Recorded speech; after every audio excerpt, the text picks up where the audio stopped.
It was a sunny, clear day, and in the sky one could barely see snow-white clouds like cotton candy. This day was supposed to be special for our hero, but he failed a job interview, which made him very upset. However, all the other employees were secretly whispering to this poor guy, and without any connections, it was impossible to get this position. And the interview was just a formality. But the guy was outraged that no one had warned him that he didn't even have any chance, so he left sadly. Casting his gaze back on the glorious corporation where he had been mocked, he angrily hurled various curses and promises of bankruptcy. Concentrating too much on these thoughts, the guy did not notice anything around him, so he accidentally collided with someone, and this caused even more anger. But when he looked up, the guy saw a young couple, and the girl's fair-haired companion recognized our hero. Our hero also recognized this couple, and his anger turned to pity when he said the girl's name. The blonde asked if it was her boyfriend, and Lily replied that it was no longer because no one would love a poor, insignificantly weak man. She added with noticeable pretense that he was not as attractive and well-off as her new beau, because he made her heart jump out of her chest. But her fair-haired behavior was to his liking, and he regarded it as a manifestation of sympathy, while our hero was in a stupor from the fact that he was simply used. When the couple in love were about to leave, the blonde man said with a smile that it was he who had taken his job from him. It wasn't enough for him, so the blonde added that he took away not only his job but also his girlfriend, and he couldn't do anything to him. But our hero did not agree with this, so he punched the impudent rich man in the face with all his might. The fair-haired man did not expect that he would dare to attack him, but our hero could no longer restrain himself. Lily stood nearby and screamed in fear, and her boyfriend asked to call security for help. The girl immediately ran for help, saying that now Ning Tao would get his lesson.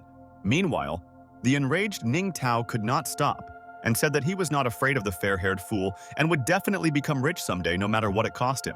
At that moment, something strange and even magical happened, as if the universe heard Ning Tao's words. A voice from nowhere asked him if he was really ready to do anything to become rich and powerful. Seeing a small microphone next to him, Ning Tao asked who it was, but the voice from the microphone replied that it was not important and that he needed an answer. The voice repeated the question whether the guy was ready to sell everything for the sake of wealth, but Ning Tao did not take this nonsense seriously, but said that of course he was ready for anything. And that was enough for the guy to hear the news a second later that this afternoon, Mr. Tang Shan had announced his desire to transfer 50% of his Sangye Corporation to a guy named Ning Tao. And after that announcement, he died. This information confused young Ning Tao, and he couldn't believe that it was all true. Meanwhile, Lily brought the guards to deal with the one who dared to hit a high-ranking gentleman. The guards were seriously prepared for the conflict and went to deal with the impudent simpleton. They took turns coming up with their version of punishment, that the boy could be stripped naked and hung from a tree for about a month so that he could enjoy the warm breeze. But Ning Tao remained calm because he realized that he was now the second most influential shareholder of Qianye. So he told the hunters about it. The fair-haired man burst into wild laughter that the boy was talking such nonsense, and Lai started laughing along with him. The guards also started laughing as if the boy was a shareholder, then each of them was a general director or a deputy. The fair-haired man got tired of this game and angrily ordered the guards to teach the guy a lesson for his actions. At this moment, Ning Tao was frightened and thought that the voice had lied after all, and nothing had changed in his life, and meanwhile one of the bodyguards was approaching him with his fists at the ready. However, just before the blow, like thunder, a rough voice sounded, ordering him to stop, and a large hand grabbed the guard's hand like a match, eliminating his blow. A tall, black-haired man in a suit and sunglasses came to Ning Tao's defense, and the guard was still shocked by this situation. Ning Tao couldn't understand what was going on here and why this strong man was helping him. The man threw the guard like a speck of dust, and he flew into the sky towards the stars, and the other two started running, screaming, shouting for the captain. Meanwhile, Ning Tang stood there and stared with his mouth open at the superhero who had saved him with such cool tricks. As if from nowhere, 3 such men appeared in front of him and politely addressed him as a respected person.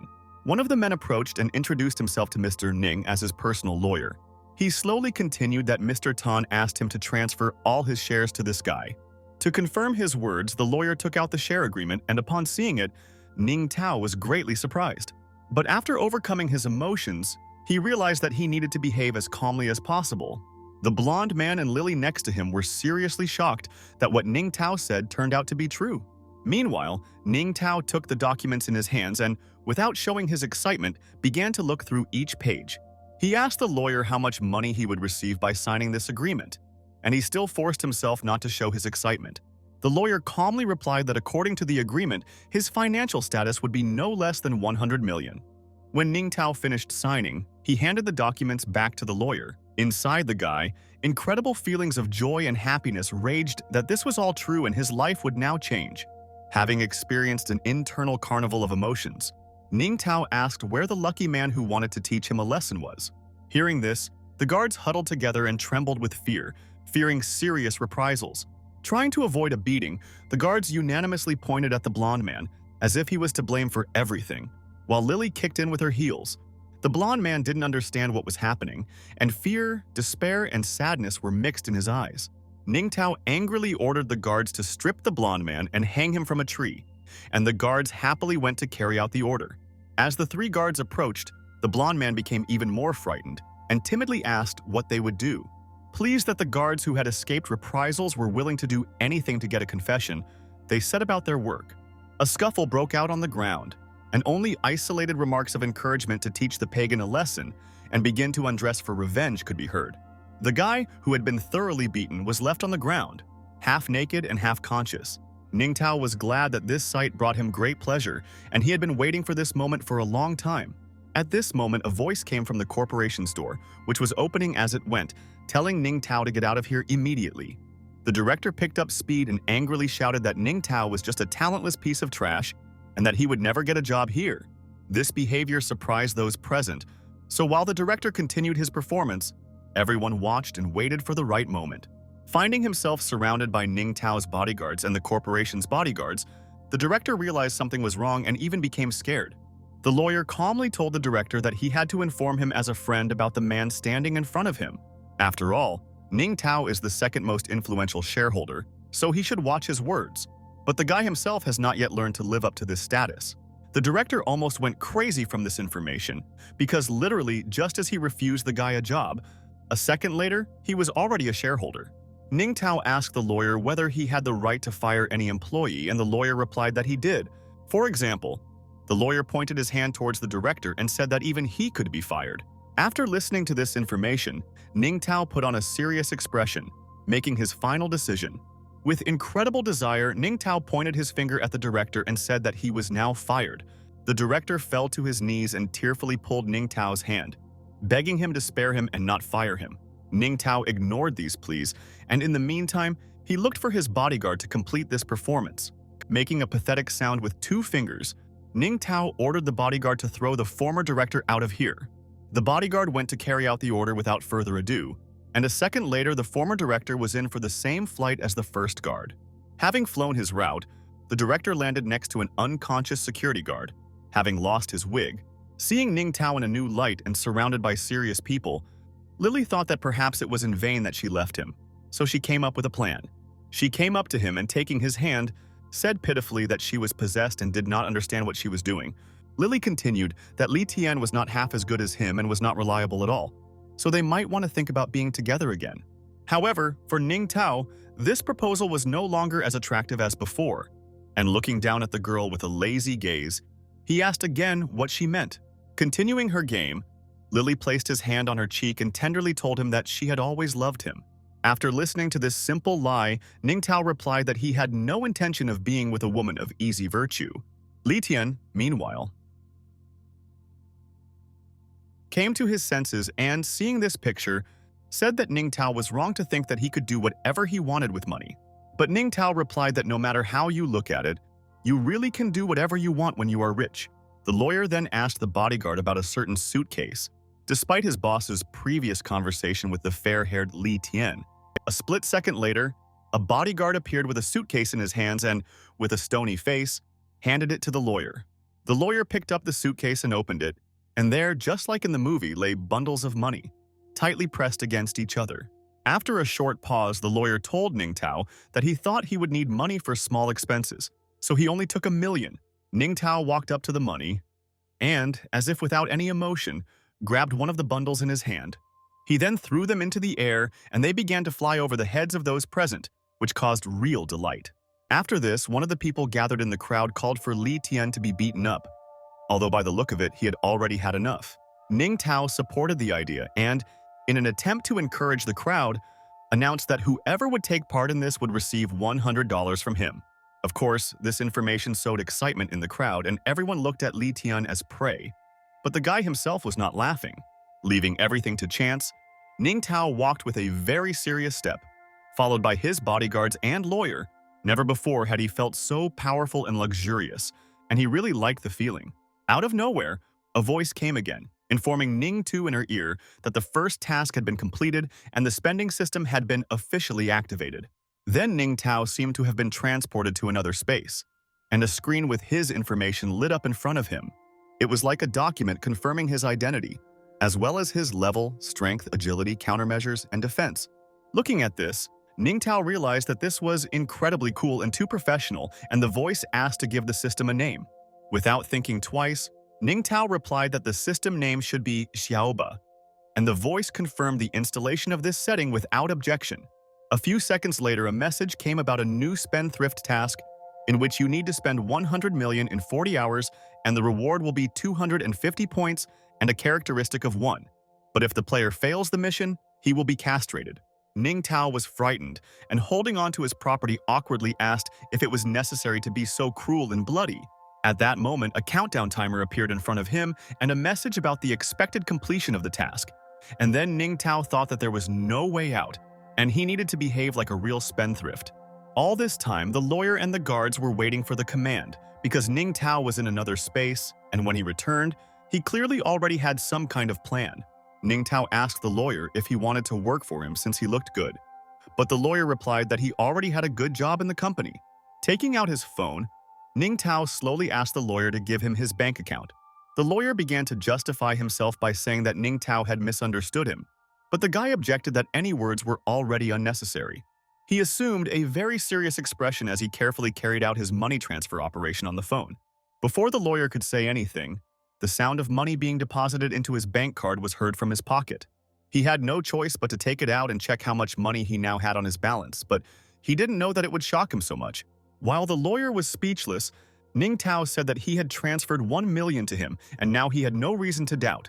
The lawyer stared at the number on the phone for a long time, because it all seemed like a dream and not at all like reality. When he finally realized that this was true, he aggressively crumpled his badge and asked what the instructions would be, because now he was ready to do anything for his new boss, except for tasks of a sexual nature, of course. Ning Tao now had the authority to give orders and said that the documents on the transfer of shares needed to be signed first, and the lawyer quickly responded to the tasks. A whirlwind from the lawyer's boss, who was preoccupied with the task, made the skirts of the lovely ladies rise up. But this did not stop him from rushing on. It seemed like he had supernatural energy, because a second later he was already at the other end of the street. The next place of residence was an automobile corporation, striking with its glitter and luxury of the brand. A satisfied Ning Tao stood in front of the entrance and said to himself in his head that the next step in spending money would be to buy a car. There was also a beautiful black car already parked at the entrance, screaming about wealth and an honorable place in society. Realizing the grandeur of this event, Ning Tao stepped into the salon with a light heart, where one of his dreams would come true today. But as soon as he did this, consultants came flying from all sides, each offering their own services, which left Tao stunned. Ning Tao saw that they were all too friendly and wanted to create a better service, but there was one caveat. He understood that he was now in the familiar image of Ning Tao, which contained cheap trousers, a shirt and shoes, and was striking as the best attribute of the owner of the car from this salon. And the result was not long in coming because the consultants immediately diverted their attention from him, and one even began to complain that she had made an effort in vain and brewed coffee. But Ning Tao didn't like this attitude at all, and he promised himself that these arrogant conifers would regret it. At an unexpected moment, another consultant approached him, who was not like the previous ones, because she kindly asked him what kind of car he would like to look at. Ning Tao calmed down his anger and proudly said that he wanted to look at the most expensive car in this showroom. As they walked to the car, the other consultants waited for the moment when the non-entity would fall face down in the dirt, but noticed that he confidently played the role of a rich man. When they approached the car, Ning Tao realized why it was their most expensive, because it was objectively the most beautiful model he had ever seen. The guy's soul was ready to jump out of happiness, and the consultant said that the price of such a car was 6 and 2 million, but the price was not important to him.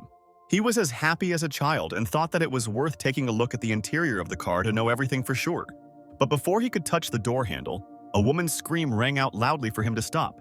It was the headmistress who yelled at Ning Tao not to touch anything he couldn't pay for later. Of course, Ning Tao didn't like this attitude because the director's speech was too condescending. The next to fall under the director's wrath was the consultant Su Ran, who was ordered not to bring such clients here, but Su Ran believed that this was wrong. The fat man and the babe also thought up their lines along the lines that the guy is probably blind if he can't see that he can't even afford the steering wheel of this car, and that the neighboring toy store would be better suited for him. Realizing that the guy wasn't reacting in any way, the director brazenly pushed him aside, telling him to get out of here. She then approached the fat man and the girl as potential clients and offered to look at the latest model of car. The girl, of course, liked such a luxurious car, and the price did not bother her at all, because there was a thick bag of money standing next to it. That's why she confidently said that she liked this car and that the fat man should buy it for her. To speed up his thoughts, she rubbed her breasts against him, which could not help but attract his attention. Having assessed the situation, the fat man confidently raised his bank card and asked how much this car cost, because he wanted to buy it, and the director happily announced the price. At first, everything went like clockwork and the fat man demonstratively waved his card, but after the amount was announced, there was silence. From the fat man's reaction, it was clear that this amount was not at all within his budget and clearly exaggerated any expectations. He quickly calmed down and, looking at his companion, thought that 6 and 2 million for 2 nights with her was too much. However, the director was already serious about paying and asked to give the card for the transaction. And the girl next to him, not noticing the fat man's reaction, was still asking for a gift. The fat man tried to get out of this situation and, noticing a much cheaper option, told his companion that that car suited her better. But the blonde was not so easy to fool, and she was outraged by his maneuver. But he replied that you don't look a gift horse in the mouth, but the director was on the girl's side and nagged the fat man that he had already promised to buy this car. However, in the midst of the quarrel, Ning Tao came up and asked everyone to disperse, pushing them in different directions. With a respectful look, he stood in front of the car and began to take a card from his pocket, sparkling with gold. He handed the gold card to the VIP user and said that he would easily buy this car. This information shocked the Toastin and his companion, and the director was most surprised, as she had no idea that something like this could happen. And then Su Ran came up with a terminal in her hands and happily replied that she would make the payment and advised to serve such a client, as if showing the director the right. Ning Tao asked to round the amount up to 7 million, but the consultant asked in surprise why. He playfully replied that these 800,000 would be a tip for her on a card without a password, so she could pay herself. The consultant seemed to fall out of reality for a second and thought that perhaps she was sleeping, because this only happens in fairy tales. The director was still prejudiced against the guy and said that she did not believe in his solvency, and the fat man supported her and said that young people today are too self-confident. However, all their guesses and assertions towards Ning Tao were rejected by one sound from the terminal indicating successful payment. After this, the duo of the fat man and the director widened their eyes and opened their mouths from the unexpected situation. But Ning Tao was not at all impressed by this, and he was even glad that he was able to put them in their place, but this was not the end. After thinking for a moment, he told the consultant that he wanted one of the most expensive cars of each brand that they had. Su Ran happily advised him on all the brands of cars, and together they chose the newest and most expensive models. After choosing the cars, Ning Tao told Su Ran that she was very good, and he liked her service, so he offered to buy her any car she liked. The same 3 observers almost choked after these words, because this guy looked like a rich, crazy Asian from the movie.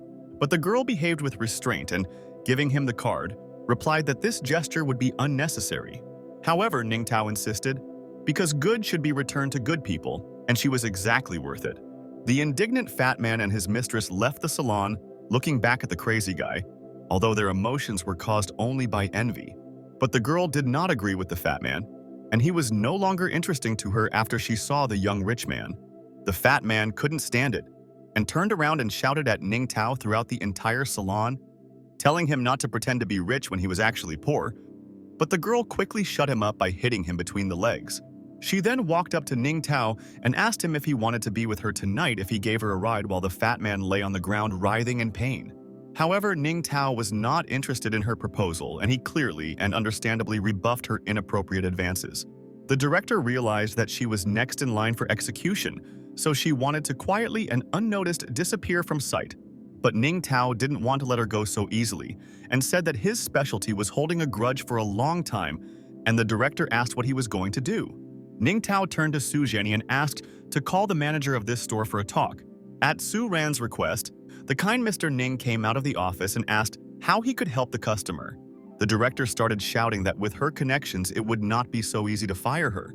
And after these words, Ning Tao asked the administrator to do it.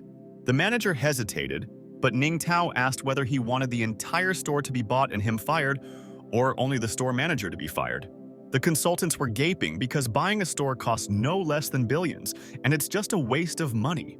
But Ning Tao only thought sadly to himself that they didn't know anything, because they were forcing him to squander. The administrator did not know what to do and how to act correctly, because he did not want to fire the employee or resign himself. And at that moment, one of the consultants approached the administrator and whispered in his ear, the second most influential shareholder of the Qianyi Corporation. This information radically changed the administrator's mind, and he shouted that he would immediately fire this scoundrel, and Ning Tao was pleased.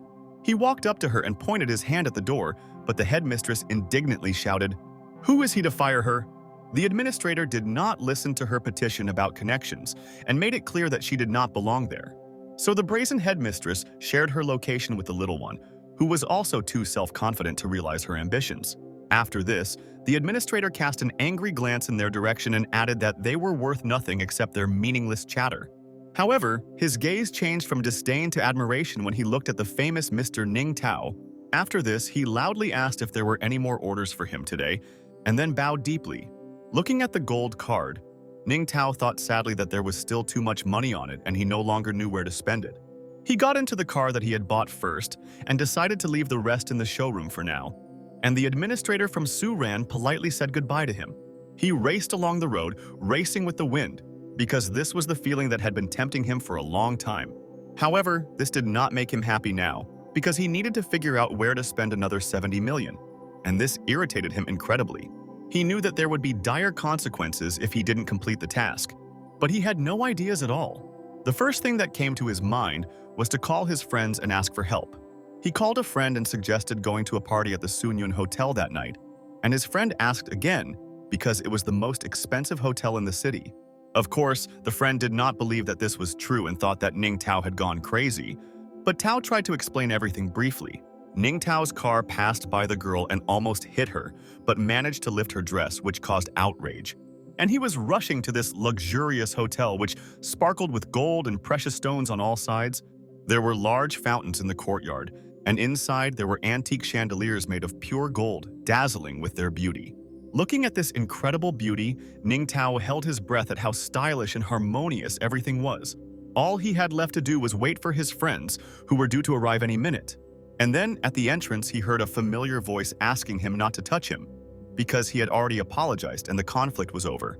His friends were arguing with some gentleman that one of them accidentally stepped on his foot, and he was asking for 10,000. And the gentleman replied that these shoes cost 100,000 each, and he had already shown mercy by asking for only 10.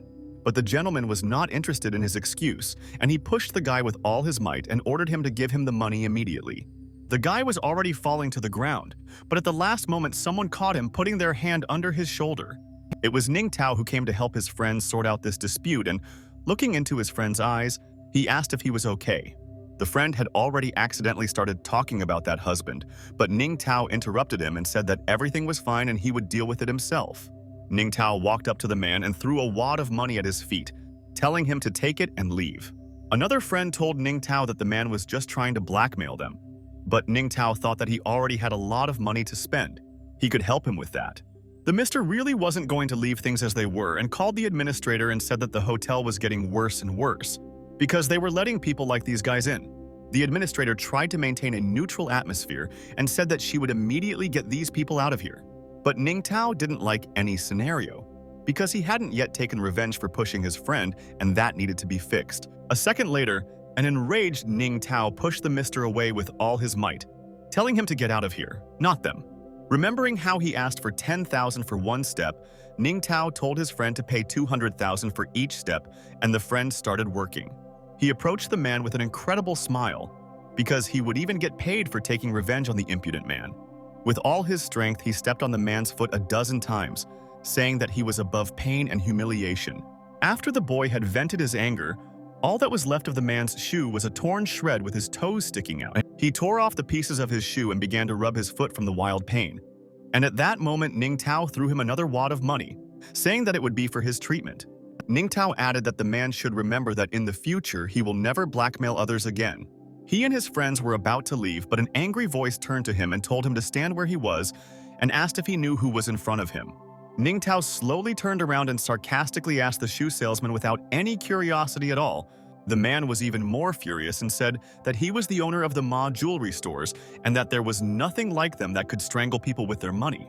Everyone gathered turned their attention to him because he owns half of all the jewelry stores in the city and, according to rumors, he even has a toilet made of pure gold at home.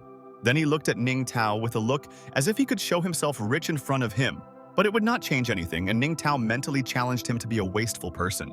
Finding a person in the crowd who looked like a hotel staff member, Ning Tao called him over. Ning Tao said that he didn't like this squabble, so let them bring him 3 bottles of Chateau Lafite Rothschild 1982 to gargle. A second later, attractive waitresses were bringing him his wine, charming the guests with their smiles. The husband took this as a challenge and was already thinking about how he would respond to the guy's gesture. He pulled out his bank card and shouted across the room for them to bring him all the supplies of good Mao Tai. All this was necessary in order to fill the barrel and dip your feet in it, supposedly for bliss, but for the waiter this act was complete stupidity. In addition, he turned towards Ning Tao and said that such poor people would not understand this pleasure. But Ning Tao prepared his next move and asked for the princes to give him all the Kobe beef and black caviar to feed the dog. The husband immediately went further and pointed his finger at the coral and asked how much it cost, and the waiter replied that it was a rare species and its cost was 300,000.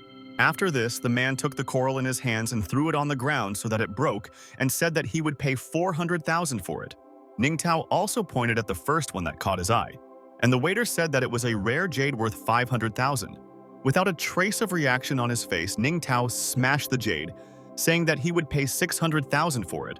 This drove the man crazy, but he was not going to give up and said that he would still see who would win, and Ning Tao agreed. This continued, and antique chairs and vases came into use, and the sums exceeded 1 million. Ning Tao's friends had been watching all this and came to the conclusion that he was under the influence of drugs. At the last moment, the administrator took the precious vase from Ning Tao's hands because they were distracted by a voice. This was an old man who made money and how he cheated people out of money. And if they didn't help him, he told the police that they did something to him. And the man, seeing him, of course, volunteered to help, despite the fact that this was just a decree and everything was fine with him. He lifted his grandfather into his arms as if he was saving the world from the apocalypse, and everything depended only on him. The hotel staff, seeing this spectacle, realized that the man was really rich, because the machinations of such old men have long been known to everyone. After that, the man turned to Ning Tao and said that he helps about 10 such people a day, and he cannot compete with him. But Ning Tao was not going to give up and was going to spend all his money on the quest, so he was willing to do anything. He received his phone in front of the man, but this didn't mean anything and the man waited for an explanation. Ning Tao explained that with one phone call from him, the man's jewelry company would go bankrupt. A few seconds later, the man received a call, and, not anticipating any trouble, he picked up the phone. On the other end of the line, they said that their company's shares had fallen sharply, and this information seemed to go straight through the man. At first, he didn't believe it. But on the other end, they said that someone was manipulating their shares, and if he had offended some influential person, then he should immediately apologize. The man didn't have time to answer before he heard beeps indicating the end of the conversation. Looking at Ning Tao, the man didn't want to think that all this was done by his hands, but there was no other option. At this point, the hotel administrator became very angry with his guest, because everything got out of control. The thing was that the man's credit card was blocked and the things he broke at the hotel were worth more than 10 million. Hearing this, the old grandfather made his claims, realized that he would not get anything, and he really did not like this. The grandfather even pulled his own pants off his husband and he rushed off headlong, saying that he would now return to the company and get the money. But when he was leaving, he was stopped because his behavior looked more than suspicious, so the staff had to make sure. The angry administrator blocked the road and said that it was a bad idea to break a bunch of valuable things and try to escape. The entire staff was hostile towards the man and had no intention of letting him go until he paid, and the man timidly asked what they were going to do. The man did not hear a meaningful answer, but everyone attacked him with their fists to at least slightly avenge the anger for everything he had done in the hotel. He received a good portion of beatings and lay on the floor, barely conscious, with numerous bruises on his ghouls. Ning Tao walked up to him with a smile and asked how he was feeling and if he still wanted to compete with him. In response, the man knelt down and said that he was no match for him and asked for mercy from the richest mister.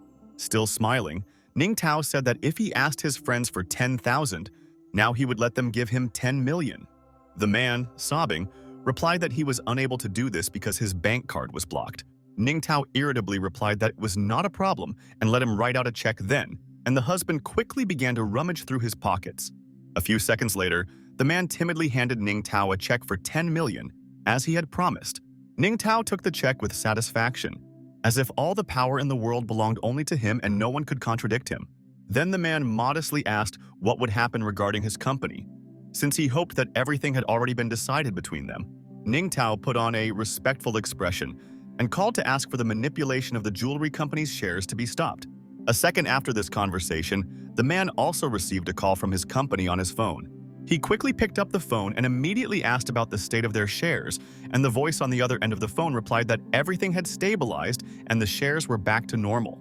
Having heard everything he needed, the man hung up the phone and bowed to Ning Tao with mercy, but Tao neutrally replied that he should roll out of here as quickly as possible. The man didn't need to be told again, and quickly realized that it was time for him to disappear from Ning Tao's sight. Laughing at the man's insignificance, Ning Tao called out to him that this was the most disgusting trash he had ever seen. Ning Tao's friends were delighted by his daring behavior, and in their eyes he was a real superhero. One of them even jumped into Ning Tao's arms, but he laughed and tried to push his friend away as much as possible because it was already too much. While Ning Tao was struggling with his friend's embrace, he noticed that his other friend was not in such a good mood, so he asked what was wrong. My friend really seemed out of sorts and was silent the whole time, as if he was hiding something or didn't want to talk. But the incomprehensible aggression suddenly changed to laughter, because the friend handed Ning Tao a bouquet and said that for his sake he was ready to change his orientation. Ning Tao definitely didn't expect this, so at first he didn't even know how to react correctly, and there was an awkward pause between them for a few seconds. But Ning Tao quickly came to the conclusion that this was all a joke and, hugging his friend by the shoulder, told him to never think about such a thing again. After this, the three friends finally went to relax, enjoying the live music of the violin and saxophone. They were having fun drinking delicious, expensive wine, not thinking about any of their life problems. With the drinks, one after another, delicious, exquisite dishes were brought, with which the friends stuffed their cheeks, laughing with pleasure. For a slow coffee, each of the friends received one of the cute little bunnies that decorated the hotel hall that evening. The evening seemed amazingly beautiful, and after it ended, Ning Tao went to his room and took a shower and exhaled with ease. Collapsing onto the bed, he said out loud that he had spent about 20 million today and still had 50 left for tomorrow. Ning Tao was no longer so worried about it. And now for him, spending money was not a difficult task, but rather a small thing. But his confidence was quickly shattered when a blue bullet appeared in front of him, telling him he was being too naive. Ning Tao was seriously scared because he thought it was a ghost. So he even jumped, but the bullet told him that it was not a ghost but Xiaoba. After calming down, Ning Tao asked why she was pretending to be a ghost late at night and scaring people, and Xiaoba replied that she was not interested in doing that, and she was only here to inform him. She took out a form and said that Ning Tang owed her 40 points, and the interest was 1 point per day ago. She demands payment as soon as possible. Ning Tao didn't quite understand what this meant and where this debt came from, so he asked Xiao Bu about it. And as if a stone had fallen on his head, bills began to rain down one after another. For receiving a gold card, 10 points, for manipulating shares, 15, and for canceling manipulations, also 15. Ning Tao angrily shouted that he didn't understand anything at all and that this information meant little to him. But pulling himself together, Ning Tao calmly asked Xiaoba what these glasses were and what use they were.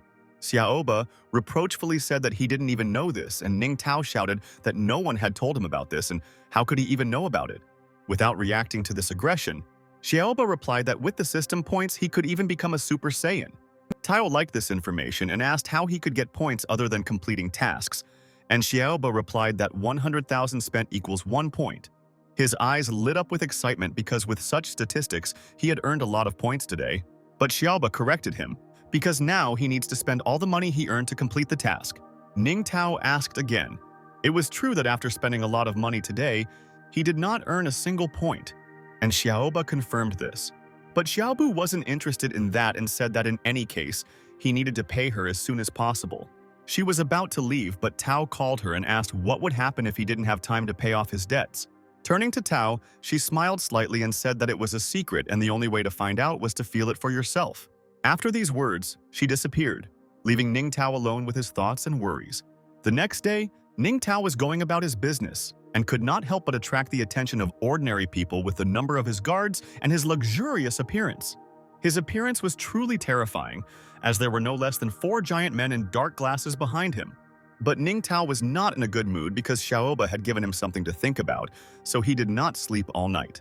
He didn't even know the deadline for paying for the glasses, but he clearly understood that if he didn't pay on time, there would be consequences. Ning Tao turned to his bodyguards and ordered them to each take the car he had recently purchased. Then he told one of them to go with him to the advertising agency, and the bodyguard bowed and agreed. Ning Tao's goal was to complete the task as quickly as possible in order to pay off Xiaoba's debt on time. The bodyguard was already opening the car door for him, and he clenched his fist and thought that this time he would put on a real show. Ning Tao and his guards drove around the city in luxury cars, attracting a lot of attention from passers-by. They stopped at Jiangnan University, and the students were delighted to see so many luxury cars stopping at their school. As if on cue, Ning Tao's bodyguards began to emerge from all the cars at the same time. For the guest of honor, they rolled out a red carpet from the car door as if it were the best world star. When the door opened, Ning Tao himself stepped out of the car in all his glory, every detail of which sparkled with luxury and wealth. Throughout this prim ceremony, the bodyguards bowed and greeted as if the deity himself were standing before them. The crowd went wild at the spectacle, and some began to recognize the rich guy as Nina Tao, and the girls began to shout words of love. People began shouting and pushing their way forward from the crowd, offering to be his assistant or assistant, and fans threw themselves at his feet from all sides, but his bodyguards kept their distance as much as possible, and Ning Tao simply greeted his classmates modestly. Immediately after the red carpet, they placed a throne-like chair before him and asked him to sit down. Sitting on this throne, Ning Tao felt like the ruler of the entire city, because he had never experienced such affection before. He tried to act serious, but uninvited admirers stuck to his legs like flies, spoiling his entire untouchable image. With one gesture, he gave the command to his guards and they took the girls away from his feet while they begged him to stay close for at least a little longer. When all the obstacles were cleared, he picked up the microphone and said that he had come here today to announce something. The crowd took turns putting forward their versions of what it could be: a purchase of a university or a monetary donation, because anything could have happened. However, that was all Ning Tao's lines ended with, and he gave the command to his guard that they could begin. The guard accepted the order and announced the start of the operation to all units over the radio. The crowd fell silent for a second, because this scene was more like a movie than reality, and everyone was waiting for the continuation. The deathly silence gave way to loud noise and wind, which drew the crowd's attention in another direction. A few seconds later, everyone's eyes widened in the direction from which the roar was heard, and they were shocked by what they saw. 2 real helicopters flew across the sky, holding red ribbons fluttering in the wind. As the helicopters approached the crowd, an interactive image of Ning Tao appeared, along with a message that he was looking for a well-paid housekeeper. The performance left the crowd with mixed feelings, as one half was interested in the high salary, while for others the offer seemed like a maniac's move. The question of whether it was worth moving here to find a housekeeper went viral. But be that as it may, whoever was hired, he would end up in the upper circles of society. After Ning Tao lit a cigarette from the burning money, he threw the burnt bills into the air and said that no one should think that this was an easy job. Ning Tao noticed that he only needed one maid, and it had to be the most beautiful girl who would be in touch with him 24/7. After this announcement, all the girls were doomed to laugh at him, because it looked more like a search for a mistress that was too condescending. But later their opinions began to change because they were too inconspicuous in society and they needed to change something in their lives. After that, they all started to boast about their charms to each other and urged Ning Tao to choose her. With a bored expression, Ning Tao said that he would subsequently interrogate all the girls who wanted to apply for this position. So, when the line was formed, Ning Tao called out the first candidate, who immediately attracted attention with her long legs.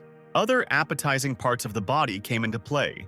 Comments were divided, as for some she was like a goddess, while for others she was famous for her easy behavior.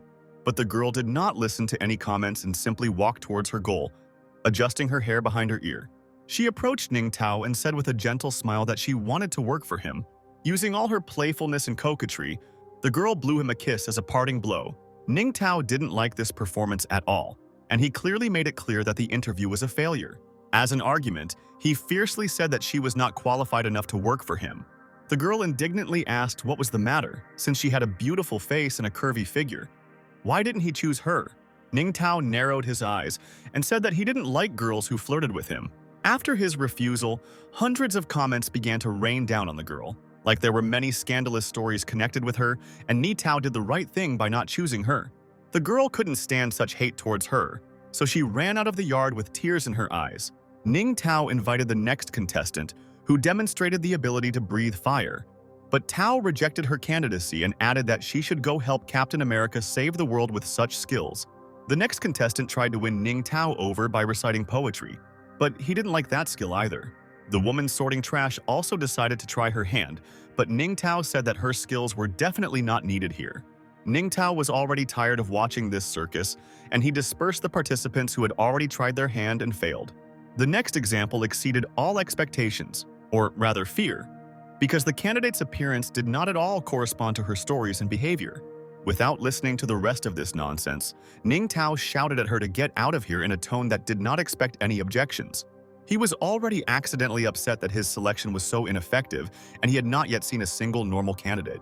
And at that moment, someone politely addressed him, and raising his head, he saw what he had been waiting for the whole day. The girl with pink hair modestly asked if the selection was still ongoing and whether she could take part in the casting. At first, Ning Tao couldn't believe his eyes, and for a second he fell out of reality, finding himself somewhere among the clouds. The girl behaved surprisingly modestly and did not even look him in the eye, but only shyly twirled her fingers. Two guys were discussing among themselves that she was the most beautiful girl in the university, but even she couldn't resist the temptation of big money. Ning Tao couldn't help but say that she was incredibly beautiful, and the girl asked again, but Tao replied that they were still hiring and asked her name. The girl introduced herself as Tui Tui and asked if she could try herself in this position. Ning Tao didn't even let her finish speaking and said that there was no need for that since she had been hired. The girl was modestly delighted and innocently asked how much she would receive as a salary. The crowd is mad, because even the modest Tui Tui did it for the money and was easily lured to the other side. Now, Ning Tao was faced with the task of determining the salary, and he reasoned that for a maid it should not be too high. And there was also a probationary period. And having come up with an idea, he said that her salary would be 200,000, and that housing and food would also be provided, and that's not all because he would also give her a car. Such conditions shocked not only Tui Tui, but also all the spectators of this show, where it was given out that the maids were given cars. But Ning Tao didn't understand why they had such a reaction and thought that perhaps he hadn't offered enough. The crowd pounced on him, offering any of their services just to work for such a generous master. But he ignored all the offers because he had found exactly what he was looking for. So he took Tui Tui by the hand and led her away from the crowd of enraged students. As if in a romantic movie, they ran away from crazy fans, holding hands. They ran to Ning Tao's car and he ordered her to get in. And the woman quickly agreed, opening the door. It all depended on their speed because there were still a lot of people running behind them, also wanting to get any job from Mr. Ning. Once they were safe, Ning Tao breathed a sigh of relief, but Tui Tui felt uneasy. The reason for this situation was that Ning Tao was still holding her hand, and she tried to say it as gently as possible. Ning Tao looked at his hand and actually saw that he was still holding the girl, although he hadn't really felt it until she said it. He jerked his hand as if he had been scalded with boiling water and began to justify himself by saying that it was an accident. Meanwhile, he was already imagining Tui Tui lying seductively on the bed and offering to warm his bed. Because with such fragile hands, it was not at all difficult to imagine a continuation. While he was smiling to himself and formulating a cunning plan in his head, Tui Tui watched him in surprise. But she didn't see anything bad in him, and he didn't seem to her like a terrible person who had wasted money. She thought he was a pervert if he put on such a show to find himself a maid. But in the end, he just blushed from holding her hand. And he even offered her such a high salary. And now she will definitely be able to pay for her father's treatment. The girl's thoughts were suddenly interrupted by Tao's cry, but she did not understand what was going on and what caused such a reaction.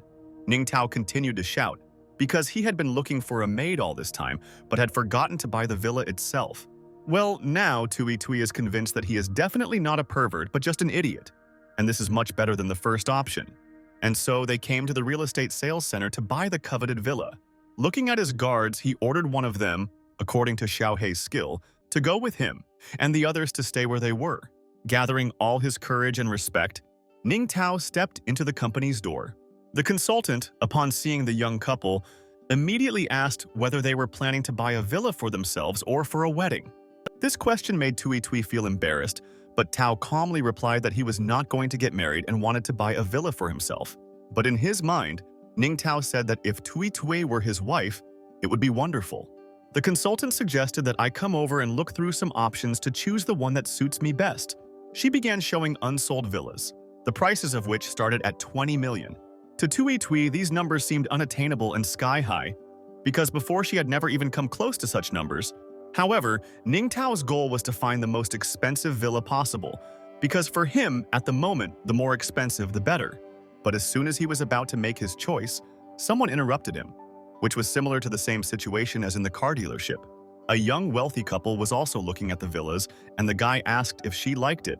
And the girl replied that she did and that it didn't matter to her what exactly he would buy her because she would like absolutely everything from him. Without objection, the guy said that he would buy it, but Ning Tao didn't like it because he saw it first, so he had more rights to buy it. To this, the rich man simply threw a bank card in Ning Tao's face and told him to take 500,000 from it and not interfere. Tui Tui did not want to get involved in the conflict, so she asked Ning Tao to look at another house. But when the boy saw Tui Tui, his eyes lit up with desire and he pushed away Ning Tao, who was blocking his view. He ran around Tui Tui like a monkey, commenting on all the nuances of her graceful figure and offering to be with him, which greatly shamed the girl. The guy continued posing and grimacing as if he were a movie star, and also kept saying that girls love bad boys, and Tao asked Xiaobu to find information about him. Xiaobu reproachfully said that it would cost 10 points, but provided him with the information that it was Han Wen and the only son of the Qianye company shareholder. But Ning Tao was no longer interested in any information, because this bastard had taken his villa and humiliated his girlfriend, so it no longer mattered whose son he was because he was already a corpse. Meanwhile, Han Wen, in his cocky manner, handed the card to the consultant and said that he was buying this villa. However, Ning Tao had no intention of leaving this situation, so with just a sound of his fingers, he called Xiaohei to him. A second later, the stocky security guard was there and pushed the bully Han Wen away from the cash register. All that was left of Han Wen was his bank card, which Xiaohei held tightly in his hand. Han Wen asked irritably who dared to stick it in. And seeing his card, he asked the bull what he was going to do, but he crumpled it up without any explanation. The strong man's strength was enough to crumble the card into small pieces and throw it on the ground like trash. Han Wen's irritation knew no bounds, because there was a lot of money on that card that turned into nothing in a second. Ning Tao told him that it was all because he wanted to take his villa for only 26 million, and that would not happen. Ning Tao fiddled with his gold card and said he would pay a full 30 million. This aroused great excitement in Han Wen. Mice, because Ning Tao was the first one who wanted to compete with him in terms of monetary expenditure. In turn, Ning Tao replied that Han Wen was the first one who dared to offend his maid. After saying these words, Ning Tao threw his bank card on the floor as a sign that the game had begun. Han Wen shouted fiercely that it didn't matter that his card was broken and he would pay 50 million. For him, this money was insignificant, so he didn't even show that it meant anything to him. In response, Ning Tao shouted that he would pay a whole 90 million for this villa. Everyone watching this financial battle was shocked by the numbers that were being thrown around. Ning Tao clearly said that there was no need to even try to defeat him, and grabbing Tui Tui's hand, he ordered Han Wen to apologize to her. Then Ning Tao began to mock his opponent even more, throwing out remarks like that he would not be able to defeat him and that he should admit his defeat because his money was enough to bury him alive. From every corner, Tao's voice could be heard, telling Ven about his insignificance and weakness, and most importantly, about his poverty. Unable to withstand such strong pressure and humiliation, Han Wen took out all the cards from him and shouted that he would pay 100 million. The administrator was over the moon when she heard this unearthly amount of money. Han Wen smugly asked if Tao would continue competing, and if so, let him raise the stakes.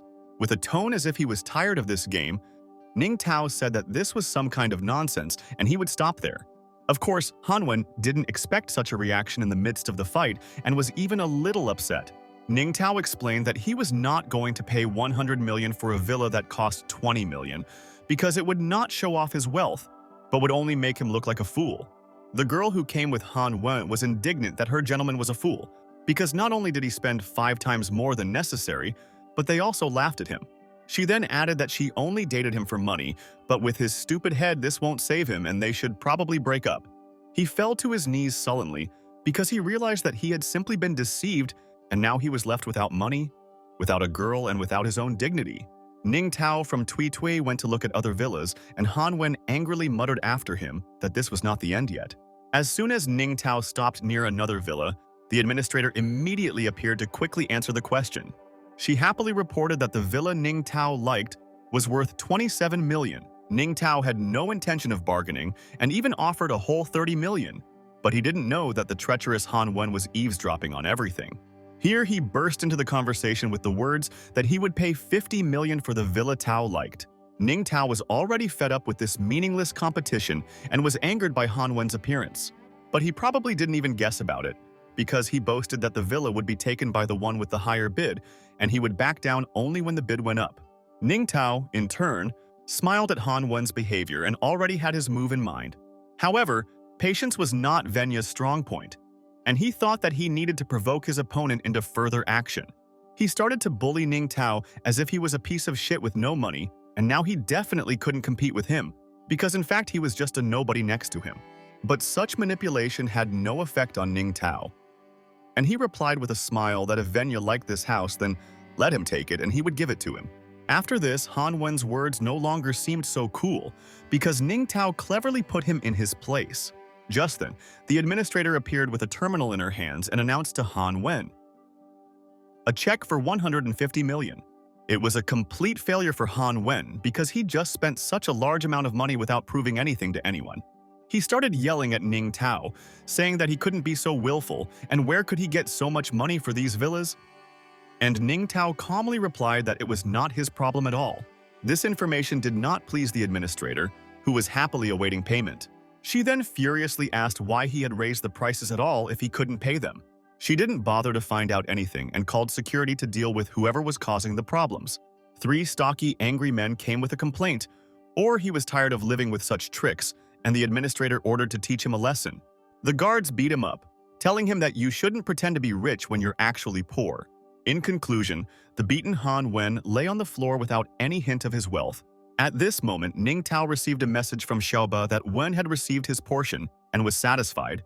Ning Tao was just negotiating with the administrator about buying the villa. Ning Tao then asked Xiaobu to show him if he had made any progress in completing the task. She showed him the report and there were 2 hours left until the end of the task, but he needed to spend a lot of money. He needed to think of something immediately, and looking at Tui Tui, he seemed to understand what to do. They came to a shopping mall with the most expensive boutiques in the city, and Ning Tao wanted to carry out his plan there. Tui Tui tried on luxurious outfits sparkling with precious stones and incredibly beautiful heels that made her legs even more refined. The purple dress suited her incredibly well, highlighting the color of her hair and pairing well with shoes of the same shade. Ning Tao watched this little show and shouted that he would buy everything she tried on without any objection. Tui Tui was embarrassed and said that maybe she didn't need to buy everything, and Ning Tao asked if it was because she didn't like the outfits. She became even more ashamed and, fingering the pendant hanging around her neck, said that these outfits were too expensive for her. The girl wanted to say something else, but Tao lifted her chin up and said that she was worrying in vain. He added that this is exactly the kind of clothing his maid should wear and that she deserves it. Tui Tui didn't know what to answer because his words drowned out any objections she might have.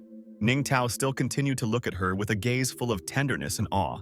The atmosphere became more and more tense, because they were not so far from each other and could feel their own breath. At this moment, Xiaoba suddenly appeared, announcing that the task had been completed and the reward was 250 points. It was too badly timed, but Tao still had to take a look because Xiaoba said that with the transition to the second level, many new things appeared. He was surprised, because all the new skills were very useful but also very expensive. So you need to work more conscientiously to earn points. But for him, it no longer seemed like a big problem, because the system was under his control and it would not be difficult to score more points. At that moment, a group of armed law enforcement officers appeared, and an order was given to all units to arrest the target. Ning Tao didn't understand what had happened and whether it concerned him specifically, so he didn't change his behavior. But looking around, he noticed that weapons were aimed at him from all sides and, of course, this scared him a little. He didn't remember doing anything illegal, so he had a glimmer of hope that it was some kind of mistake. After a short pause, Ning Tao heard himself being called upon to confirm his face. The investigator showed his ID and declared Ning Tao a suspect in the bank robbery and ordered him to go with them to the station. Ning Tao clearly didn't expect this because he didn't rob any banks, and where could they have gotten such information? He began to justify himself by saying that it was some kind of mistake, but the investigator objected that there could be no mistake since a statement had been written against him. Ning Tao felt dizzy and couldn't say anything else until the police arrested him. The first thing Nina Tao was sent to was an interrogation room to clarify some points. The investigator said that the bank had been robbed of 100 million, and some stranger had reported that Ning Tao had received a large sum of money from unknown sources and that it needed to be explained somehow. Ning Tao thought that someone had put pressure on him, and the most likely ones were Li Tian and Feng Lili. His silence did not please the investigators at all, so one of them loudly banged his hands on the table and shouted, expecting an answer. However, another investigator delicately said that such behavior was unacceptable and that violence could be avoided.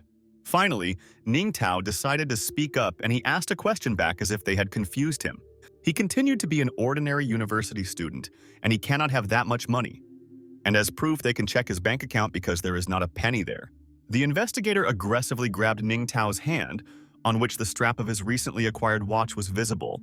He looked into his eyes, trying to discern signs of a lie, because some visual facts contradicted his words. The investigator then turned over Ning Tao's wrist and, seeing the expensive watch, shouted that no student could afford such a thing. Ning Tao realized that he had screwed up because he had forgotten about the watch he had bought at the mall the day before. He realized that he had no chance of getting away from trained and experienced police officers, and there was no point in lying either. The guy was in absolute despair because no matter how much he wanted to, he had to tell the truth. He bowed his head and said in a low voice of despair that it was all because of the system of squandering money. He continued that the system forces him to spend money, otherwise he will be castrated, and that is why he spends money every day. But he has nothing to do with the bank robbery. The investigators listened to this story in silence, as if they were in a parallel reality or it was all a dream. For them, this was the most absurd lie. So they all shouted in one voice that this was all nonsense and no one would believe it.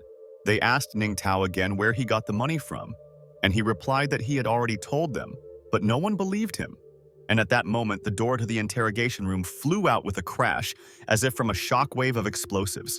Both investigators looked at the door frame with surprise and fear, and only Ning Tao smiled slightly. A man entered the room and politely apologized to his boss, who was late. Then, lawyer Gao Li said that as a loyal servant, he came to save his boss, Ning Tao. Behind the lawyer stood a police officer who said that it was enough to act like a tough guy since he still had an outstanding loan for speeding. And this brought Gao Li down to earth a little. But he quickly regained his confidence and, having corrected his appearance, was ready to go into legal battle. He told Ning Tao that the matter was now entirely his and there was nothing to worry about. And Tao was quite happy about this. Although deep down he was infinitely glad that the lawyer would save him, he still had to say that he could have done it himself, but this time he would give in. Gao Li asked the investigator in a serious tone if they had any evidence to keep his boss here. The investigator replied that they received a report of a bank robbery, and then 100 million was deposited into Ning Tao's account. As befits a lawyer, Gao Li began to deny these claims because he had to save his boss at any cost. He said that his boss is a major shareholder in the company and some 100 million is small change for him. He then went on to say that because of them, his boss had lost a lot, and his reputation was now ruined.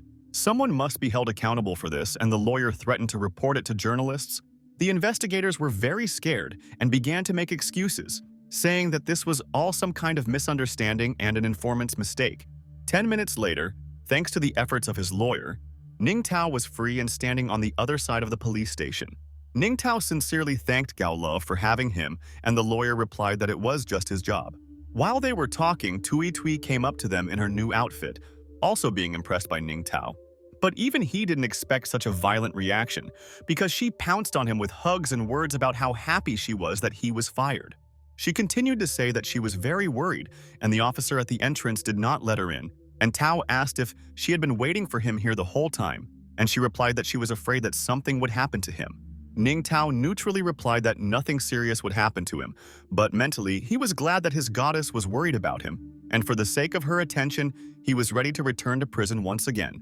Having released all the emotions that had accumulated due to excitement, Tui Tui exhaled and finally calmed down. However, none of them noticed that they were still standing in an embrace, and when this became obvious, silence fell. They moved away from each other, and Tui Tui was incredibly ashamed of her actions, and her reddened cheeks confirmed this. In shock, the girl could not find a better solution than to run away, saying that she needed to go to the toilet.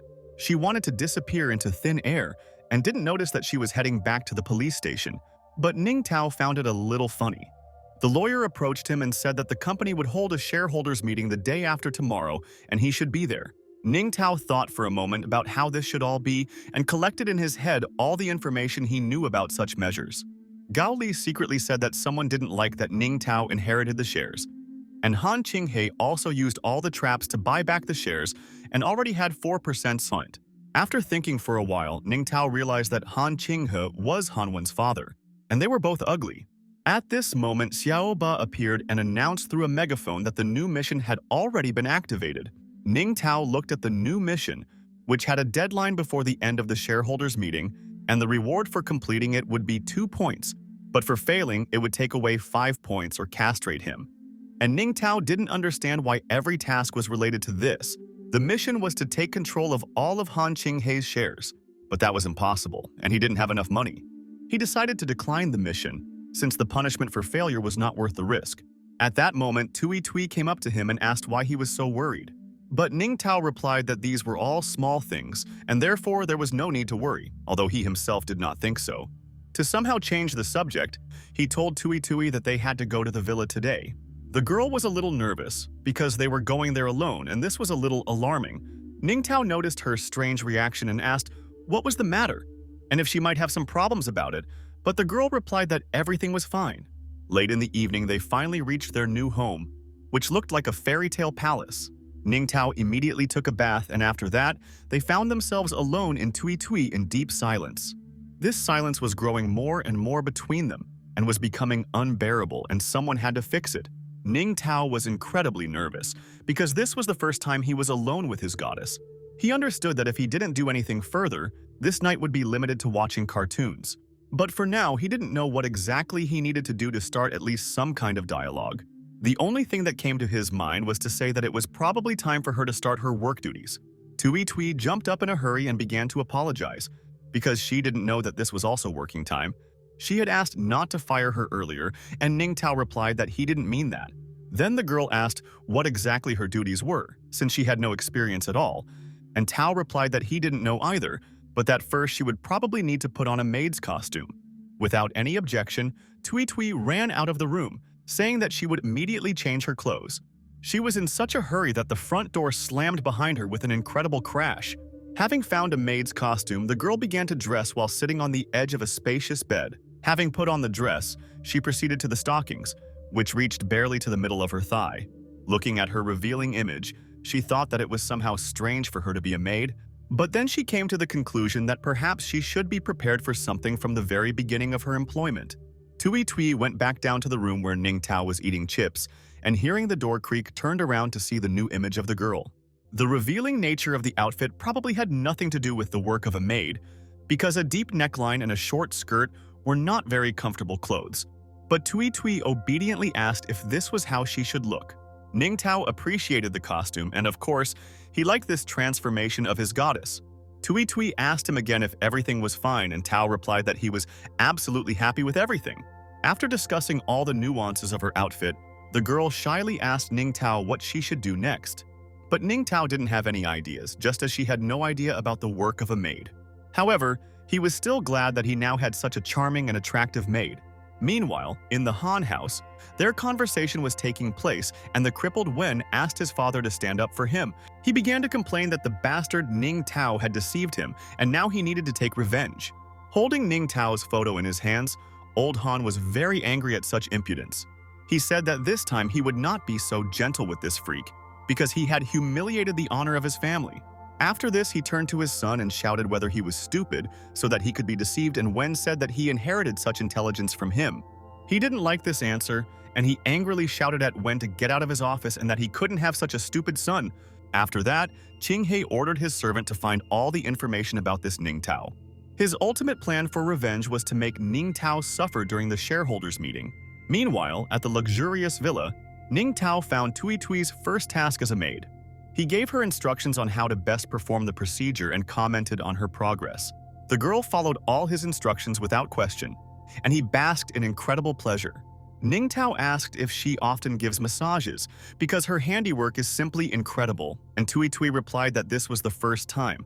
Hearing this, Ning Tao was delighted that she was not only beautiful but also a very fast learner. But the girl's beauty was not limited to her face, because Ning Tao noticed other equally attractive parts of her body. While she was bending over to massage his legs, he could see her cleavage in all its beauty. Looking there for so long was a big mistake, because for natural male desire, he only needed to look at Tui Tui's breasts.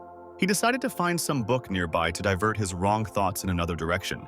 But the book turned out to be even worse than his thoughts, and also with visual pictures that even his imagination was not able to reproduce. He was worried that if Tui Tui saw this, she would decide that he was some kind of pervert. But at that moment, someone called Ning Tao, and he switched his thoughts to the call. In fact, this call saved him from a terrible situation, and it was his monkey friend who called. A friend told me that Dapene's scooter was damaged by a Ferrari, and it was obviously that guy's fault. But he wants them to pay $1 million. Ning Tao jumped up and ran out of the room, saying into the phone that he would soon arrive at the place. Meanwhile, the verbal altercation continued on the street, and the guys tried to prove to the Ferrari drivers that it was he who cut them off, and not they him. The fat Ferrari owner stood his ground and said that they were the ones who scratched his car and now they had to pay money or he would break their legs. The guy threatened that Tao would arrive now, and the fat man mockingly said that he would finish this Tao on the spot as soon as he arrived. But the Ferrari owner was very surprised by the car that the recently mentioned Tao arrived in, so he didn't feel so cool anymore. When the car door opened, Ning Tao's expensive shoes and luxurious suit were visible from inside. In addition, he demonstratively adjusted his glasses and smiled slightly, showing off all his beauty. Taking off his glasses, Ning Tao calmly asked who among those present had threatened to kill him. But the fat man decided to go another way and clanged the car where the scratch was and said that it was enough to talk nonsense. He continued that there was only one condition. Either they give him the money or they shouldn't even think that they'll get out of here. The monkey said that such money is only in the bank, and if this fat man needs it, then let him go and rob him. But the fat man didn't want to retreat so easily, and so he kicked the ground with all his might so that it even shook. He then rolled up the sleeves of his shirt, revealing an evil skull tattoo. The fat man announced that instead of the bank, he wanted to rob him, and he should know about his reputation as a debt bully, and that he should not be provoked. Otherwise, he would kill him so that he would not even understand how he died. Without any objections or quarrels, Ning Tao said that he would pay the debt bully as much as he wanted. With a sincere smile, Ning Tao asked again how much money he needed to send, and showing his phone, said that he would do it because of the code scan. The friends didn't like the fact that Ning Tao agreed to be manipulated by this worthless fat man at all. But Ning Tao didn't listen to anyone, because he wanted to sort this out as quickly as possible and he didn't feel sorry for this money. After the successful transaction, the fat man happily said that it was good that Ning Tao knew what and how to do. Just as the fat man was about to leave, Ning Tao called out to him to stop for a minute. Ning Tao said they paid him for the damaged car, while it was for their damaged moped. Looking at the moped, the fat man laughed and said that he was ready to pay full price for this engine. From Ning Tao's satisfied smile, it was clear that this was exactly what he wanted to hear from the fat man. Ning Tao then said that the moped has rocket engines, the radar systems of a fighter jet, the anti-missile matrix of an aircraft carrier, and the armor of a tank. The description was incredible, and Ning Tao added that heaven, earth, and space were all collected in one mechanism. He turned to the fat man and said that he had to pay at least 10 million, otherwise there would be consequences. The fat man replied that he did not believe in the reality of this price and would not pay any 10 million Ts. Hearing this, Ning Tao warned him not to cry on his knees later and began to tell through a megaphone that the guy in front of him was a descendant of pimps, spied on little girls on the beach, began to rob at 13, had a relationship with an old woman at 15, and became a prostitute at 20. People started looking out of their windows and commenting on what was said, because everyone knew this local scum, but some facts were new to the city's residents, and this will further alienate them from this freak. The fat man heard comments from all sides and how they mocked him, coming up with different versions of where he could have gotten the Ferrari. Then he asked Ning Tao where he got all this from because it was not true. And Tao replied that he should look at his phone and, if he wanted, he would find out any secrets. And Ning Tao's words were confirmed because all the secret photos from his phone surfaced and the fat man could not understand how this was possible. Ning Tao was mentally happy that he had defeated the arrogant fat man with the help of Xiaoba, who had found all the information about him. In despair, the fat man fell to his knees, not knowing what to do next because it was obviously a total defeat. He started crying and begging for forgiveness because he would pay whatever was needed to prevent these photos from being distributed, and Tao said that he didn't need an apology and that he should just pay. A few minutes later, a message came that 10 million had been successfully credited, and Ning Tao thought that it was very easy money. In the system settings, Tao saw an elixir of luck, which can be purchased for 500 points and lasts for 1 hour. He thought he could exchange his points for some kind of remedy, but he was still 110 points short. After this, Tao turned to his friends and said that he would now take them where they had not had the courage to go before. Of course, they wondered what kind of place it was, but Ning Tao assured them that there was no need to worry because it would be incredible. They arrived in Ning Tao's car at an incredibly luxurious establishment called the Heavenly Hall. The friends were delighted with the location of this casino because they were not allowed to go there before. But at the entrance, a security guard stopped them and started telling them that minors were not allowed in. Ning Tao threw his gold card in the guard's face and told him to open his eyes and take a closer look.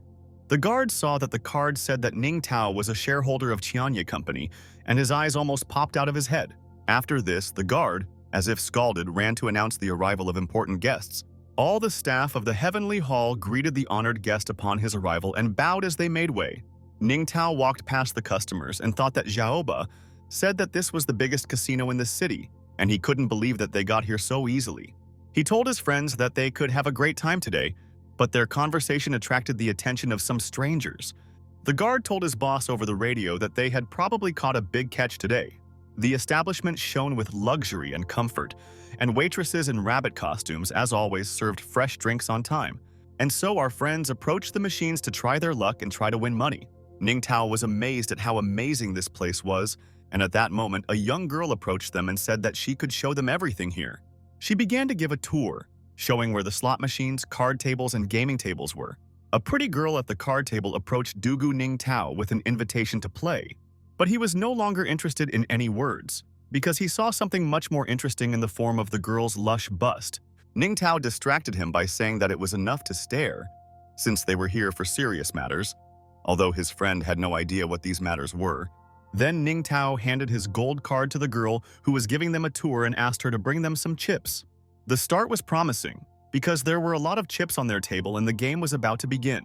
The guys, seeing such a number of chips, asked Tao in surprise if it was all really theirs, and Ao replied that yes, but there was one condition.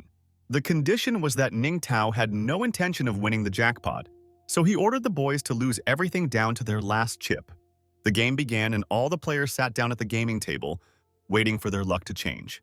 Ning Tao wasn't worried, so he immediately started with a big bet in order to lose everything as quickly as possible. The other players were shocked by such a number of chips because there were at least 10 million and only some madman could have done this. But that was exactly what Ning Tao needed, so he bet 500,000 that the dice would land on all threes. The girl who was taking bets pushed Ning Tao's chips away as if he had done something wrong. She explained to him that the highest bet should not exceed 100,000. So he should reduce the amount. Ning Tao was upset by this, but reluctantly replied that let it be 100,000 and then he would have to play longer. Once the bet was agreed upon, the girl began to shuffle the dice and then loudly clinked her glass on the table. As a result, 2 dice showed the number 3 and 1 showed the number 5, meaning a loss. Ning Tao said in a bored voice that he was betting again on all 3s coming up and placed his bet. Those who watched this commented that 3s very rarely fall, and this guy is throwing money down the drain. But they didn't know that Tao needed to spend as much as possible to get his points, and he was wondering how quickly he could lose 10 million if the bet was 100,000. Of course, this would take a very long time, so he shouted that he was not interested in playing with such small stakes. After he said this, a girl came up to him and spoke in a quiet voice. Then she whispered in his ear that if the stakes were small for him, He could follow her and she would show him something. Ning Tao liked this more, and without a doubt, he agreed to her proposal. They approached the massive doors, which sparkled with gold leaf and attracted attention with their exquisite engraving. Behind this door, Ning Tao saw an unfamiliar man sitting at a long marble table. He held a chocolate bar in his hands and bit into a piece that looked like Gao Bujin. Ning Tao found his image funny, as it seemed like the man was cosplaying as some kind of Hollywood cool player. But the man continued to play his role, demonstratively waving his hand so that Ning Tao would turn his gaze there. Where he pointed, there was a bunch of different cards, chips, and dice that corresponded to a certain game. Gao Bujin said that there was poker, mahjong, and dice here, and now he had to choose one of them. Ning Tao scratched his head and said that he would definitely choose bones, since it was something he was at least a little familiar with. When the game was chosen, Bujin said that the minimum bet here was 500,000 and asked if the guy would dare to do it. Ning Tao was not at all frightened by this, and on the contrary, he suggested starting the bet from 1 million. Gao Bujin definitely didn't expect this, so he froze for a few seconds with a question in his eyes about what this meant. Meanwhile, this entire private dice game was under the close surveillance of video cameras. The cameras clearly showed Ning Tao's exhausted face as he waited to finally lose as much as he needed. The owner of the Heavenly Hall, Wan Jin, watched with pleasure as the boy, who seemed funny to him, began to like him. The girl who escorted Ning Tao to this hall replied that of course he would like people who give money without questions. Boss Wan Jin replied that if she brought him a few more of these players, his business would skyrocket. He sat and rejoiced that money was just pouring in for him because of this young rich man. Meanwhile, the game continued, and quite a few spectators and fans gathered around the table. Ning Tao didn't care at all about his reputation as a spendthrift, so he continued to spend. The French gambling king stood next to Bujin, but he said that even he had never been so crazy. On the other side stood an Indian player, and he also said that he had never thrown away so much money. The only player, the Pirate of the Caribbean, also said that he didn't think there was anyone more wasteful than him. But today his opinion has changed. Another man commented that in Japan, everyone knows that playing dice with Gao Bujin is a lost cause. This is due to the fact that he has all the dice under control and it is simply impossible to win. And this time the dice fell, so that Gao Bujin won again, because Ning Tao kept betting on 3 threes. Gao Bujin said that perhaps there is no need to bet on triple all the time, since the probability of it happening is very low. He looked into Ning Tao's box and said that half of the chips were already lost, so maybe he needed to change tactics. Ning Tao placed his chips on the table for his next triple bet, as if Bujin's words had gone over his head. Gao Bujin regarded this as impudence and excessive faith in his luck, because it was completely unrealistic to beat him and Tao would never wait for his triple. As predicted, the dice came up with 2 ones and a 3, which meant another loss for Ning Tao. Realizing that everything happened exactly as he said, Bujin looked at Ning Tao and asked if he should continue. In response to this question, Ning Tao waved his chips and said that the next bet would be 4 million. Ning Tao added in a serious tone that he was betting triple again, and this tone did not expect any objections.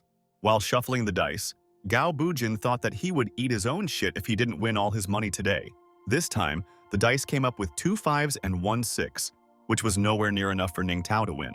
Gao Bujin ceremoniously said that Ning Tao was an idiot for deciding to play dice with him, and he would take every last penny from him.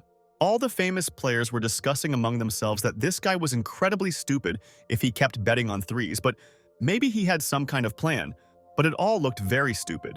Ning Tao heard comments behind his back that he was rich but stupid and would rather spend the money on brain surgery, and at that moment he received a notification from the system that he already had 500 points and he could buy an elixir of luck. He tossed his chips in as a signal to make the next bet, but this time it would be different. Now it was time for the serious game, and he thought with excitement in his eyes that this would be a grand show. He activated the elixir of fortune, and the goddess of fortune bestowed her magical blessing upon him. When he received his blessing, there was a reset of luck and a journey through the subconscious labyrinths. After the elixir was activated, Ning Tao's eyes began to glow with flames and sparkle with excitement. Gao Bujin said mockingly that he had 1 million left, and did he really want to place the same bet? Ning Tao's smile spoke for itself, so it was time to show off his real game. He poured all his chips out of the box onto the table and said that this time he was betting everything he had. Bujin was delighted, because that was exactly what he wanted, to finish him off with one game and put an end to this circus. At this point, the French gambling king and pirate said that they also wanted to join the game. Gao Bujin looked at them reproachfully and asked how they were going to play at all. The Indian player responded that they would not be playing, but would simply bet on the outcome of the game. Bujin realized that they all wanted to grab a piece of this crazy guy's money for themselves, and this irritated him. Ning Tao said that there was no problem, and if he lost, he would pay everyone twice the bet. And everyone, like madmen, began to bet millions and tens of millions on the guy's loss in anticipation of a big win. The players who were so confident all bet on Ning Tao's loss, but the young man only smiled slightly at them. There was no turning back, so Bujin slammed the glass on the table and had to open it. But the glass began to crack and a bright yellow light began to shine through the cracks, as if an explosion was about to occur. The glass shattered into pieces and a blinding light spilled across the entire hall, forcing everyone to squint. Gao Bujin was the first to look at the dice, because he was sure that he had the winnings in his pocket. Other spectators also tried with great effort to examine the result and already wanted to rejoice in their wealth. One Ning Tao was confident that the outcome was on his side with the help of the goddess of fortune, and was eagerly awaiting the reaction of everyone who had bet against him. The light began to dissipate little by little, and finally 3 cubes became visible, which would decide the fate of many people. The dice rolled a triple of 3 sixes, making Ning Tao the automatic winner. The players were amazed beyond measure, as they had just thoughtlessly lost several million each. But the one who was most surprised was Gao Bujing, who had never lost using his forbidden control technique. From such a surprise, the cup in the owner of the Heavenly Hall's hands cracked and crumbled into small pieces. He sat in front of the monitor and couldn't believe that his best player had just been beaten by some kid. Meanwhile, Ning Tao sat quietly and calculated how much Gao Bujin had lost in today's game, taking into account all the bets. After adding up all the results, he said his winnings were almost 200 million. Everyone gathered pounced on Gao Bujin, claiming that he was in cahoots with this guy, since he had always controlled the cubes. But today, everything went down the drain. Ning Tao understood that this situation would not go away so easily, and he needed to figure out how to resolve everything. To be on the safe side, he wrote his friend some speeches, so that he would immediately bring all their guys here. And at that very second, the casino owner appeared shouting that if he even dared to play with him, Ning Tao stood with his back to him. But he realized that this was addressed specifically to him, and the owner's aggression even burned. He had a gang of angry guards with him, like dogs waiting for their master's order. Ning Tao said that calling him names just because he won fairly was very low on the owner's part. Wang Jin didn't like his complacency and told him to shut up. This was his territory. He added that his word was law here and then ordered his bodyguards to kill this impudent fellow. But at that moment, the door flew out with a crash from a kick and everyone froze in place, not understanding what was happening. It was the monkey and his boys who told them that the casino owner did not want to give Tao his hard-earned money. Someone from the gang shouted that he should be torn away for this, because it is not right to deceive people like that. They beat Wang Jin with whatever they could, saying that his casino was a complete scam and that they had been losing all day. Meanwhile, the monkey told Tao that he read his message and brought everyone he could, and Tao thanked him and said that he would treat him for it later. When Wang Jin was already exhausted, Ning Tao sat down, looked him in the eye, and asked if he really waved. And the owner replied that no, and he would pay for everything. Then Ning Tao watched as they transferred money to him one by one, and he was happy that if he spent these 200 million, he would receive 2,000 points. But at this moment, an unexpected phone call rang, which surprised Ning Tao very much. It was his aunt calling, and he picked up the phone and asked in a friendly voice what had happened. The smile suddenly disappeared from his face because his aunt said that his uncle had been in an accident and was now in the first hospital. As quickly as possible, Ning Tao got into his car and raced to the hospital, overtaking all the cars on his way. He was overcome with incredible sadness because of such a tragedy, and he was constantly worried about his uncle. After all, when he was little, he was brought into his uncle's family and he raised him as his own son. He taught him, fed him, clothed him, and simply took care of him as if he was the most precious thing he had.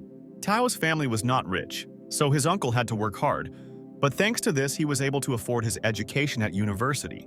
All these thoughts lay like a stone on his heart. And Tao asked most of all for everything to be well with his uncle. Arriving at the hospital, Ning Tao tried to get to the right room as quickly as possible. He was shouting down the hallway for everyone to move aside and let him through, and the entire staff looked at him like he was crazy. He pushed people in different directions, barely having time to apologize and explain his behavior, and finally, he got the right place because he saw his aunt near the ward. Seeing her nephew, the woman was surprised by his condition and asked with concern if he was okay. Barely catching his breath, Tao asked how his uncle was doing, and his aunt replied that he was fine and that he had only injured his leg, which is why he needed to be hospitalized for a short time. The heavy stone from his heart disappeared in 1 second, and Ning Tao calmly exhaled, glad that everything was fine. Having come to his senses, Ning Tao noticed that there was some unfamiliar man standing next to his aunt, with whom he didn't even say hello. Ning Tao asked his aunt if this man was some friend of his uncle, and she replied that this was not entirely true. After all, it was this man who hit Uncle Ning Tao and was the reason for his stay in the hospital. Hearing this, Ning Tao was very angry that the one standing in front of him was the same bastard who had brought his uncle to the hospital. The husband began to justify himself by saying that it was not his fault, but that his uncle was simply blind and did not see where he was going. Moreover, his car is now scratched, but he doesn't ask anyone to pay for it. Ning Tao shouted that this was no excuse after you hit a person, and the husband smilingly replied that he understood all these tricks of the poor and began to get out money. Handing a wad of money to his aunt, the man said that they would still need money for medical supplies. But as soon as the aunt reached for the money, the man let it go, as if it had happened by accident. Smiling sarcastically, he said that the money had accidentally slipped away and that it was not his fault. Taviika felt awkward and even a little humiliated when she looked at the scattered bills under her feet. The husband asked what she was waiting for, since she had not yet paid for any medical services. Then he pointed his finger at Ning Tuo and said that he had better collect this money, since he was already looking at it with greedy eyes. Auntie didn't want Tao to humiliate himself for their sake and follow the lead of this arrogant rich man. She was ready to sacrifice her dignity just to avoid upsetting her dear nephew. So she knelt down with sadness and pain in her soul to collect the scattered money, but before she could touch a single bill, Ning Tao took her hand away from them. He kindly told her not to worry, because he would cover all medical expenses himself. The aunt was touched by such words and could not believe that it was all true. But there was incredible advice. Tao helped his aunt up and told her husband that he no longer needed to pay them for medicine and supplies. But then his tone became rougher, and he said that the man should kneel down and apologize to his aunt. The husband laughed and sarcastically asked if the guy really wanted him to apologize. After that, the man snapped his fingers and 2 large mounds of earth began to appear near him, as if something was about to come out of there. Side by side, the stocky, muscular gopher brothers with leather-like teeth emerged from the ground. In one voice, they asked where the one was who decided to have problems with their boss and whether he was tired of living with such antics. Aunt asked Tao to forget about it, because they did not have the strength to compete with these rich people. The husband agreed with his aunt's words and told Tao to listen too. But even if she were his own grandmother, he would not kneel before her. Ignoring this not very meaningful help, Ning Tao folded his fingers as if he wanted to snap them too.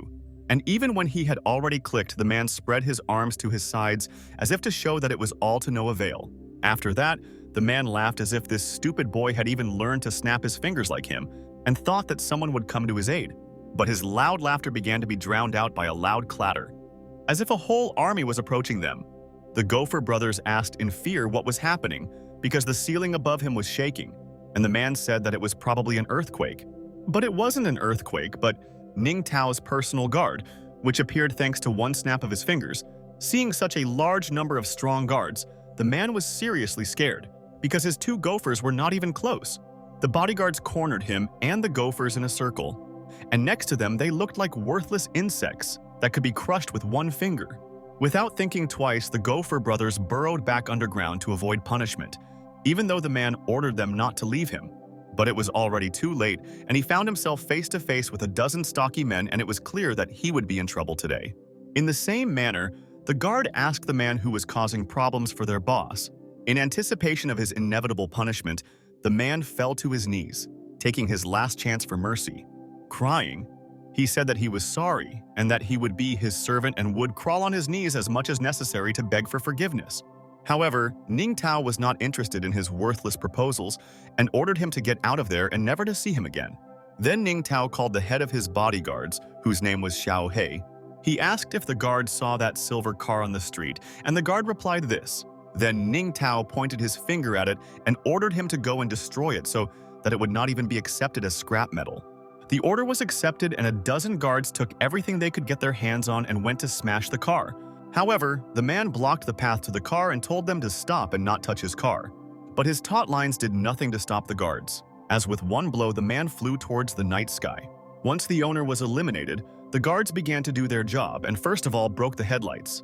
The next step was the door onto both sides, which crumbled into small pieces from the impact. After all these manipulations, the man heard a loud roar behind him and, turning around, could not believe his eyes. One of the security guards was driving the road roller and wanted to run over the husband's car as well.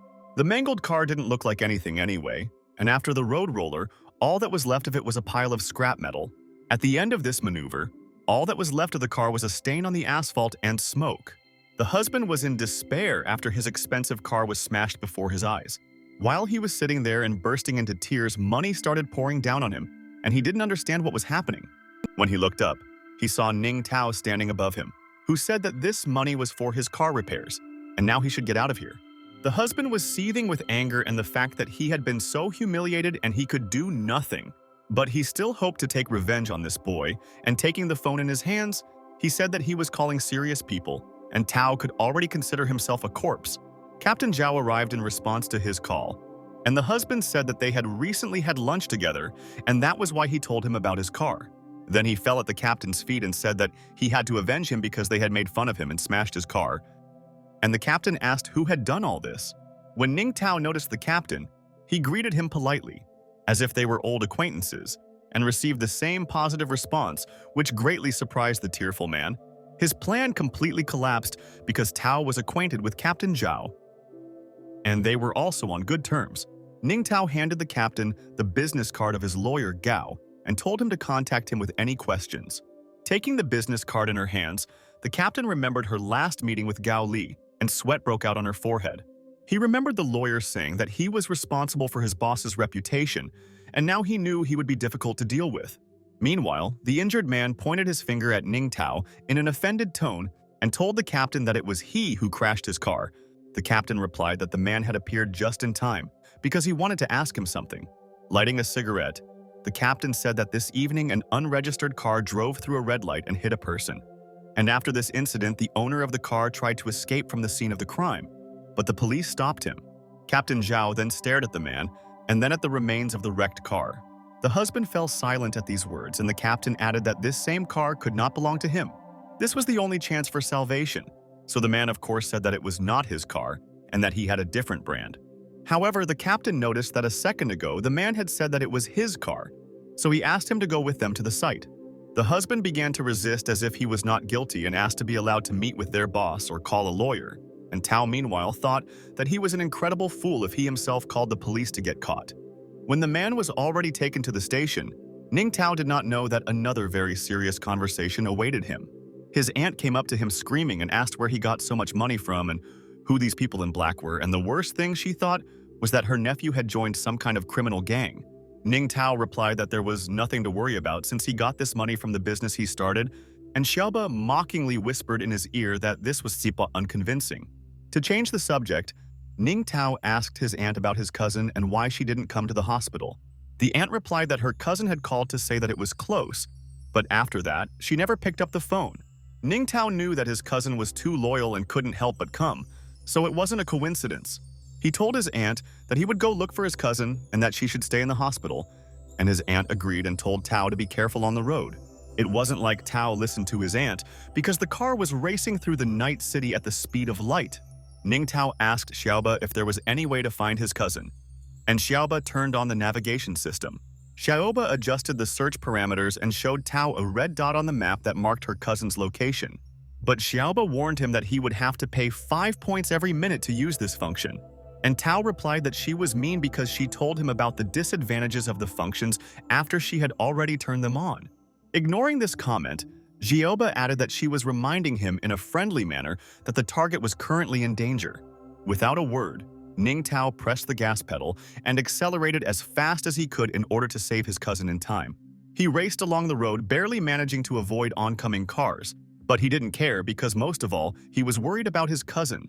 Ning Tao replayed the recent events in his mind and thought that first the trouble with his uncle and then his cousin couldn't be just a coincidence. The only explanation for these events was that someone had a grudge against Ning Tao and was making his life miserable in every way possible. Ning Tao finally reached the place indicated on the map, but it left him very surprised. It was a nightclub. and the first thing that caught his eye were the skimpy girls spinning on the poles. These dances were too open and intended for the recreation of adults. Looking at all this, Ningtao couldn't understand why and under what circumstances his cousin was here. Tao's gaze was drawn to a group of drunk people who were laughing and having a good time. Then he noticed his cousin, squeezed in among the boys, who was being forced to drink and join them. The girl in turn tried to fight back and said that she didn't want to drink with them, much less spend the evening. After hearing the refusal, one of the gang hit the girl in the face, cursing that she was a worthless piece of shit. The girl grabbed her cheek, which was burning with pain, and the guy added that he saved her honor by inviting her to drink with them, and she dared to refuse. Another one of that company added that there was never a time when someone refused them, and at that moment Ningtao approached them.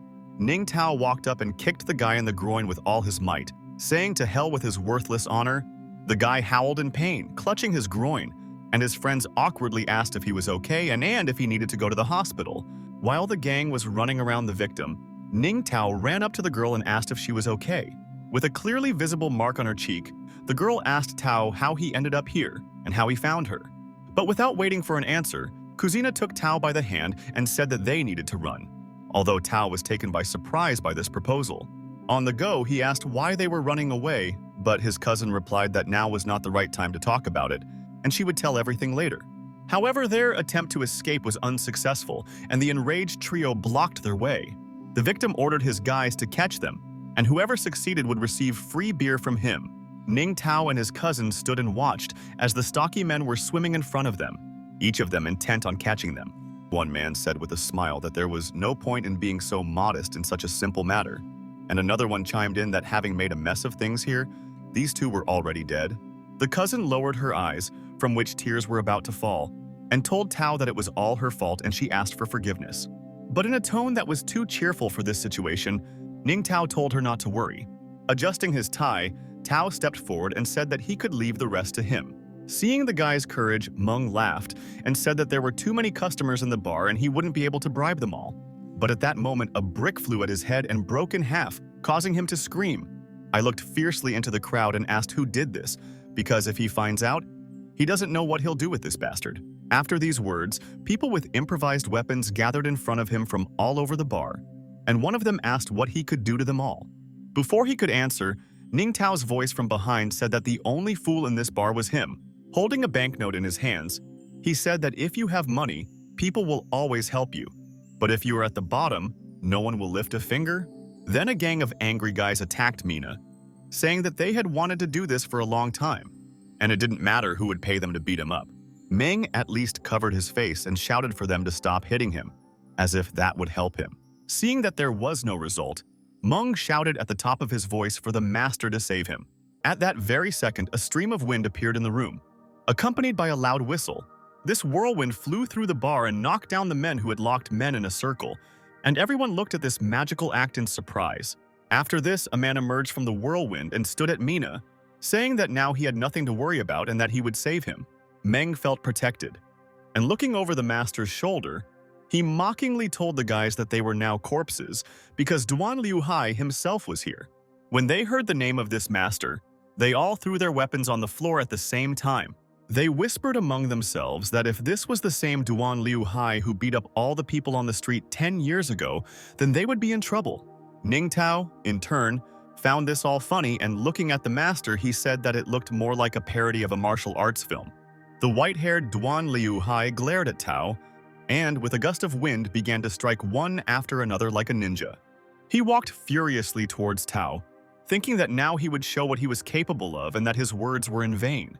Jumping high above Ning Tao's head, the master took a striking stance and shouted for that bastard to die. Then Ning Tao realized that this man was truly a martial arts master, and he became seriously scared. He analyzed that after such a strong blow he would not live for even 3 seconds. So he needed to immediately come up with some kind of plan, and the first thing that came to mind was the cost system. As soon as he thought this, Xiaoba appeared, lazily eating a banana, and said that they could save him, but it would cost 1,000 points. Ning Tao picked up this blue talking ball and started shaking it, saying that he didn't have that many points now and wouldn't be able to earn them while dead. But Xiaoba calmly replied that these were the rules of the system. Throwing away the banana peel, she added that he was new and the system gave him invincible powers. Ning Tao yelled at her even more to come back and explain what these super invincible powers were and how the banana peel was supposed to help him. Xiaoba disappeared without any explanation, and Ning Tao could hear death approaching him from behind his back in the form of Duan Liuhai. All Tao could do in this situation was at least try to dodge the blow, although the chances were slim. But luck was on his side and he found himself a centimeter away from the force of the master's blow, who, by inertia, stepped on a banana peel. The master did not predict this moment at all, and everything turned out almost exactly as he planned. And due to such speed, the master slipped on the peel and fell head down on the floor, while Ning Tao stood unharmed nearby. A strong blow to the head knocked the master off balance and he lost consciousness, completely not reacting to anything around him. Ning Tao stood over him as if he were his defeated victim, his hands raised, showing everyone that he had defeated the powerful master. To make things even more demonstrative, Ning Tao leaned over to Duan Liuhai's fainting body and asked if the matter between them had been resolved. Meng ran up to his master and, trying to bring him to his senses, said that as his student he would definitely avenge him. The guys behind took up arms again and told me that it was not a fact that he would be able to take revenge because he might not survive today. Meng was again in the center of the brawl and was calling out for help at the top of his voice, although it was useless. After all this, Ning Tao handed his cousin a check for $1 million and said that this money was for his uncle's treatment. Seeing such a number, the cousin was very surprised and cried out sadly, but Tao warned her to behave more quietly so as not to attract unnecessary attention. This bar was not the best place to discuss such things, and his cousin, in a much quieter tone, asked where he got so much money.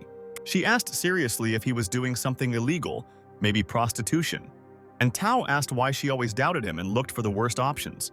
She began to ask persistently again, and Tao said that her uncle was standing behind her and she turned around, but did not see anyone there. With this distraction, Ning Tao was able to quickly run away, saying only that everything was fine with the money, but his cousin shouted after him that he should explain everything properly. She was angry with him because he ran away faster than a hare, leaving her alone with her guesses. Meanwhile, around the corner of the bar, there was an observer who called his boss and reported that Meng Yuan had also failed. Upon hearing this unflattering information, the boss threw the phone on the ground, screaming that he had wasted his money on this pile of garbage. The head of the Han family shouted fiercely that they couldn't even handle such a simple task, and Wen replied that they still couldn't allow Ning Tao to do whatever he wanted. In a calm tone, Han told his son that he had other backup plans for this boy. He intended to take all of Ning Tao's shares for himself and leave him with nothing, which would be one of the biggest places. Meanwhile, Ning Tao let out a sigh of relief after such a tense situation. He was glad he was able to get away from his cousin because he was worried that she would not be involved in all this. At this moment, Xiaoba suddenly appeared with an announcement that a new mission had become available. Ning Tao yelled at her. It wasn't necessary to scare him to death every time, and Xiaoba replied that he shouldn't be so cruel. It was a charity mission. He changed his behavior after hearing the phrase that this was a charitable mission, and he became interested in learning the details. Xiaoba explained that this time she wanted him to conquer the star Zheng Ruoying, and the reward for that would be 1,000 points and 2 attributes. But if he lost, he would be turned into a girl. Ning Tao waved Xiaoba away and said that he would not accept any tasks related to his manhood, and now he needed to go home and get some sleep.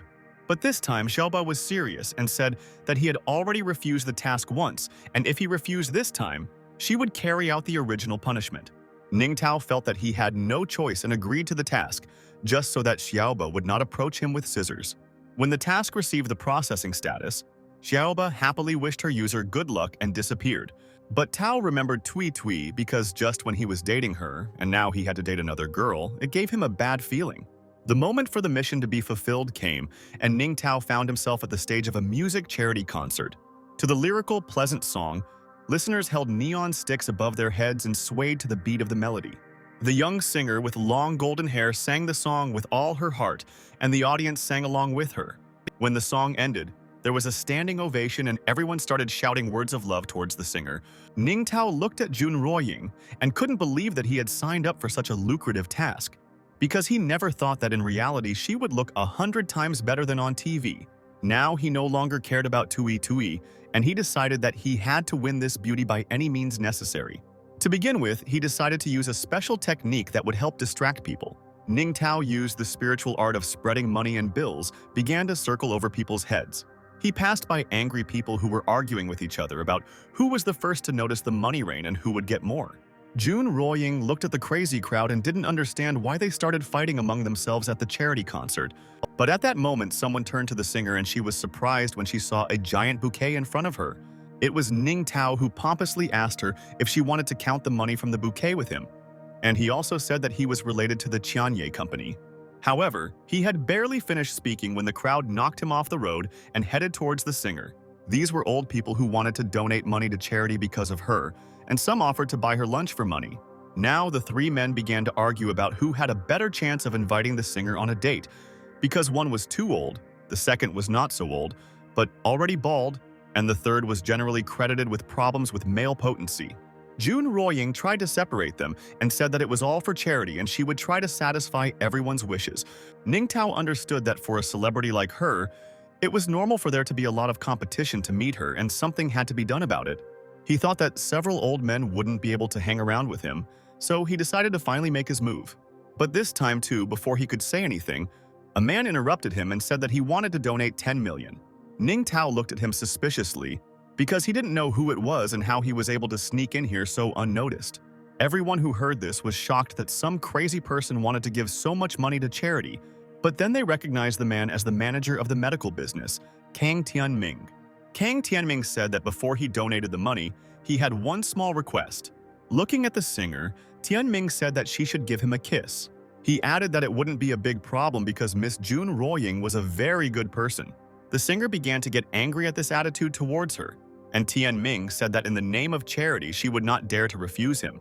Three old men from behind started shouting indignantly that he was a pervert, and they did not agree with him doing this, because it was not right. Kang Tianming sighed demonstratively and said that this was still a charity concert. So if they have eggs, then let them donate more of it and take this right for themselves. At one point, the old men fell silent, realizing that their financial side was not ready for this, so they could only retreat. However, besides the old men, there was another volunteer who said that it was his first time at a charity event and he was not very experienced in this matter. And it was Ning Tao who said that it was worth trying himself and therefore wanted to donate 100 million. Most of the guests at the event had never even heard of 1 billion and were incredibly shocked. Even Kang Tianming's mouth was wide open in surprise, and Miss Jun Roying couldn't believe that this was true at all. Everyone started discussing the young billionaire and sharing their impressions of him. Kang Tianming indignantly shouted that in order to show love, it doesn't matter how much money you sacrifice. These words were met with a violent reaction from the three old men who had been left behind because of his condition. Tianming lowered his head, agreeing that he had also just been pretending, but Ning Tao's voice denied it and said that these words were true.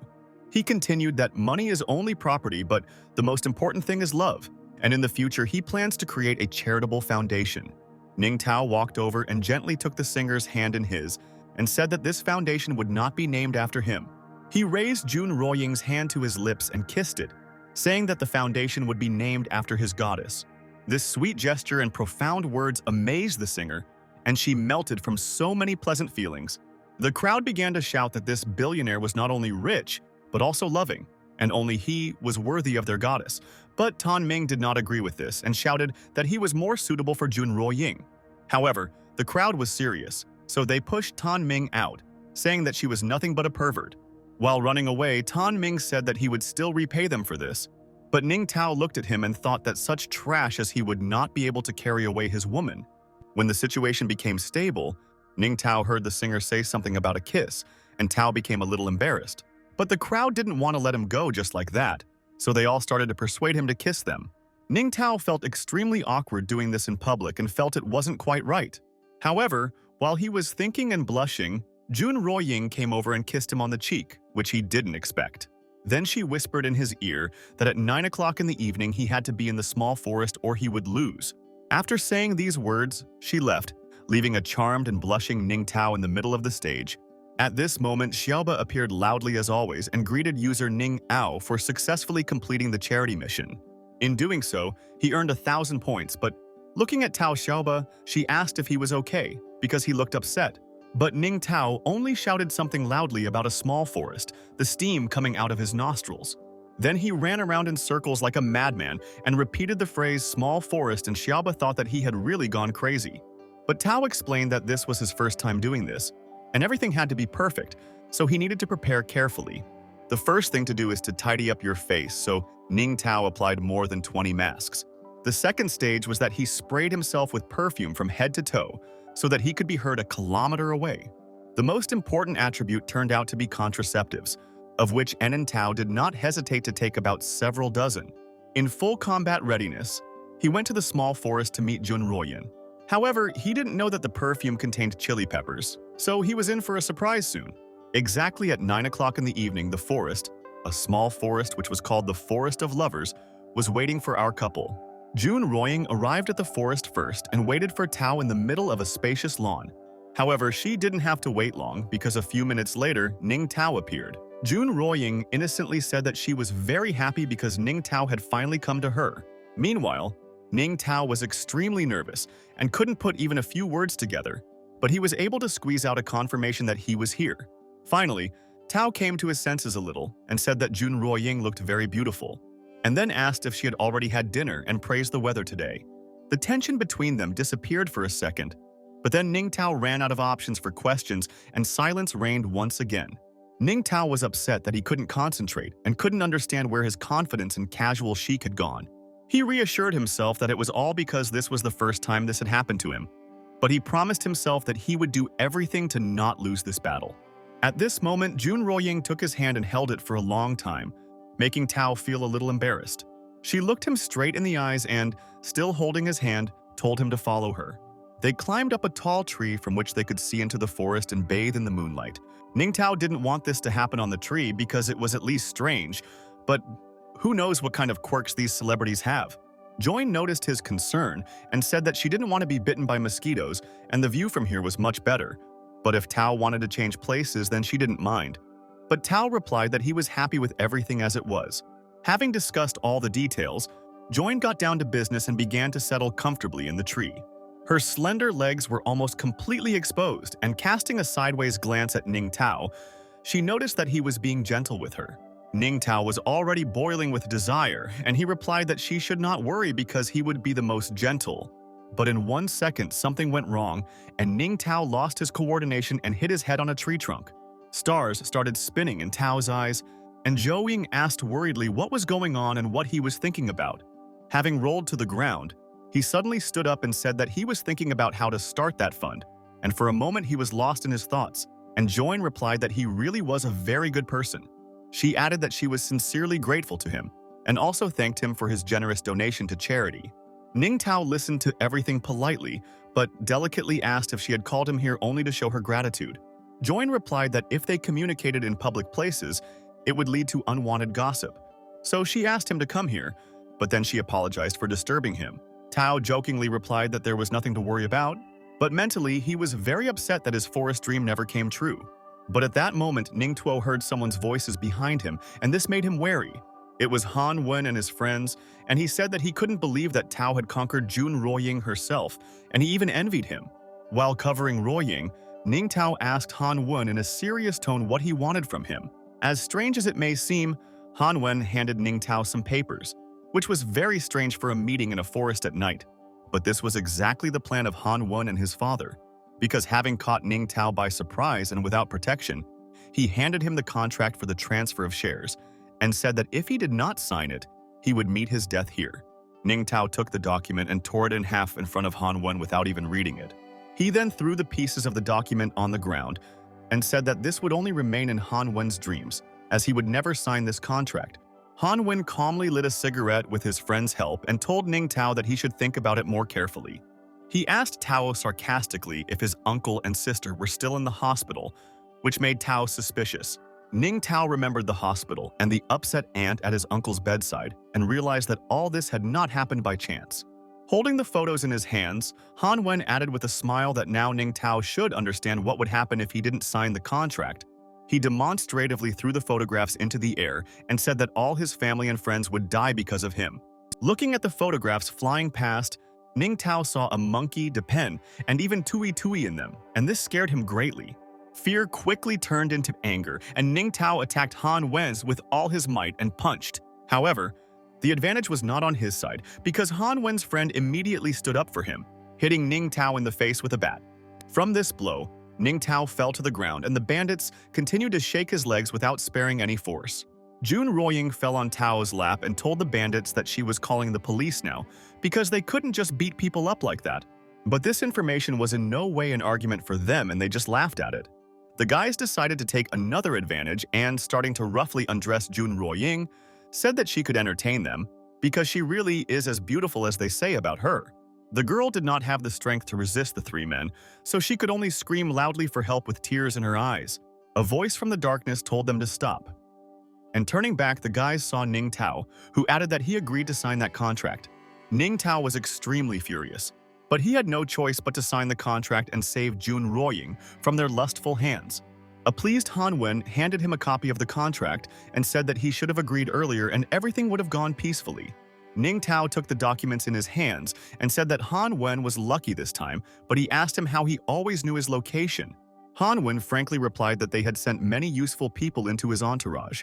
Still holding the papers, Ning Tao asked if the street fight and accident were staged, and Han Wen replied that it was true, since it was the most effective method.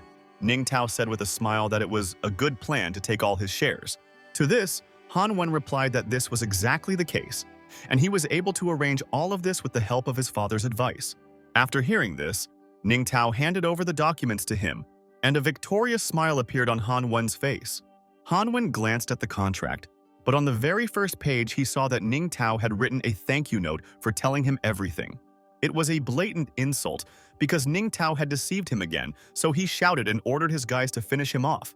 At this moment, Ning Tao called Xiaobu and said that he needed medical attention. Xiaoba understood everything, and at that very moment offered Tao a crazy potion that would help him in the fight. After accepting it, Ning Tao glowed with a bright light, causing the bandits to narrow their eyes, but they did not understand what was happening. Feeling this incredible power, Ning Tao returned to the bandits and said that they would be the first to die today. Taking the stick in their hands, the guys mockingly asked what kind of cosplay this was of Bruce Lee or Jackie Chan. The bravest of them said that it was all a bluff and that Ning Tao would not be able to do anything, so there was no need to be afraid. But they were very wrong, because Ning Tao had concentrated an electromagnetic energy ball in his hands, which he was going to direct at these scumbags. However, even this did not greatly surprise the bandits because they took turns mocking this performance, and one of them said that he would still kill Ning Tao even if he himself was Xiaoyang. This threat further aroused Ning Tao's anger, and he directed his crushing energy at the Guardians with all his might. The impact was so powerful that its wave tore out trees in its path by the roots. A quick stream of energy rushed through the forest, destroying everything that came into contact with it, looking for the point behind it. This bright beam cut through the night sky with its hellish light and unquenchable charge of force energy. Ning Tao's strike left a devastating trail of burnt trees and grass, splitting the ancient forest into two. In this hellish trench, there were 4 guys lying with various injuries and bruises, showing almost no signs of life. This energy explosion left Ning Tao a little exhausted and he felt powerless. He asked Xiaoba if this pain was a side effect, and she replied that he had released too much energy at once, which was difficult for the human body. Then he asked her about De Han Wen, and she replied that he was lying somewhere there, very surprised by what happened. Having spotted him with his gaze, Ning Tao slowly walked towards him, instilling fear and radiating malice. He pointed his finger at him menacingly and ordered him to hand over the evidence of his and his father's crimes. Otherwise, he would cut off his balls. Ning Tao's threat had no effect on Han Wen, and he boldly replied that he would never betray his father. This only made Ning Tao laugh, and he mockingly replied that this was a very touching act. But Tao already had enough evidence, because he recorded the entire conversation on a dictaphone, and Han Wen asked in surprise whether he had helped him come up with exactly this plan, and Ning Tao replied that his father had given him advice too. Ning Tao said that he had warned Han Wen about the consequences from the very beginning, but he did not listen to him. And then Han Wen shouted that he would tell everything that was necessary so that his father would not hear this recording. But Ning Tao replied that it was too late and any arguments were no longer appropriate and would not change anything. Han Wen realized that he had once again lost to Ning Tao in an argument, and this made him very sad. Ning Tao didn't throw his words to the wind, so Han Wen's balls were still at risk. Meanwhile, Ning Tao's friends were walking near the forest, and one of them heard strange sounds, but the other objected that it was just his chicken toy. In the midst of all the action, An excited Jun Ruoying came running into the forest looking for Tao, wondering if he was still alive. She came to help accompanied by police officers, and when she saw Ning Tao, she asked him if everything was okay. Ning Tao replied that everything was fine, and Zhou Ying asked in surprise if he had managed to handle everything himself. Without further ado, Ning Tao pointed his finger to the side so that Jun Ruoying could see for herself. Under the tree sat a devastated Han Wen with a crimson stain on his pants in the groin area, staring into space with no desire to live any longer. Jun Ruoying looked at Ning Tao with fascination as if he was a hero, because he had defeated all the bandits with his own strength. This praise greatly impressed Ning Tao, and he replied that it was all small stuff, and he hadn't even used all his strength. Jun Ruoying then approached him and asked him to take her home where she could see his true strength. Ning Tao's eyes lit up with incredible desire, but he still couldn't believe that it was true. Their heated conversation was interrupted by a policeman, who tactfully said that he had been informed of a robbery. Ning Tao met Captain Zhao's gaze and asked if there was only one policeman in this place, that they constantly crossed paths, and the captain also felt strange that it was Ning Tao again, so there was an awkward silence. The captain then asked Ning Tao about the suspects and whether Ning Tao himself was the suspect, and Ruoying immediately objected that it was not him. Jun Ruoying pointed her finger at Han Wen and said that he was trying to harm Ning Tao and her too. Listening to this conversation from afar, Han Wen realized that there was a policeman here and he needed to act immediately. Han Wen jumped to his feet and pushed Ruoying away, shouting at the captain that he wanted to write a statement. He continued that Ning Tao had attacked his friends and caused heavy damage to his most important place. He then went on to say that Ning Tao had used magic and that he was probably some kind of alien from another planet. No one took this nonsense seriously, and the police simply grabbed Han Wen by the arms to lead him to the car. The captain said that Han Wen needed psychological help, and the police took him away while he was still shouting that he was telling the truth. Then Ning Tao took something out of his jacket pocket and told the captain that he had a gift for him. He handed Han Wen's phone to the captain and said that it contained a lot of interesting information for the investigation. The captain looked at the phone and his eyes almost popped out of his head from what he saw. Ning Tao said with a smile that he would now leave this matter to the professionals and his work was now complete. But at that moment, something rather unexpected happened, because the captain grabbed Ning Tao by the hand and dragged him somewhere. Ning Tao asked what was the matter, and the captain replied that he should also go with him to the site, because there were some very important things here. Resisting with all his might, Ning Tao said that he needed to take Jun Ruoying home and he couldn't miss this opportunity, but the captain replied that he would be rewarded for it. But Ning Tao was in despair because he didn't want any reward, he only wanted to be with Jun Ruoying. The next morning, the dazzling sun shone upon Ning Tao's luxurious estate, peering into every window. Sleepy Ning Tao had just woken up and was yawning sweetly, covering his mouth with his palm. He didn't feel very well, because he had spent the whole night at the police station and had only slept a few hours. Opening his eyes, he saw in front of him Tui Tui, his bodyguard and lawyer, who said that they had finally waited for him to wake up. Ning Tao didn't expect such a moment and, covering himself with a blanket, asked what they were all doing in his room. The lawyer adjusted his glasses with 2 fingers and asked Tao if he remembered today. In a respectful and serious tone, he answered his own question and said that today was the day of the directors' meeting. With a fake smile, Ning Tao said that there was no way he could forget about this, and it seemed like everyone was very motivated by this. At one moment, Ning Tao jumped out of bed and found himself dressed in a luxurious suit and thrusting his fist forward, saying that he was ready to fight. In battle readiness, they and their lawyer drove up to the Kyanyi Company building for the long-awaited meeting. As Ning Tao entered, he caught the surprised glances of the secretaries, who thought that such a rich investor was still surprisingly handsome and young. With a respectable step, Ning Tao walked along the corridor of the foyer, and the secretaries opened their mouths at this perfect appearance. Xiaoba also looked at all this and commented that people are too strange because when you have money, everyone loves you. She added that when Ning Tao becomes the most influential investor, he will bathe in glory and live a luxurious life. To all these words about boundless wealth and glory, Ning Tao replied that he did not need it at all. He added that he didn't want to be like Han Wen, and when Tianyi was completely transferred to him, he would use his fortune to help society. This answer greatly surprised Xiaobu, and for a second she didn't even know what to say. In her mocking manner, she replied that these words were escaping him so they should not be believed, and Ning Tao angrily said that it was true. While he was arguing with Xiaoba, about the veracity of his words. Ning Tao was called by someone, and he turned towards the sound with a dissatisfied face. It was Han Wen who pointed at him and asked how he dared to come here. Because now Han Wen had found support and Tao needed to prepare for death, and after today he might become poor again. These words did not leave any impression on Ning Tao, and his bodyguard quickly showed the pair their place. Han Wen and his girlfriend were lying on the floor, and he told her that they finally got a chance to show off, and they were beaten again. And so our three heroes approached the doors of the negotiation room in anticipation of something unknown. Ning Tao turned to the lawyer and told him to give him the file, and he would go there himself, to which Gao Li replied that this might be a false decision. But Ning Tao stood his ground and said that he could handle it himself, and that the lawyer should go away and do what he asked. Having no further arguments to object to, the lawyer agreed and accepted the boss's order. Then Ning Tao grabbed the door handle and began to open it, releasing the sunlight. However, the further picture was even a little frightening, because all the members of the company were already sitting at the long table, waiting for Ning Tao to arrive like vultures waiting for their prey.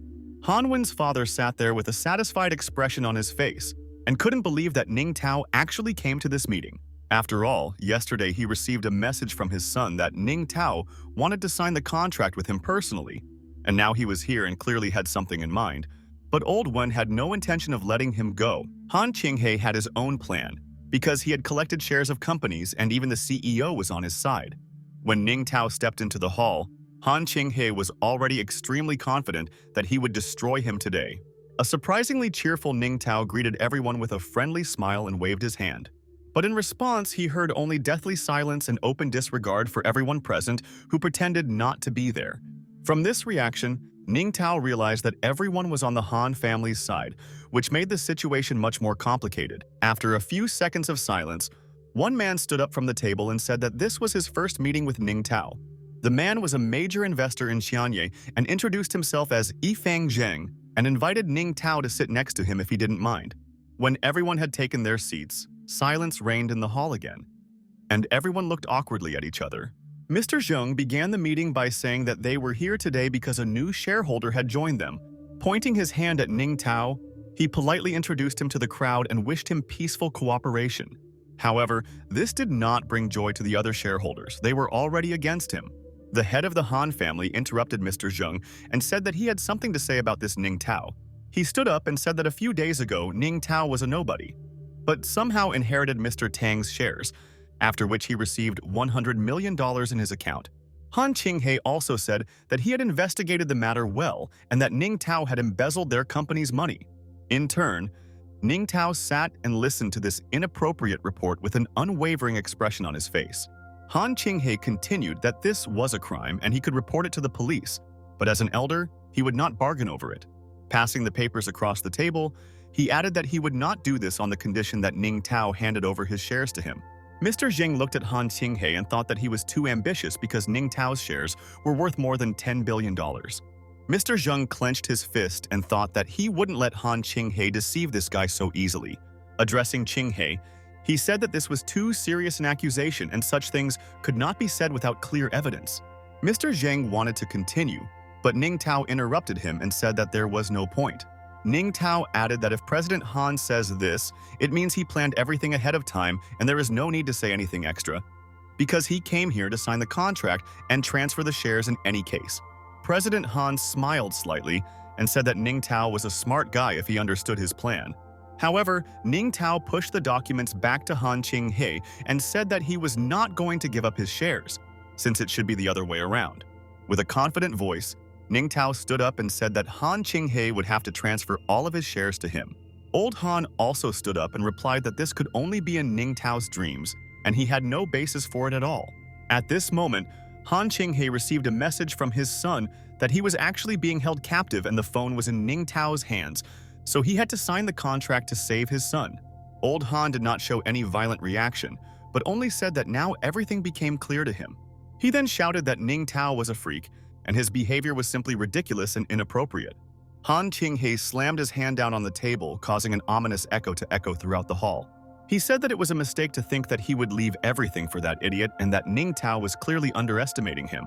In turn, Ning Tao pointed to the phone and said that it contained a recording of all his crimes and he could easily hand it over to the police.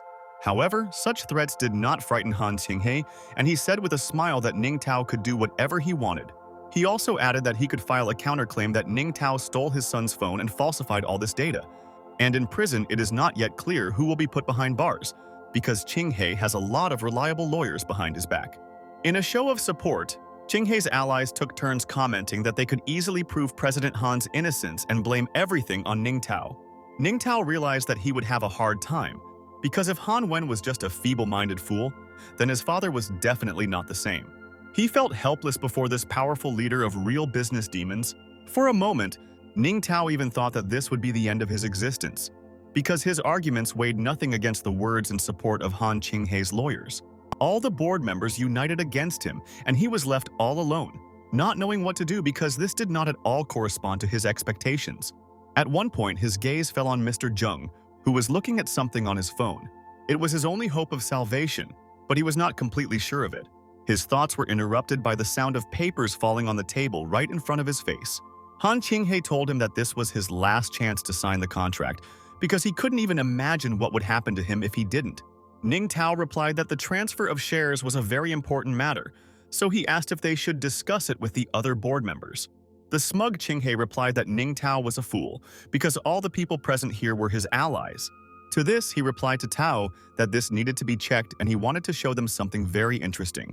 Everyone looked closely at the screen where Ning Tao showed photos of a girl with purple hair. One of those present in the hall fell silent and could not believe his eyes when he looked at this girl. Another man pointed at the screen and asked if it was his wife, and he attacked Ning Tao, claiming that he had taken a photo of his wife. Ning Tao, in turn, replied that he found these photos on Han Wen's phone and had nothing to do with them. Han Qinghe said that Ning Tao would not be able to cause a quarrel between them, but Tao replied that the most interesting things were yet to come. The next photo showed Han Wen and the woman half-naked on a bed. This caused incredible anger in the man, because he could not believe that the son of President Han was capable of such a thing. Everyone started laughing at the unfortunate husband, calling him names and commenting that he had been told for a long time that his woman was cheating on him, but he didn't believe it. But Ning Tao interrupted their laughter by flipping through the picture, saying that there was something for everyone to laugh about. The next photo was of another naked woman, who turned out to be the wife of another of Qinghe's allies. The third photo was also of an intimate nature, and another of Qinghe's ally recognized the woman in the photo as his close friend. The fourth photo was of a dark-haired woman in a revealing role-playing costume, and again, someone recognized her as his bride. There were many more photographs taken by various relatives and acquaintances of these men, and everyone present was not deprived of unexpected information about them. Then no one could make fun of one, because everyone found themselves in the same unpleasant situation. Everyone rushed at Han Qinghe with threats that they would now help Ning Tao put him behind bars, and Qinghe tried to justify himself by saying that this was all his son's doing, and he had nothing to do with it. This did not stop them. And they said that this all happened because Qinghe was a bad father, and justice needed to be brought to him. Ning Tao watched this unexpected turn of events and thought that this time he was truly indebted to Han Wen. After the joint massacre, Han Qinghe sat at the table and Ning Tao asked if he was now willing to sign the contract to transfer shares when his allies were against him, and Qinghe agreed. Taking the papers in his hands, Han Qinghe signed his name, which meant complete defeat in front of Ning Tao. Exhausted and disfigured, Han Qinghe handed over the documents and asked Ning Tao not to say anything to the police. Ning Tao replied that he was a man of his word, and when he returned he would also let Han Wen go. Ning Tao then turned to Xiaobi and asked if she could resume the task of transferring the shares that Qinghe owned, and she replied that it would cost 10 points. This was no problem for Ning Tao, and he said that he wanted to immediately restore this task, and Xiaoba happily agreed. Han Qinghe said pitifully that he had nothing now, so he begged for mercy, as he promised to make his son pay for everything he had done. His former allies looked at him as a non-entity and actually began to understand that his son was largely to blame for everything, but it no longer mattered. However, the pitiful image was just a cover, and Qinghe was already thinking of a way to get back using his connections, and in the meantime he would have enough time to clean up the evidence of his crimes. When his plan is ready, he will come back and destroy everyone one by one and make them regret their decision. At this moment, Han Wen burst into the hall with tears in his eyes, calling for his father. This was unexpected for Han Qinghe because Ning Tao said that his son was being held hostage. Han Wen fell to his knees and said that instead of capturing him, Ning Tao had turned him over to the police, exposing all his crimes. While Han Wen was crying on his knees at his father's feet, a police captain approached Qing He. He showed his ID and said that Qing He was accused of involvement in some commercial crimes, so he should go with him to the police station. Han Qing He sternly asked Ning Tao why he called the police when he promised not to, and Tao replied that he only gave them Han Wen's phone as a record. They won't be able to put him in jail for this, but if someone confirms Han Qing He's crimes, he will go to jail. Then behind Qing He, Han Wen's voice was heard, saying that he had confessed everything to the police and was asking for forgiveness. This information completely ruined Qing He's plan, and he angrily punched his son in the face with his fist, saying that he was a cretin and a freak. He wanted to continue the massacre, but they held him by the arms while he screamed that Wen was ungrateful and always brought only harm to his father, who had held him back all his life. Mr. Zheng wanted to calm Han Qing He down, but it was hard because Qing He was shouting that it was his right and Wen was his son and he could beat him. Han Wen wanted to escape from his father's anger unnoticed and crawled towards the exit on all fours, but he failed. A line of angry men formed in front of him, seeking revenge for his crimes and meetings with their wives. They were angry and wanted to take justice into their own hands by making him a eunuch so that he could not do such a thing again. After this eventful meeting, our heroes went to the Sunyun Grand Hotel to celebrate their victory. A glass of wine and 2 soft drinks were clinked in a toast to the health and well-being of those present. Ning Tao expressed his gratitude for helping him defeat the Wen family, and the guard confirmed that Tao himself had surpassed them all in intelligence. Noticing Tui Tui's absence, Ning Tao asked where she had gone, and the bodyguard replied that she had gone to change clothes to surprise Ning Tao. Ning Tao was surprised by this turn of events, and he couldn't imagine what kind of surprise would await him. Meanwhile, 2 girls were discussing an interesting man who could become their object of interest today. It was Ning Tao, about whom the girls knew quite a bit of information, namely that he was a major investor in the Tianye Corporation and currently did not have a wife. One of the girls was already thinking about her plan for wealth when she married this wealthy husband, and the hunt had already begun. They headed towards the table where Ning Tao was sitting to start a dialogue with him for further seduction. They surrounded him and suggested that they have a drink together and dilute their loneliness today. Ning Tao politely replied that he was a little busy right now, and the girl replied that in that case they needed to hurry. While the girls were trying to pull Ning Tao along with them, their attention was drawn to the appearance of a beautiful figure, causing everyone to gape. It was Tui Tui in a luxurious dress decorated with butterflies and flowers sparkling in the light like a fairy tale fairy. She attracted the attention of all the men present who admired the girl's angelic appearance. The girls next to Ning Tao weren't very happy when Tui Tui approached him, since their plan wasn't relevant. Tui Tui asked him if he liked her look, because she tried to look her best for him personally that evening. The girls were very angry with the appearance of Tui Tui, who was ruining their plans for Ning Tao, and they wanted to get rid of the homewrecker as quickly as possible. Ning Tao had a different opinion, because as soon as he spoke to Tui Tui, he pushed the 2 impudent girls away from him. Then he slowly walked up to Tui Tui and gently took her hand, looking straight into her eyes. For a second, they were outside of this world, looking at each other as if nothing existed except them, and Ning Tao replied that he really liked her magic dress. After a short pause, Ning Tao added that he liked Tui Tui herself more than the dress. These words disoriented Tui Tui, and she did not know what to answer her boss to this tender compliment. At one point, the distance between them became very small, and they could feel each other's breath on them. While their gazes were riveted and detached from the world, the fair-haired Jun Ruoying entered the hall.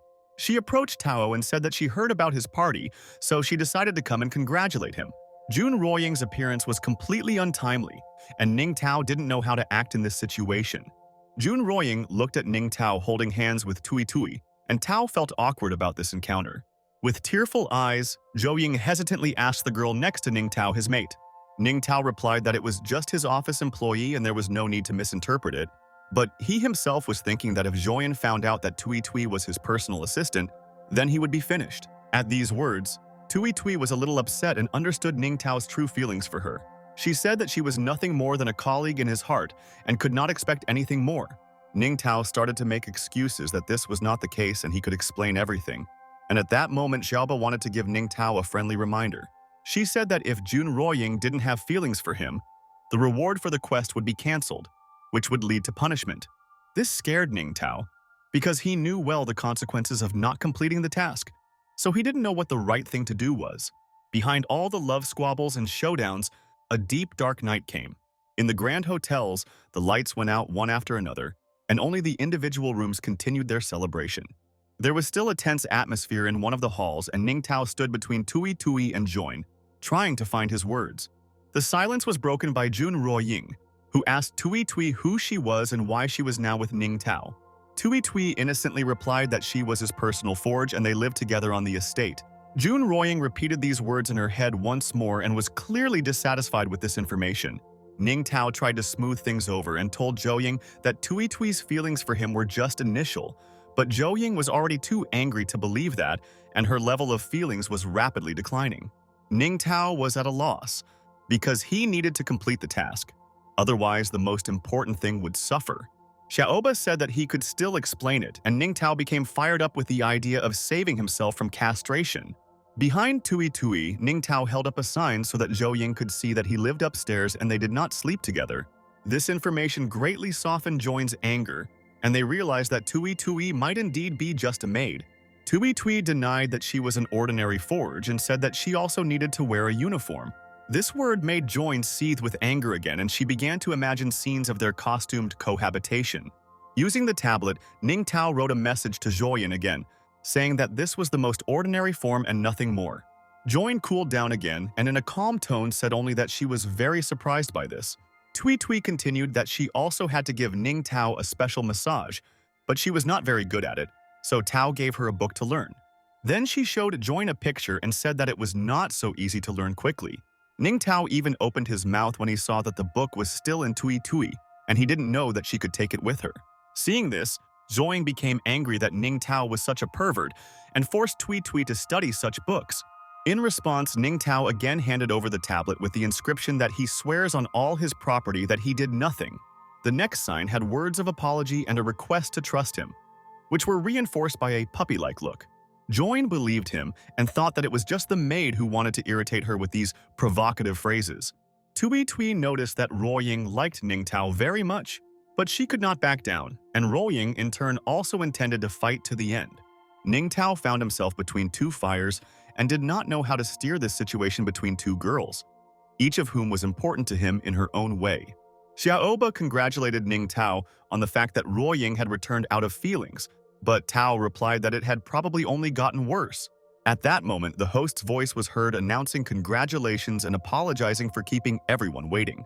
Then he invited all the guests to the evening dances, according to the tradition of their establishment.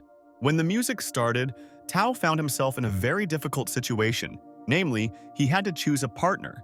Tui Tui and Join both asked him to dance, which threw Tao off his game even more.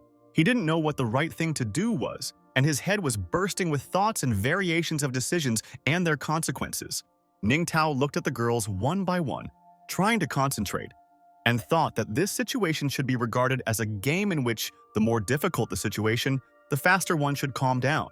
He drew a parallel to the game where you have to make wise choices to get your happy ending, namely Tui Tui's commitment. Ning Tao closed his eyes and concentrated on the fact that this was all a game and he could handle it. Imagining himself to be a real player, he pressed the start button, which meant the beginning of the Playboy's attempt at survival. The next step was choosing the difficulty level, and Ning Tao decided to start with the easiest one. Once the settings were configured, it took a few seconds for the virtual game to load, taking into account all the settings.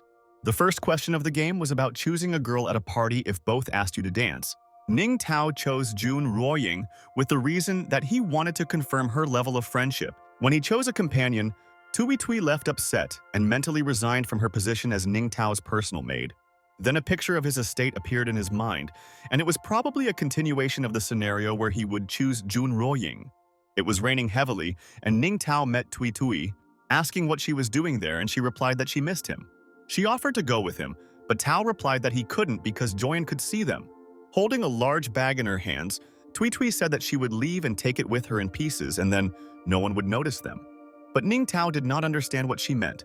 Then Ning Tao looked at Tui Tui's eyes, shining with madness and hatred for leaving her, exchanging her for another.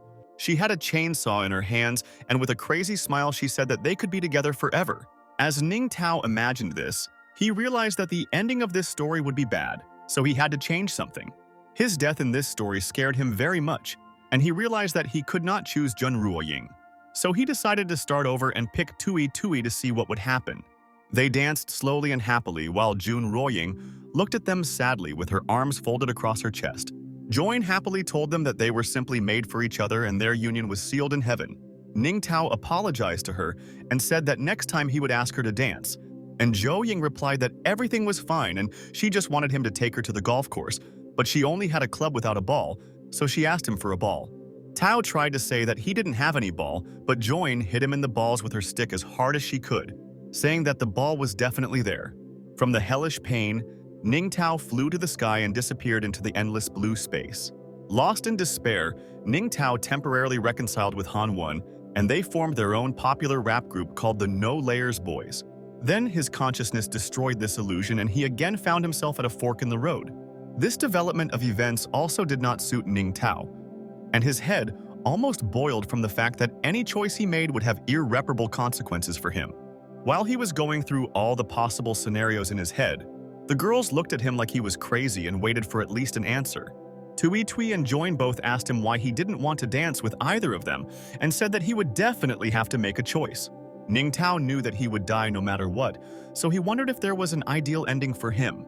The girls continued to argue about who Tao would dance with, and he turned around and said who he was choosing to dance with. While looking for salvation, he saw a security guard who was carelessly sipping his drink through a straw. It was completely absurd, but Ning Tao took the bodyguard by the arm and said that he chose him. In conclusion, Ning Tao danced with his bodyguard until dawn, but he said that for that the boss would have to double his rate. When it was all over, Ning Tao sat in the toilet and thought about how harem owners dealt with these girl rivalries. He came to the conclusion that he needed to avoid these two as much as possible, but he didn't yet know how to do it. Tayo was thinking through all the possible options, but his thoughts were interrupted by the sound of an incoming notification on his phone. Ning Tao took out his phone and read the message that, due to his absence from the university, he might be deprived of his graduation and needed to resume attending classes. He had completely forgotten about it, and Xiaoba asked him why he still needed to attend classes despite his incredible condition. Tao asked why she thought that if he was rich, he didn't need to study, and Xiaoba replied that people study to make money. She added that education aims to provide the opportunity to earn money, and money is the main priority in society. Ning Tao didn't like Xiaoba's answer because he had his own opinions on the matter. He said that before her death, his mother said that she wanted him to grow up to be a well-educated person, and now he doesn't want to be a fool and let his mother down.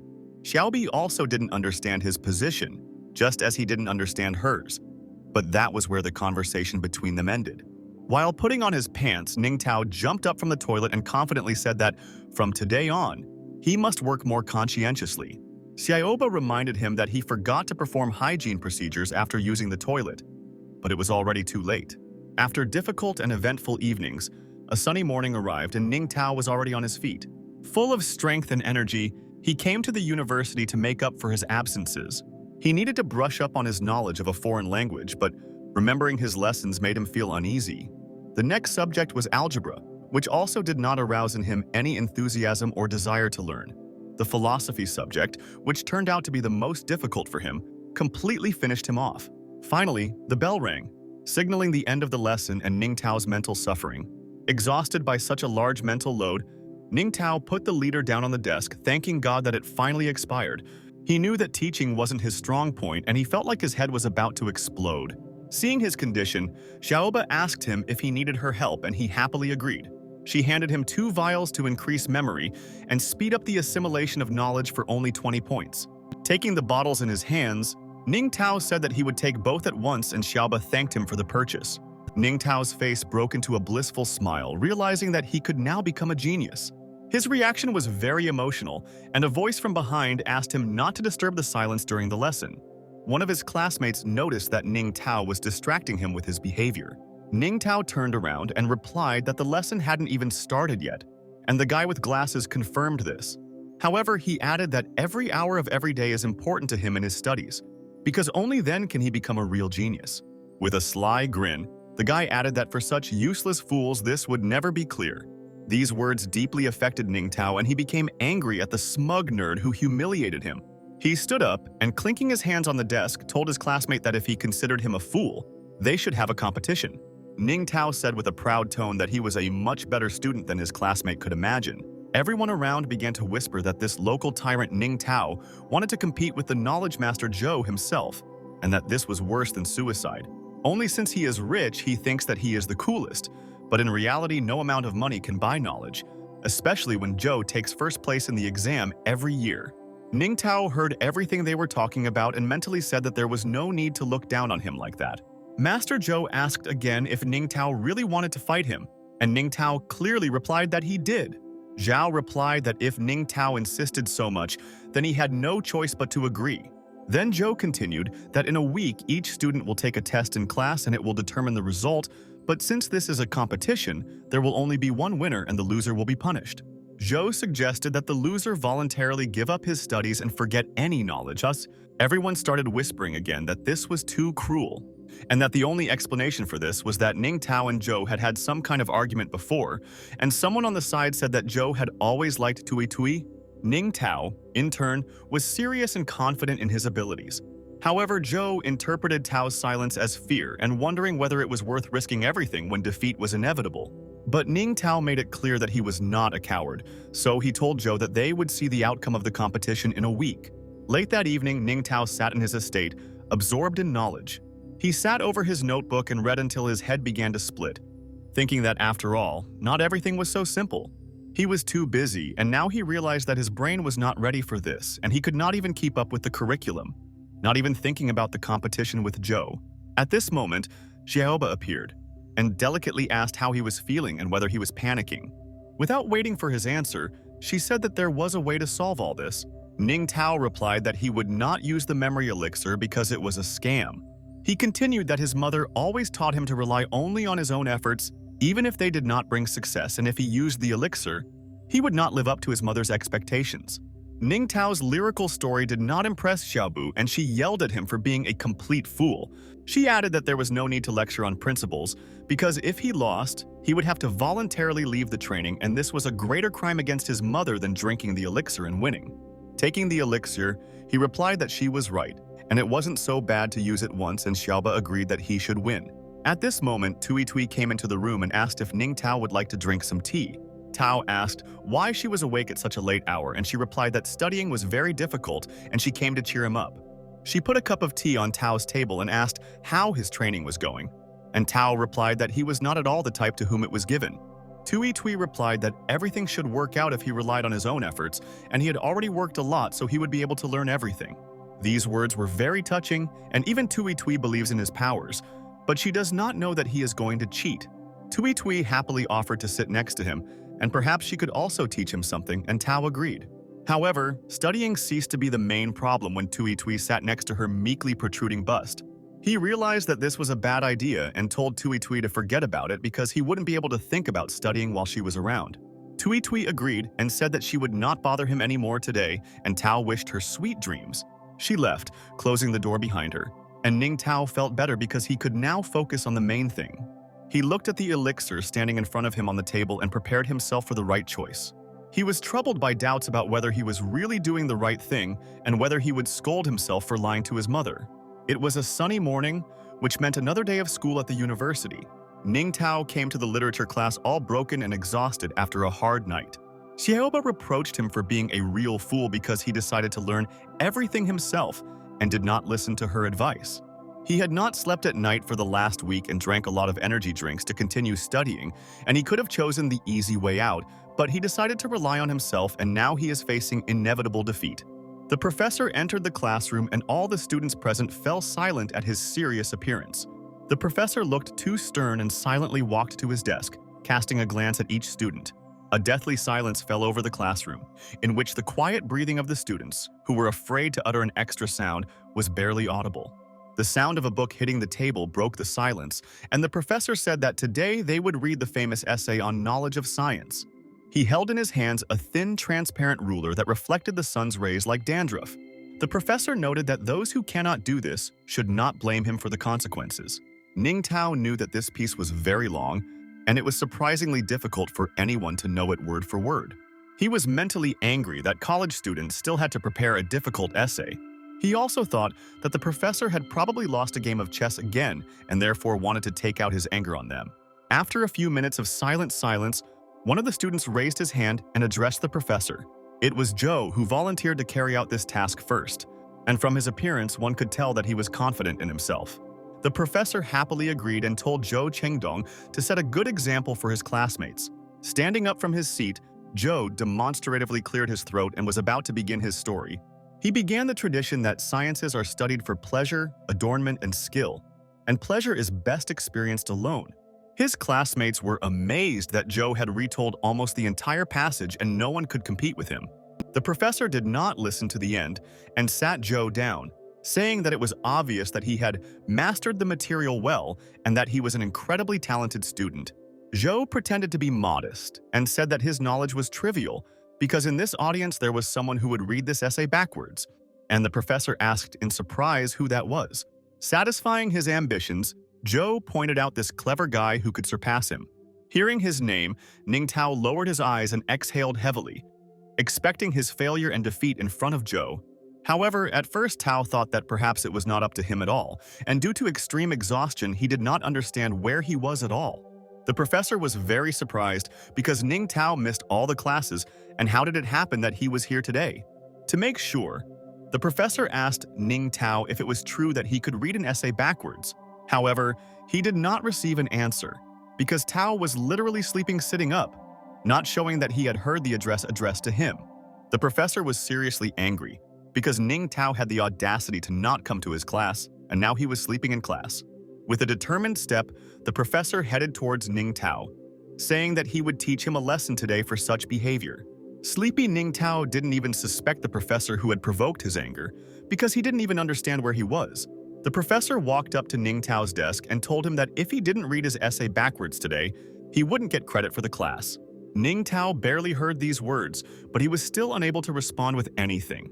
This disrespect made the professor even more angry, and he swung his ruler at Ning Tao with all his might. At the last moment, when the ruler barely touched his head, Ning Tao caught it with 2 fingers, canceling out the blow. The professor did not expect such a quick reaction from the sleepy Ning Tao, and it even scared him a little. Ning Tao replied that his absence was due to him taking a short break to recover. Still holding the ruler between his fingers, Ning Tao added that he was now ready to read the essay. When Ning Tao had finished reciting the essay backwards, the classroom was silent, and the professor only looked at his student with a surprised look. From Ning Tao's expression, it was clear that this was effortless for him, as if he did this every day. Even the arrogant Joe, who had provoked Tao into this experiment, was surprised that he had managed to complete the task. Listening line by line, the professor could not believe that Ning Tao's performance was really possible. In a lazy voice, Ning Tao said the last word of his story without even stumbling once. He demonstratively folded his hands and exhaled, declaring that the essay recitation was complete. Everyone present opened their mouths in surprise and admiration at such skill. It was more like magic than truth, and people like Ning Tao were 1 in a million, considering not only their intelligence but also their wealth. Looking at Professor Ning Tao's reaction, he asked him if everything was okay with his recitation and if there would be any corrections. The professor's expression changed, and he sincerely praised him and Joe for their incredible efforts, adding that even he himself could not read the essay backwards so fluently. For Joe, such praise was worse than defeat, because he knew that Ning Tao had surpassed him.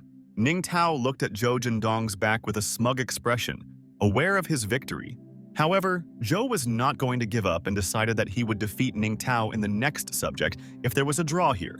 The next subject was English, and 2 opponents fought passionately for the right to be first. The third subject of the competition was chemistry, and De Ning Tao was also not inferior to his opponent in knowledge. The fourth subject was the foundation of law, where our heroes passionately debated various topics. Another subject was history, and our opponents competed in a virtual world of memories and facts, as if in a real fight. Their confrontation could truly be compared to a war for survival, where there is only one winner. Swords and axes were replaced by rulers and squares, but this did not end the battle of wits. Squeezing his weapons, Zhou hissed that a moron like Ning Tao couldn't be smarter than him, but Tao replied that he was doing quite well at it up to this point. Zhou was not reassured and added that before these subjects cease to be too easy, perhaps they will be truly competitive. Ning Tao was not afraid and said that he would be here when needed to continue the competition. To this, Zhou replied that they would have a math test the other day and Tao had to get the highest score. and anyone who gets a lower score than necessary will have to run around the building 10 times with a moron sign. Ning Tao mentally agreed that it would be very humiliating for the loser to back down. Zhou interpreted Ning Tao's silence as fear, so he mockingly asked if he was afraid of losing. Ning Tao shouted loudly that this was only possible in Zhou's dreams, and he was willing to accept this challenge. Through his cloudy glasses, Zhou looked at his opponent with complete confidence in his victory. The decisive moment has arrived, and our rivals have met in the decisive battle of knowledge in mathematics. The tasks were already laid out in front of the students, and this was the only chance to prove themselves to be the smartest or to leave the class as nothing. Ning Tao was calm because he had practiced a lot before the exam and was confident that he would be able to get a high score. However, his self-confidence let him down when it came to more serious tasks. In front of him was a complex mathematical equation, the very sight of which confused his thoughts. This was the final task that had to be done correctly for the highest score, but for Tao it was extremely difficult. The exam was over and everyone was eagerly awaiting the results, on which their future at the university depended. The professor began his conversation by saying that in any case, all the students were great and had done a lot of work on themselves. He continued that almost everyone failed the last question and only one student got a perfect score. And this brilliant student turned out to be Zhou Zhendong, who showed the highest result. Hearing his name, Zhou immediately realized that he had won, and all that was left was to listen to the professor. He already imagined Ning Tao running around the building with a sign and everyone laughing at him. Without holding back his emotions, Zhou shouted to the entire class that he was the winner and had finally managed to overtake Ning Tao. He turned to Ning Tao with a satisfied expression while holding a tablet in his hands and said that he must now fulfill the condition. The professor didn't understand such a violent reaction and asked if this was a joke towards Ning Tao. Ning Tao stood up and told the professor that this was not a joke because he and Zhou had made a bet. He continued that if he really loses, he must fulfill the condition and accept the insulting sign as a true student of this university. Addressing Zhou, Tao said that he believed that if Zhou were defeated, he would do the same. Zhao replied that he would certainly accept whatever punishment they agreed upon if he lost. Hearing these words, Ning Tao replied that Zhou could now begin to fulfill the condition. Zhou disagreed and said that he got the highest score and therefore shouldn't do it. Ning Tao repeated his words that whoever got the highest score on this exam was the loser. Ning Tao then explained that the final task of this test could not be solved. Zhou shouted that this was not true, and Ning Tao simply could not accept his defeat and realized that someone was better than him. Ning Tao's classmates began to support his opinion and said that there was indeed something wrong with the last task. The professor personally began to review this problem and asked for a few minutes to calculate and check. 10 minutes had passed since the professor had checked the accuracy of the task, and now he was ready to announce the result. He said that one of the problems actually had a mistake and did not have any correct answer. Zhou couldn't believe these words because he was absolutely confident in himself and his abilities. Ning Tao began to mock Zhou and asked how he could know the correct answer to the wrong problem. Zhao replied that perhaps he was just a genius and was able to see a solution where there was none.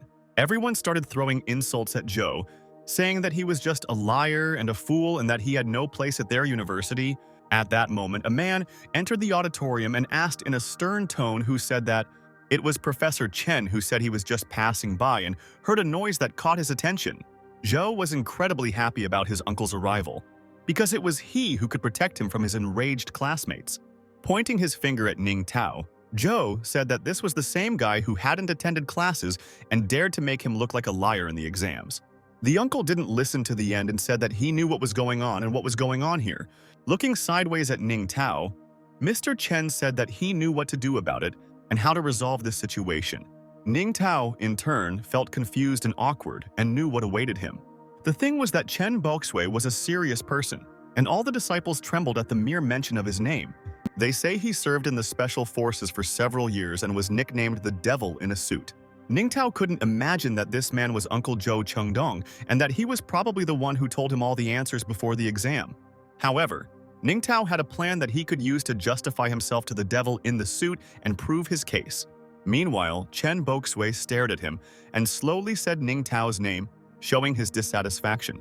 He told Ning Tao that Zhou Chengdong said that he often skipped classes, and Tao meekly replied that it was true. Chen Boxue continued that Ning Tao should know that this could lead to expulsion from the university. Ning Tao had no choice but to agree with everything Boxui said because it was the truth. Meanwhile, Zhou looked at Ning Tao with a smile and mentally rejoiced that now his uncle would throw Tao out of the university. Chen Boxue continued that given all the violations of discipline on behalf of the faculty, he had to announce important information. Ning Tao expected anything, but when Chen Boxue said that he was not going to be counted, it surprised him. At first, he didn't know how to react to this and therefore thought through various possible developments. Chen Boxue continued that he heard perfectly what their math professor said. Ning Tao attended classes and worked diligently for the past week, so he passed his exams with perfect marks. Ning Tao still asked hesitantly if he was going to be expelled from the university after all. In a rude and respectful tone, Chen Boxue replied that there was no need to be overly proud of this. After all, now Ning Tao must continue to develop conscientiously. Having such potential, Ning Tao happily agreed and thought to himself that this uncle was very nice and not at all like a devil. However, Zhou was not at all satisfied with this result because he wanted Ning Tao to be punished. He stood up and told his uncle that he couldn't just let him go because Ning Tao had to pay for his actions. Clenching his fist, Chen Boxue replied that it was his fault and now he wanted to make it right. After saying these words, he hit Zhou Chengdong in the face with all his might for his insolence and disrespect. The impact was strong enough to send Zhou Chengdong flying into the wall, almost collapsing through it. The students present just opened their mouths in surprise, not understanding what was happening here. The mathematics professor was also shocked by what happened and, with his mouth open, dodged the debris of the wall. Seeing this, Ning Tao was convinced that Chen Boxue was indeed a devil when he was angry. Zhou Chengdong barely spoke and asked his uncle why he had treated him so rudely. This question angered the uncle even more, and he said that Zhou himself should know why. However, he continued that he had known for a long time that Zhou was using his computer to get answers to tests, and now he was ashamed that such a freak and charlatan had grown up in his family. For this vile act, Chen Boxue promised to punish Zhou in the manner customary in their family.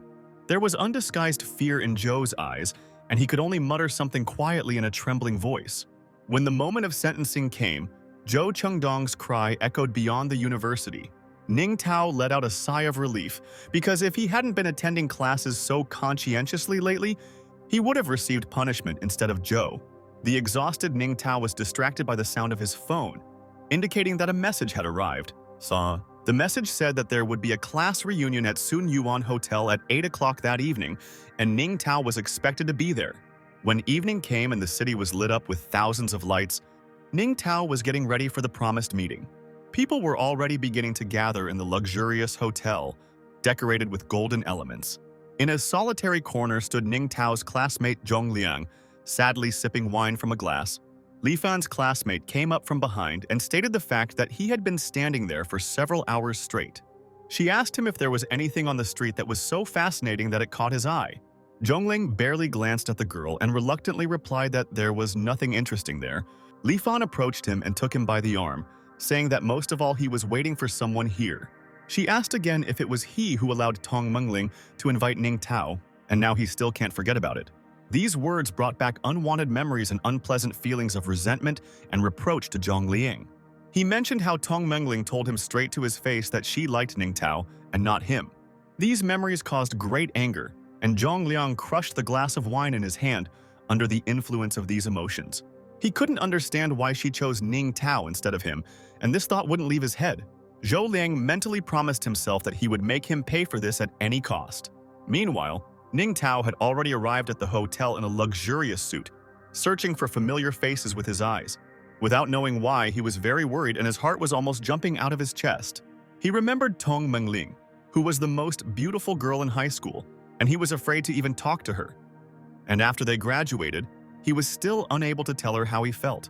However, a note of confidence appeared in his head, because he was no longer the poor and weak boy he once was. Ning Tao was determined that this time he would definitely propose to her. As he was rushing to meet his love, Tong Mengling was just coming around the corner, looking for him. Without noticing the movement, they crashed into each other at full speed. Not understanding what had happened, Ning Tao started coughing from the strong blow and Tong Mengling asked in embarrassment if everything was okay. When they finally met eyes, they were speechless for a second from the long-awaited meeting. Ning Tao looked at her like an angel, thinking that she had become even more beautiful than before. They began a normal dialogue, asking each other about various little things and common affairs. Mengling suddenly laughed, and Ning Tao asked what exactly made her laugh so much since he wasn't telling any jokes. Menlin then explained that she was simply remembering their first meeting and acquaintance. Ning Tao also remembered that when they first met, she also bumped into him without seeing him.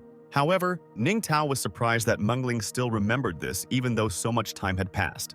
Ning Tao added that he also remembers how they ate her bento together and many other things.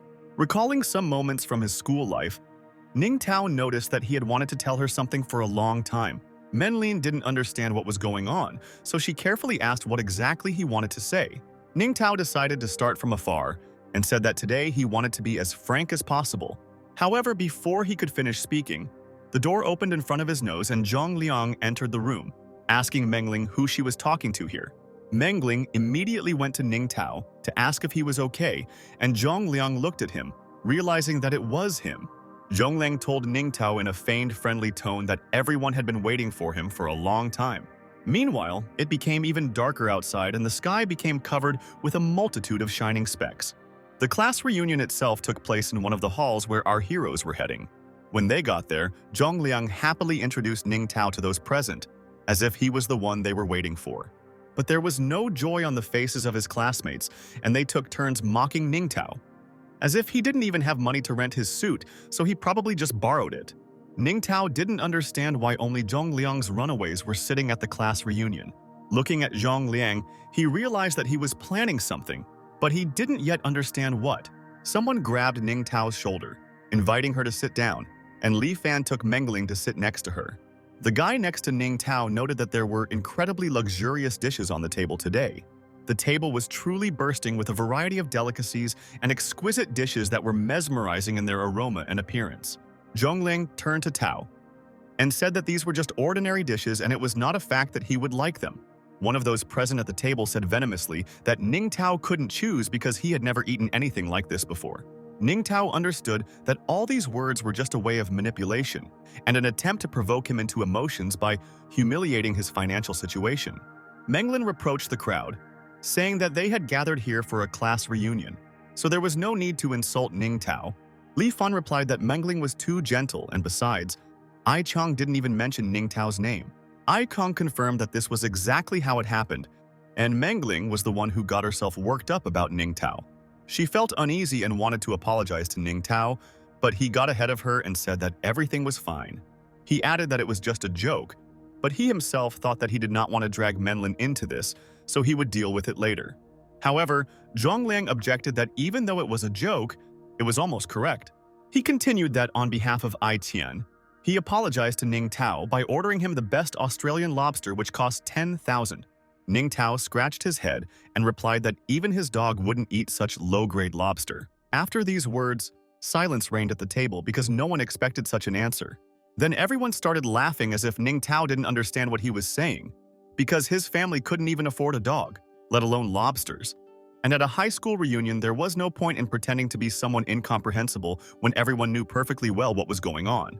The bullying continued, and Tao heard that he couldn't hide who he really was, and that just because he went to university didn't make him rich. Listening to these images, Ning Tao remembered going to school and being bullied by everyone because of his torn clothes and his family's poverty.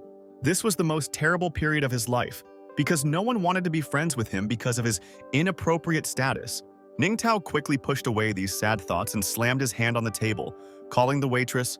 The waitress came immediately, and Ning Tao told her to take the low-quality dishes off the table and he would make a new order himself.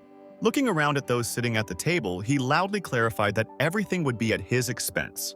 Everyone began to whisper that Ning Tao might really be rich, but Ai Chang objected that it was just a show for show.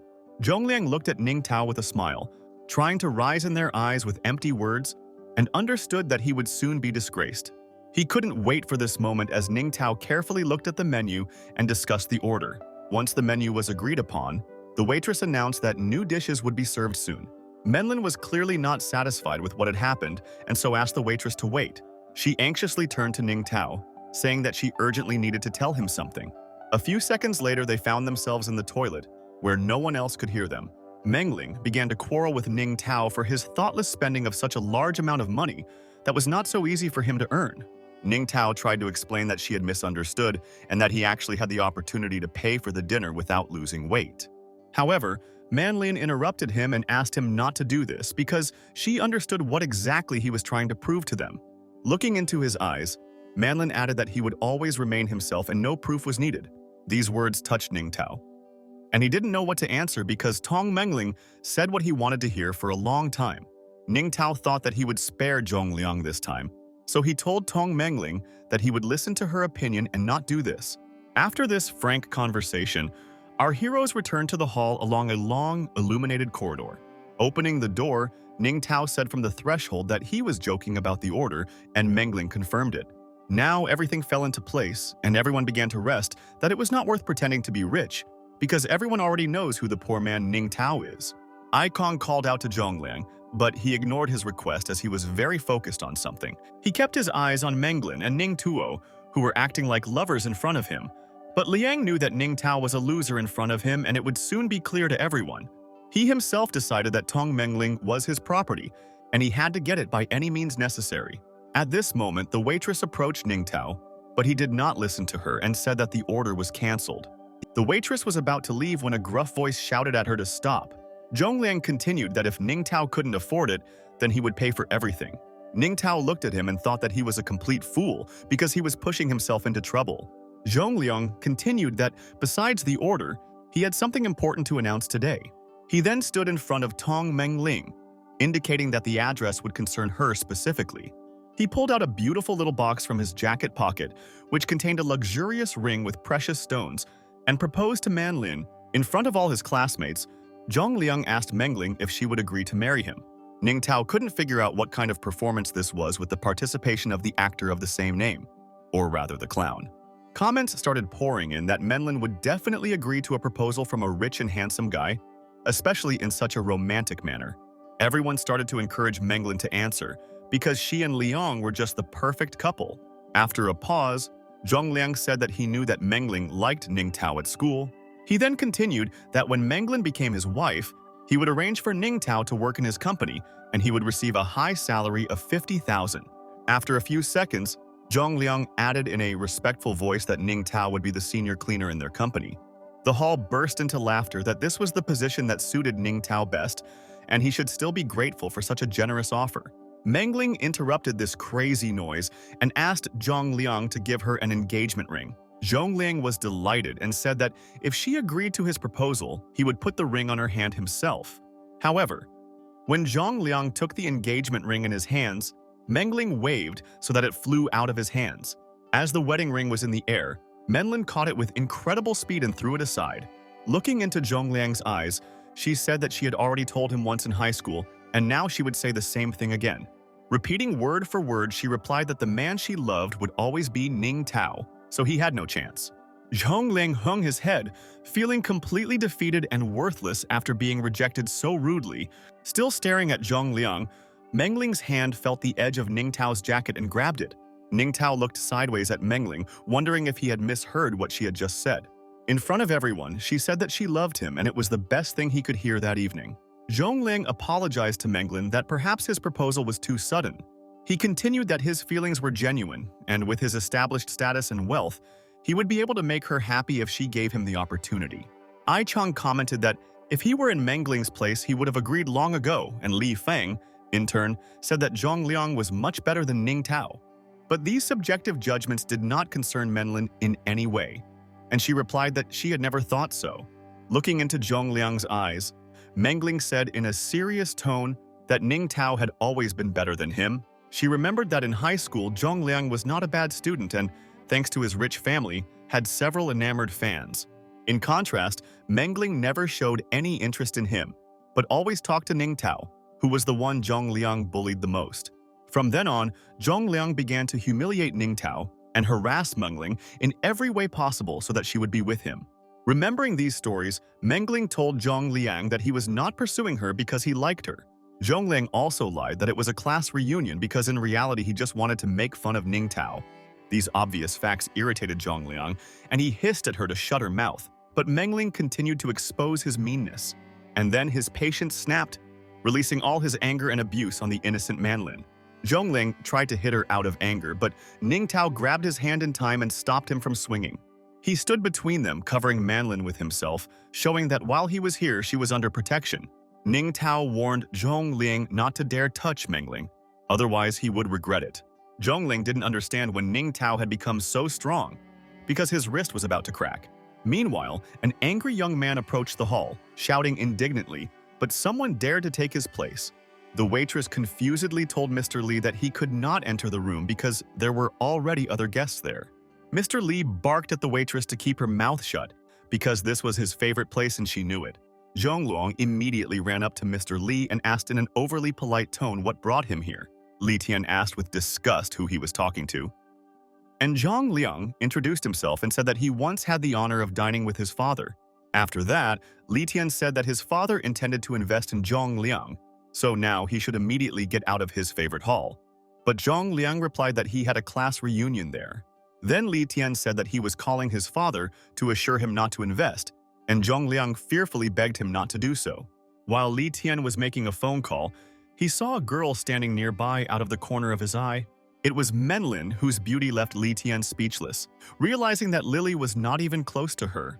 He approached Manlin and asked if she wanted to watch a movie at his 800-meter-high villa. At this moment, Li Tian felt someone put a hand on his shoulder, which confused him. There was fear in his eyes, and he didn't know who exactly could dare to violate his personal space. It was Ning Tao who boldly asked him if he was the tough guy here who was kicking out guests in the middle of a celebration. Seeing Ning Tao, Li Tian was seriously scared considering their last meeting, which did not end very positively for him. He was not at all happy about this meeting, and he could not understand how Ning Tao ended up here at all. He knew that among his company, Ning Tao was capable of crushing him like an insect, and now he didn't know what to do. At this moment, Zhang Liang stood up for Li Tian and threatened Ning Tao not to offend his friend.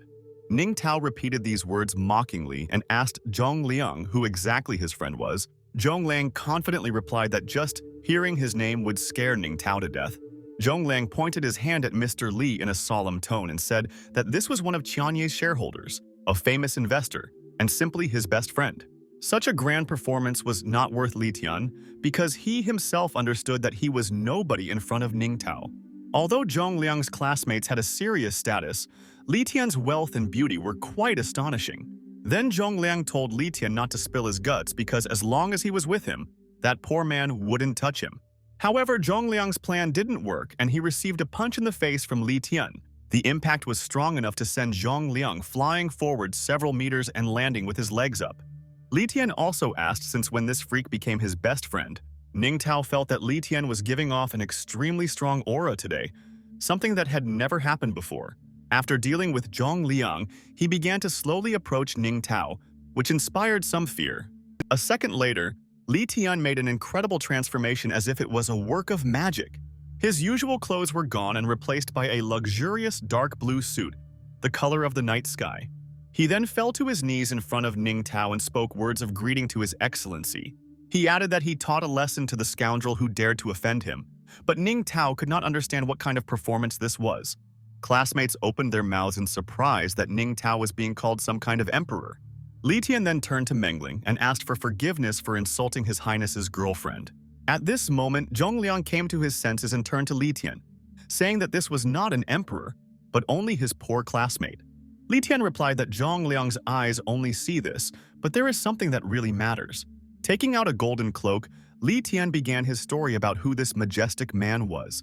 When the emperor's robe was on Ning Tao's shoulders, the words that he was the second largest shareholder of the Qianye Corporation, as well as a young, handsome, and promising young man, were heard in the hall.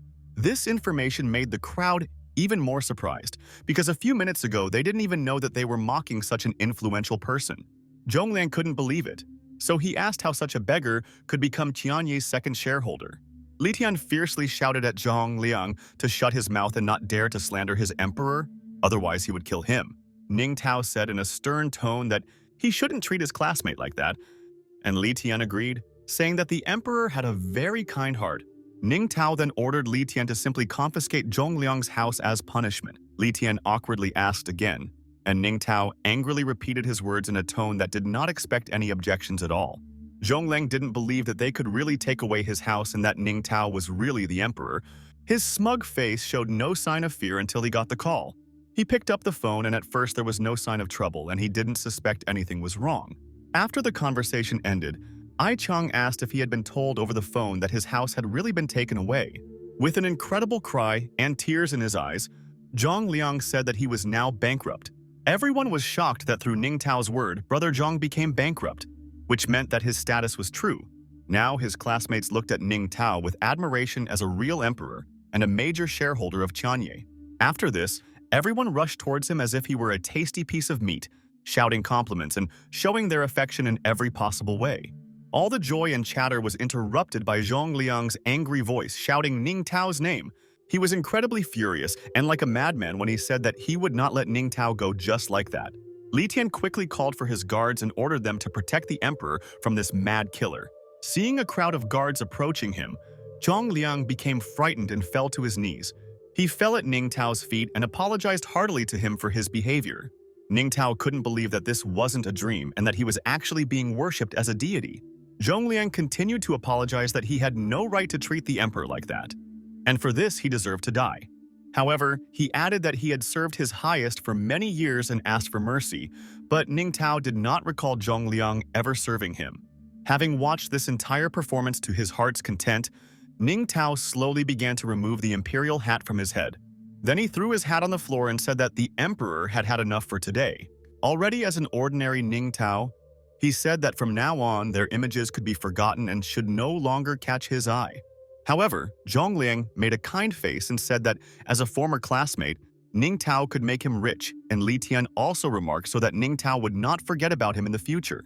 Unable to bear such impudence, Ning Tao loudly shouted for them to get out of his sight immediately.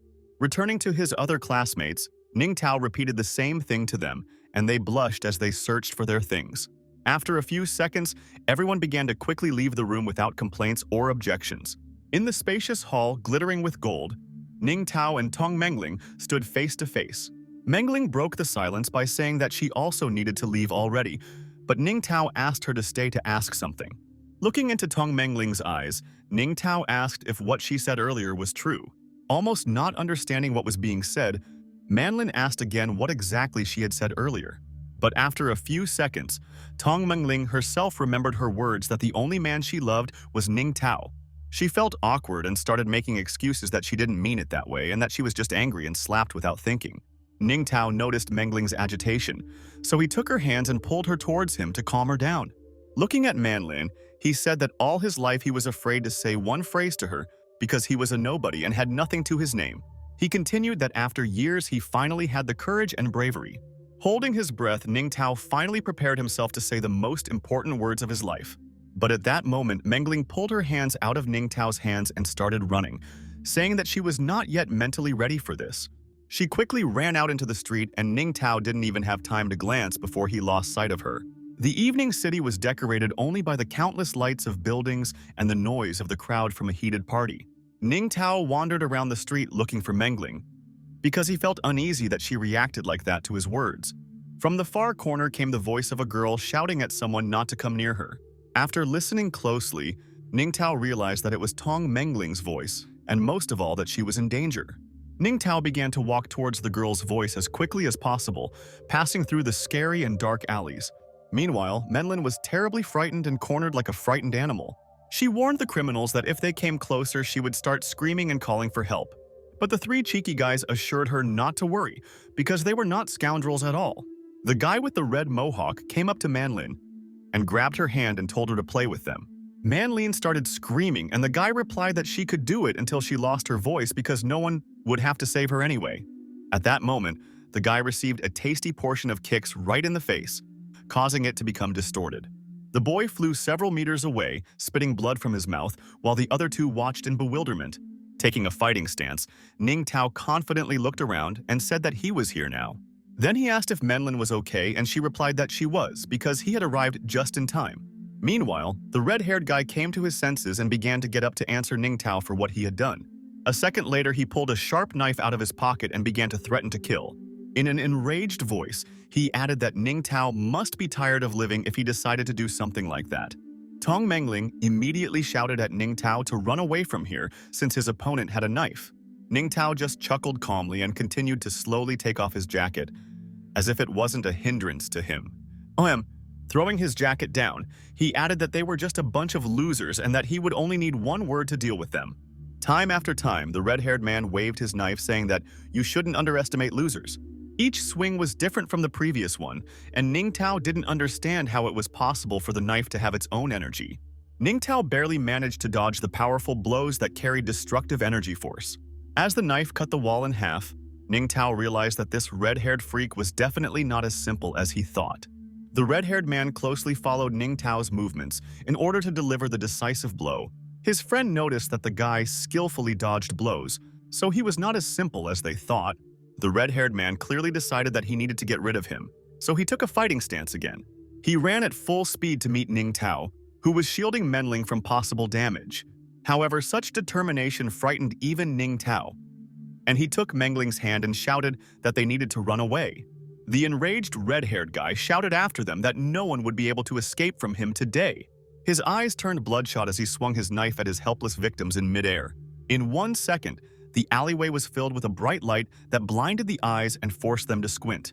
The beam of light was followed by a fiery explosion, which occurred due to the impact of the knife. When the smoke cleared a little, the red-haired man was surprised that he had only cut through the ground in front of him. A few meters away, he saw Ning Tao holding the unconscious Tong Mengling in his arms. Ning Tao glanced at the red-haired man from under his forehead and said that he was too slow to kill him. At Ning Tao's feet, meanwhile, lay an empty bottle of speed-enhancing elixir. Ning Tao carefully placed Tong Mengling down so that she was leaning against the wall and slowly coming to her senses. Then he stood opposite the red-haired man, showing with his appearance that he was not going to retreat. The red-haired man was surprised that Ning Tao was able to dodge his signature attack twice, so he noticed that he had pretty good speed. Ning Tao listened and looked at his opponent, answering that he was not that fast. Smiling, Ning Tao added that the red-haired man was simply too slow for him. These words caused indignation in the red-haired man because no one dared to call him slow. As he accelerated, he waved his knife and shouted that he was the fastest man in Sunyun City. Cutting the air with his knife, the red-haired man approached Ning Tao to prove his superiority. But at one point, he lost sight of Ning Tao, and this scared him, because the disappearance was incredibly fast and imperceptible. While the red-haired man was looking for Ning Tao in space, he heard his voice behind him. As quickly as possible, the red-haired man tried to deliver a surprise blow, but Ning Tao managed to dodge again. His anger even tore him apart as he tried again and again to get Ning Tao, screaming as he cut him into small pieces. And every time he was defeated because Ning Tao's speed was unmatched. In between the blows, Ning Tao even managed to taste the noodles, but then he threw them right in the red-haired man's face. He in turn began to scream in pain, and Ning Tao apologized that his food was too spicy today. The red-haired man was almost blinded by the pepper and told Ning Tao that he would receive a special punishment for this. He called his buddies together and ordered them to teach a lesson to the impudent freak who doubted their speed. Ning Tao just smiled and replied that they actually didn't know anything about real speed. As the trio went on the attack, Ning Tao slowed down time and could see every step as if it were the palm of his hand. While the red-haired man was swinging, Ning Tao was already standing next to him, waiting for him to carry out his strike into an empty space. While Ning Tao waited, he managed to put dirt on the red-haired man's cheek and put a cactus in his hand instead of a knife. He also rearranged the bastards so that they stood opposite each other. He then adjusted the trajectory of their strike so that they hit each other in the groin with the cactus. He put a metal pipe in the third guy's hand so that when he hit him, he would hit his friend. Finally, Ning Tao placed a stone above his head, which would fall in a few seconds. Once everything was set up, Ning Tao jingled his fingers and restored the normal flow of time. After that, he stood and simply watched as the scumbags beat each other with cacti and sticks, as if he had no part in it. The entire street of the evening city heard the insane screams of the children from incredible pain. They fell to the ground, doubled over in pain, shouting a variety of curses. Ning Tao walked up to them and mockingly asked what had happened to him and why they were no longer so brave. He then added that they should save their ambitions for other matters because they were not able to cope with him. Meanwhile, Manlin began to come to her senses, still not understanding what was happening. Seeing this, Ning Tao ran up to her and took her hands and asked if she was okay. Manlin replied that everything was fine and thanked him again for showing up on time, otherwise she didn't know what could have happened. Ning Tao was very touched by her words and stood silently looking into her eyes, radiating sincere gratitude. Finally, he decided to tell her the truth because he had liked her for a very long time. These words made Mengling's eyes light up with hope and love for Ningtao, because she had not known before that their feelings were mutual. Then she blushed and said that it was very unexpected and she was not ready to hear these words now. Ningtao awkwardly continued that his crush had been going on for years, and he hoped that Menglin would give him a chance. Manlin replied that it was all too fast and that they needed to get to know each other better first. Ningtao understood everything and, taking her hand, said that he would take her to a place where she would understand what he was like in his youth. They walked through the night city, which was shining with many neon lights and attracted with its dynamics. Meanwhile, interesting events were also unfolding in Sunyun prison, which was not as attractive as other parts of the city. Han Qinghe and his son spent their days there atoning for all their criminal deeds. When asked his father if it was true that the secret organization that was supposed to save them from here today was really reliable, with an absolutely confident voice, Han Qinghe replied that they were reliable and everything should work out. He explained that this organization is very unusual and some of its members can breathe fire and control water because they have super strong bodies. He continued that they are like superheroes, and if they have already promised to save them, they will not let them down. And Han Wen added that they also have extrasensory abilities and can become invisible. Han Qinghe was surprised that his son also knew about this organization, since he had never told him about it. Wen shouted that he had seen this in comics and that you had to be a fool to believe it. The father, in turn, replied that if it weren't for his son, he wouldn't be here at all, and there was no need to look for ways to save himself. Wen still blamed his father because it all happened because of him. Although he denied it, because it happened because he needed to deal with Ningtao. They began to quarrel, making their arguments and accusing each other, until the sound of women's heels reached their cell. For a second, the prisoners stopped their squabbling and began to put forward versions of who it could be, if not the guards. A tall, slender girl in black clothes approached their cell and asked if the object she needed was there. The prisoners were seriously scared, so they quickly hid under the blankets on their beds. They knew that the guard would be angry if he saw that they were awake, so they trembled silently under the blankets, waiting for the moment when the danger would pass. The woman in black looked at them like they were idiots, so she decided to allay their fears and told them to rebel. Their cell began to glow neon, and cries for help could be heard from within. The prisoners hung in the air like astronauts, not understanding what was happening, and called the guards for help. In a calm voice, the woman in black ordered them to calm down and not shout like crazy people. She explained that it made no sense, since all the people in this prison were now unconscious. One of the prisoners didn't even have time to finish his business in the toilet when he was caught in an artificial sleep. The guard was also sleeping soundly, curled up in a ball in the corner, holding a machine gun in his hands. The investigator behind the video cameras was no exception, so he fell asleep right on the table, drooling from his mouth. Han Qinghe finally realized that this was the mysterious savior who was supposed to pull them out of here. Wen praised his father for taking care of everything and planning their escape, and Qinghe was also proud of himself. The woman in black spoiled their joy a little and asked where they got the idea that she came specifically to save them. She looked at them with a devilish gaze and continued to say that she had come here to take away one thing from them. Han Wen asked fearfully if she wanted to take his virginity, and the woman replied that no one would want that. Qinghe shouted at the woman that he had paid for his rescue, and if she didn't do it, he would leave a bad review of their organization. The woman got tired of listening to this nonsense, so she said that she did not have time for this, and she would let her magical assistant take what she needed. A magical monster began to appear out of nowhere, and the woman ordered it to capture the prisoners and erase all their memories of Ningtao. They started screaming loudly to be left alone and not to be directed towards this disgusting monster. However, no one asked for their opinion, and everything happened exactly as the woman in black who was watching ordered. When the trial was over, both prisoners lay on the floor, barely conscious and muttering under their breath. The mysterious woman looked at this and realized that everything happened exactly as she thought.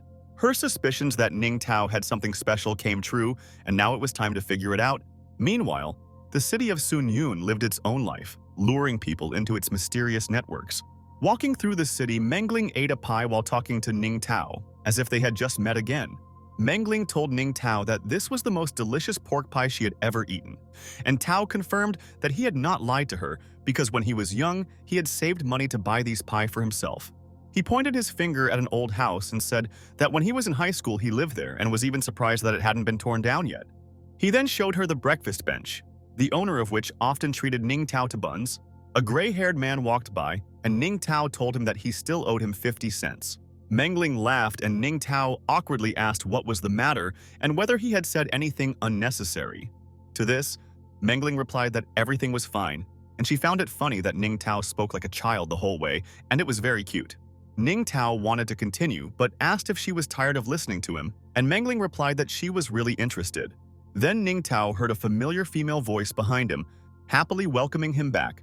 It was Aunt Chen, and everyone in the area knew that she was the biggest gossip in the entire area.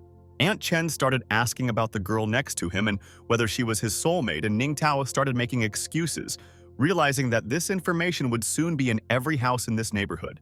But before Ning Tao could answer, Aunt Chen began to bombard them with questions about the wedding, children, and many other things that should not concern her. Ning Tao couldn't stand it, and taking Mengling by the hand, ran away from the annoying aunt, saying that he needed to save the world from monsters. Aunt Chen didn't understand what was going on because Ning Tao ran away so quickly as if he had seen a ghost. On the one hand, it was true because he was indeed being followed, and it turned out that it wasn't that difficult to find him. The mysterious woman watched Ning Tao walking down the street with a girl, keeping an eye on him. She understood that there were a lot of people on the street, and she could be exposed if she did what she planned right here. Meanwhile, the mysterious woman was hiding around the corner when she heard a car stop near her. It was some fat rich guy with his treasure who asked why they were going to this alley in a sports car. To which the man replied that it was very exciting. After seeing the pair, the mysterious woman realized that it might be a good idea to use them for her own purposes. The night city never ceased to amaze with its surprises and attract people with its bright signs. On one of the billboards, Mengling saw a poster for a movie she had watched as a child, and Ning Tao asked her what the movie was about. She explained that it was a story about a warrior who used a plunger as a weapon to protect a princess from a secret group of assassins, and Ning Tao remarked that it was a bit strange. However, this also interested Ning Tao, and he asked Mengling if she wanted to go watch the movie with him. At this moment, Xiaoba appeared, noticing that Ning Tao was being more careful. Ning Tao asked what was wrong, and Xiaoba replied that the user was in danger and needed to escape immediately. This meant absolutely nothing, so Ning Tao asked again what kind of danger he was in. At this moment, Mengling shouted for Ning Tao to be careful because a car was flying away behind him. Ning Tao didn't even have time to understand anything when he saw the headlights of a car in front of him. He was terribly worried, because his life was at stake and it could end in 1 second. Meanwhile, a mysterious woman was driving the car, purposefully driving towards Ning Tao, mentally saying goodbye to him. The car sped down the street at a crazy speed, and Ning Tao managed to escape from the wheels at the last moment. Mengling didn't notice what happened and was afraid for Ning Tao because the car drove too close to him. However, a second later, Ning Tao replied to Mengling that everything was fine and he was not injured. But it was not the end yet, because the car turned around to try again. The mysterious woman looked out of the car window, analyzing what Ning Tao had managed to dodge. She was even pleased by this, because now she could have even more fun driving Ning Tao into a corner. Ning Tao was happy that he managed to avoid an accident, but Xiaoba screamed that it was not an accident because they were trying to kill him. This made Ning Tao angry, and he asked who would want him dead if he had done nothing wrong, and Xiaoba replied that the killers didn't care whether he had done anything or not, especially one who was a professional specializing in killing superhumans. Ning Tao asked in surprise who superhumans were, and Xiaoba replied that he was exactly that. At this moment, they noticed the car was returning, and Ning Tao asked Xiaoba to give them some props, but Xiaoba replied that none of their props could deal with this killer.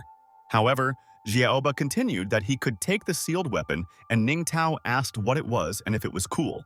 In a completely serious tone, Xiaoba said that this was the cursed goddess's justice artifact and handed the plunger to Ning Tao.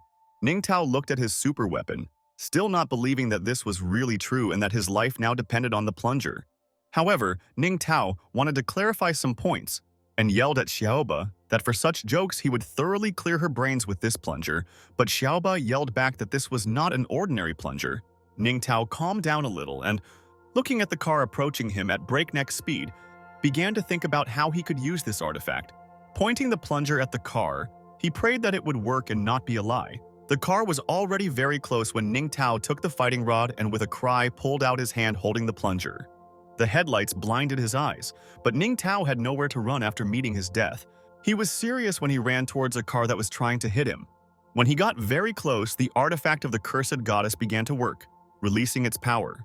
The bright light prevented the secret killer from seeing the path, so she could not see where she was going. A powerful artifact was used, and even Ning Tao noticed that the effect was not bad. The car's brakes began to fail as the secret killer attempted to slow down. The wheels made a squeaking sound and began to swerve erratically along the road as the woman tried to slow down. Ning Tao, meanwhile, continued to use the artifact to ensure that the threat was contained. Despite his influence, the car was still moving towards Ning Tao by inertia and was very close. At the last moment, the magic plunger dissolved the car's body, leaving only the steering wheel and wheels. The woman couldn't believe her eyes when she was left with only the steering wheel in her hands in front of Ning Tao, who was holding a plunger. Ning Tao himself could not believe that he had stopped the killer with just a plunger, although not a simple one. When Ning Tao met the killer's gaze, he said that now she was cursed by this plunger and should not think that she could kill him. The woman was very angry that Ning Tao dared to mock her and ridicule her, showing himself to be better than her. Her anger caused an explosion of energy, causing the remains of the car behind her to burst into flames like a bomb. Ning Tao didn't understand what was going on, but just in case, he told Mengling to run away from here.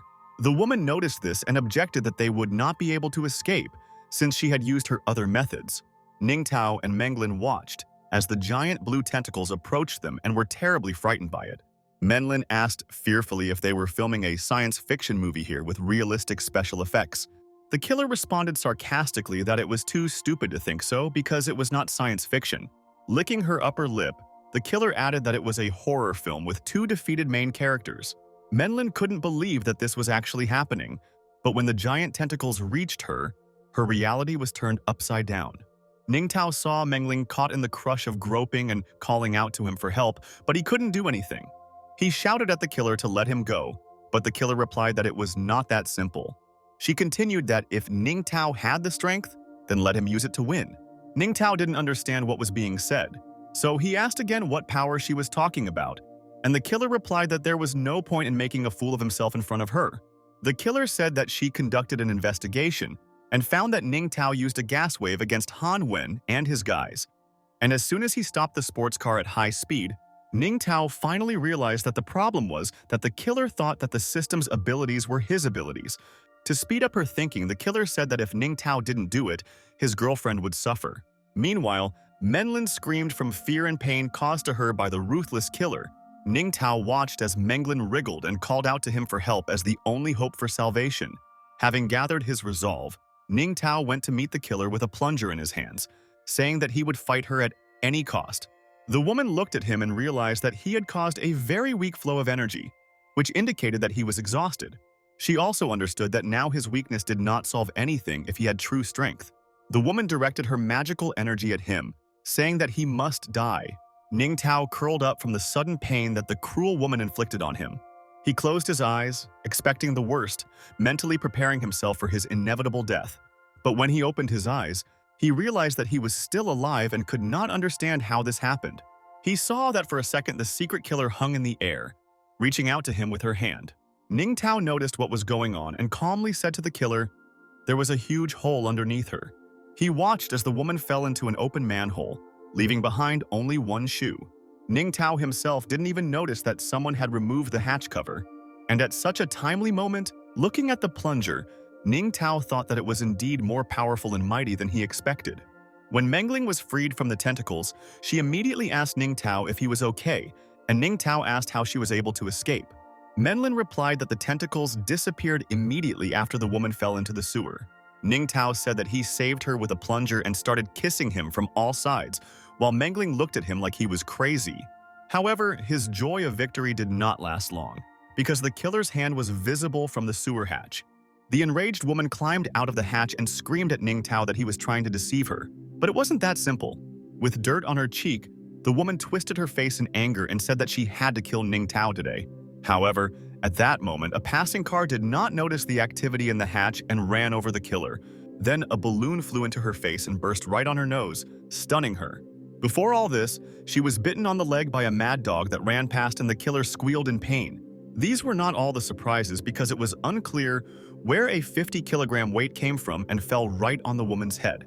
Due to this combination of circumstances and numerous injuries, the woman was dragging her feet in a barely conscious state. Finally, the woman found a banana peel with her foot and stepped on it without slipping. By a strange coincidence, her fall again landed on an open manhole. Ning Tao was happy about this and thought that the ancient goddesses were much more powerful than nuclear weapons. Menlin noted that they should run, because that crazy woman would get out again, and Ning Tao reassured Menlin that this time the killer would not get out. But before he could say this, a powerful stream of energy exploded from the hatch, lifting the enraged killer to its peak. Her clothes were torn and scratches were visible underneath, but she said in a stern tone that she would never show herself. This stubbornness greatly amazed Ning Tao, and even made him begin to respect this woman for her conscience. The woman, in turn, used the maximum level of her powers to finally deal with Ning Tao. Ning Tao saw the blue tentacles approaching him again, trying to grab him with renewed vigor. The mad assassin enjoyed the giant tentacles carrying out her orders to crush Ning Tao. Ning Tao, in turn, was willing to die as long as those vile tentacles did not touch him. In desperation, he screamed at the top of his voice for the goddess to help him, and for a second everything around him stopped. The crazy woman did not understand what was going on and why her device stopped working. She pressed on her high-tech bracelet, but nothing happened. Ning Tao noticed that her device was broken, so he thought that this was also the work of the goddess's curse. The killer shook and pressed the bracelet every now and then, but there was no result. And after 10 attempts, the monster started up, and the woman was glad that she could continue her task. With a satisfied tone, the mad woman ordered the tentacles to immediately crush Ning Tao. But something clearly went wrong, because the blue tentacles began to wrap around the woman herself instead of Ning Tao. She didn't understand what was happening, and the tentacles' behavior was strange because before they had always obeyed her, the woman began to wriggle and explain that they had attacked the wrong person. But it was all useless. Her words were ignored, and the tentacles began to tear the woman apart by her arms and legs. Various manipulations caused unbearable pain in the killer's body, but her screams had no meaning. She tried to wriggle out of it, but all her efforts were in vain in front of the powerful monster. The tentacles mocked the woman as if someone had set them on her, and then brought her to the same manhole cover. Ning Tao watched this with satisfaction and said that it was very interesting and even a little entertaining. Mengling asked what he was looking at, and Ning Tao replied that they needed to get out of here as quickly as possible. The mad killer noticed them and realized that if this continued, they would run away. She couldn't afford to be trapped by this useless thing, so she tore the bracelet apart. The tentacles started to disappear immediately after she did this, and thus she quit. She stood in front of Ning Tao, showing that she wasn't going to let him go that easily. The woman screamed furiously that Ning Tao had no right to play with her like that, and Ning Tao replied that she was the one playing with herself with the help of the monster. This answer made her even more angry, and she swung her fist at Ning Tao, saying that he was already a corpse. In order to somehow distract the killer, Ning Tao pointed his finger behind her and said that the police were coming and stopped her from hitting him. When she turned around, she saw a little girl who called herself a magic fairy and said that she would turn her into a pig. Meanwhile, Ning Tao and Mengling took advantage of the moment and started running away, saying that she would never catch them. And the murderer furiously shouted after them that Ning Tao was a liar. However, this escape did not upset her, because she was sure that she would find Ning Tao again, and next time he would not be so lucky. She got down on all fours with the thought that her body had long since been reconfigured, and her strength and speed were much greater than those of ordinary people. From a low start, she began to run, enjoying the fact that even lightning was no match for her in speed. A few seconds later, she saw Ning Tao on the horizon and confidently increased her speed to reach him. However, due to her obsession with Ning Tao, the woman did not notice the car in front of her. Therefore, at her crazy speed, she crashed into the side of the car without even noticing that it was the police. The police got out of the car to try to find out what happened, and the driver assured them that the woman had appeared out of nowhere. At this moment, Ning Tao came up, and Captain Zhao was not very happy about this meeting because there is always something criminal happening there. Seeing his killer, Ning Tao shouted for the police to arrest her because she wanted to kill him. But Captain Zhang didn't believe it at first. The crazy woman also thought that Ning Tao was bluffing when he called the man a police captain. So she ignored their presence and pounced on Ning Tao to finish what she started. But as soon as she approached him, she heard a rough, commanding voice asking her to stop. Captain Zhao took out his pistol and announced that no one was to move because the police were on the scene.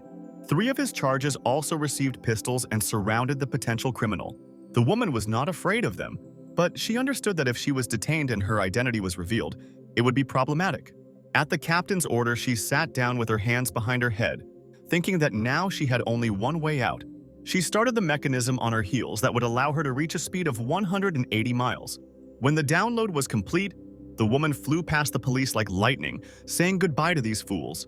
The police were ready and started shooting at her, although it was quite difficult to hit. All the balls passed the woman without touching her by a millimeter as she accelerated to the maximum. Captain Zhang was surprised that this woman could dodge the fireballs so expertly. The woman shouted at them quite loudly that they were just a dirty bunch of cops and they would never be able to catch her, except perhaps in the next life. Then Captain Zhang ordered his colleague to get out their secret weapon and finally teach this show-off a lesson. The order was carried out and the policeman declared full combat readiness with a bazooka on his shoulder, which greatly surprised Ning Tao. On the captain's order, a shot rang out, and the projectile flew after the criminal. Hearing a whistle behind her, the woman turned around and was very surprised to find herself being pursued by a large caliber weapon. When the gun reached its coordinates, a powerful explosion was heard, accompanied by fire. The woman lay unconscious on the ground, with smoke slowly billowing around her. The policeman informed the captain that the target had been eliminated, and the captain ordered the target to be removed and taken into custody. Then Captain Zhang heard Ning Tao's voice behind him, thanking him for saving him. The captain lit a cigarette and told Ning Tao not to ask stupid things and that he needed to ask him something. Looking at Ning Tao with a serious gaze, he asked why this group of aliens were hunting him. Ning Tao didn't know the answer to this, especially since he asked the captain who the aliens were. The captain said that it was a mystical organization consisting of people with superpowers and high-tech weapons. After a pause, the captain added that their only goal is to hunt and destroy people with superpowers. Ning Tao finally realized that the secret organization wanted to kill him, and now he didn't know what to do about it. However, Ning Tao pretended not to know anything and said that he was not one of those people and did not have any super abilities. The captain noticed Ning Tao's excessive excitement, but said that it was none of his business and he would not ask him about secrets. Throwing his cigarette butt on the ground, Captain Zhang added that Jen should remind him. At this moment, Ning Tao called Tui Tu and he was alarmed by her excited voice. He asked her what happened, and at that time Mengling was looking sideways at Ning Tao, who was talking to some girl. Tui Tui said that it looked like there was a burglar in the house and Ning Tao asked again if she was sure about it. She replied that she wasn't sure, but when she was in the shower she heard the sound of broken glass, which meant that someone had broken the window and gotten inside. As Tui Tui was saying this, she felt someone's presence in the room and she became scared. Then Ning Tao heard her scream on the phone and started asking what happened, but he didn't get any answers. Mengling asked if something had happened, and Ning Tao replied that something had happened at his home. He added that he urgently needed to go home, but Manlin insisted on going with him. Ning Tao agreed, and they ran to the road in search of a taxi to get to the cottage as quickly as possible. Captain Zhang watched this and noticed that it looked like another organization was hunting Ning Tao, and the policeman asked him what they should do. After thinking for a moment, the captain ordered to inform the group to head to Ning Tao's villa just in case. And the captain himself began to take off his shirt, seriously determined to sort out this situation. Instead of his usual look, he wore a black cloak, which gave him a sense of solidity and confidence. So, with his battle team, Captain Zhang was ready to go to protect Ning Tao. So he gave the order to set out. Meanwhile, the villa seemed quiet and calm. Ning Tao and Menglin sat in the bushes near the house, analyzing the situation and trying to spot the criminal. Mengling asked Ning Tao why he didn't just go into his own house, and Tao replied that the house was dark and criminals could easily attack them. Ning Tao added contentedly that, like a real man, he was always on guard, although Mengling found this statement dubious. He then asked Xiaoba if there was any way to see what was going on inside, and Xiaoba offered him some special glasses.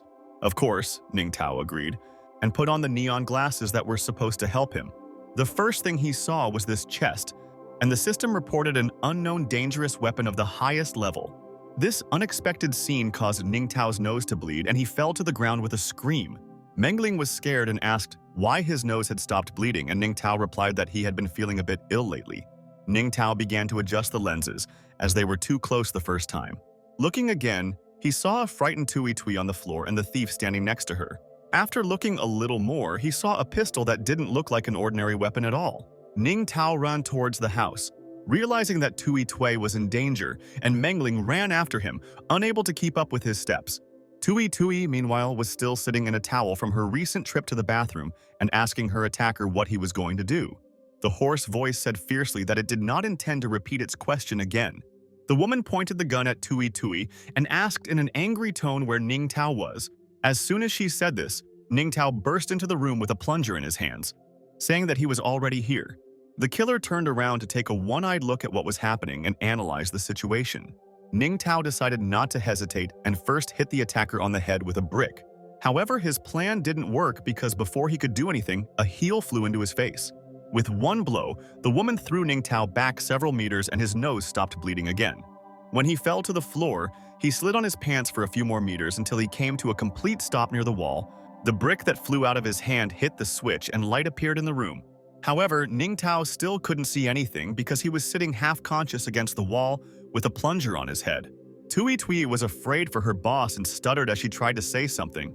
Menlin became more courageous and shouted Ning Tao's name at the top of her voice to check if he was conscious. Then both girls ran up to him and took turns trying to bring him back to his senses. Then the girls looked at each other, showing displeasure at each other's presence. The secret assassin approached them and rhetorically asked if it was the same Ning Tao who said it. She added that she believed that a person hunting a group of aliens would be more powerful. But to her great regret, she turned out to be a fool not worthy of such a lot of attention. However, Ning Tao wanted to protect Mengling and Tui Tui from this enemy, because they were not guilty of anything. When Ning Tao blocked the girls, he began to think about who this woman was and whether she was the one who wanted to kill him earlier. Tui Tui wanted to say something, but Ning Tao interrupted her and told her not to be afraid because he would protect her. But Tui Tui continued, because she wanted to ask him something and Ning Tao was surprised by this. Pointing at Mengling, she asked who it was and why Ning Tao brought her home so late. Ning Tao didn't know what to answer because he knew that he had made a mistake by bringing Mengling when Tui Tui was at home. Pointing at Tui Tui, Manlin asked a counter question who she was and why she was naked in his house and calling him boss. In one voice, the girls asked what kind of relationship he had with her in order to finally find out what was going on here. Ning Tao knew that this was the end for him because he was confused and did not know what to answer so as not to offend any of them. After collecting his thoughts, Ning Tao cleared his throat to say at least something in his defense. But all he could come up with was to say that if there was someone in the house with a gun, then everyone should focus on that to save their lives. The girls did not like this answer, and they shouted that this issue needed to be resolved here and now. They continued to shout until they heard a shot in the ceiling, which made them fall silent. Altogether, they turned to where the shot came from, completely forgetting about it in the killer's house.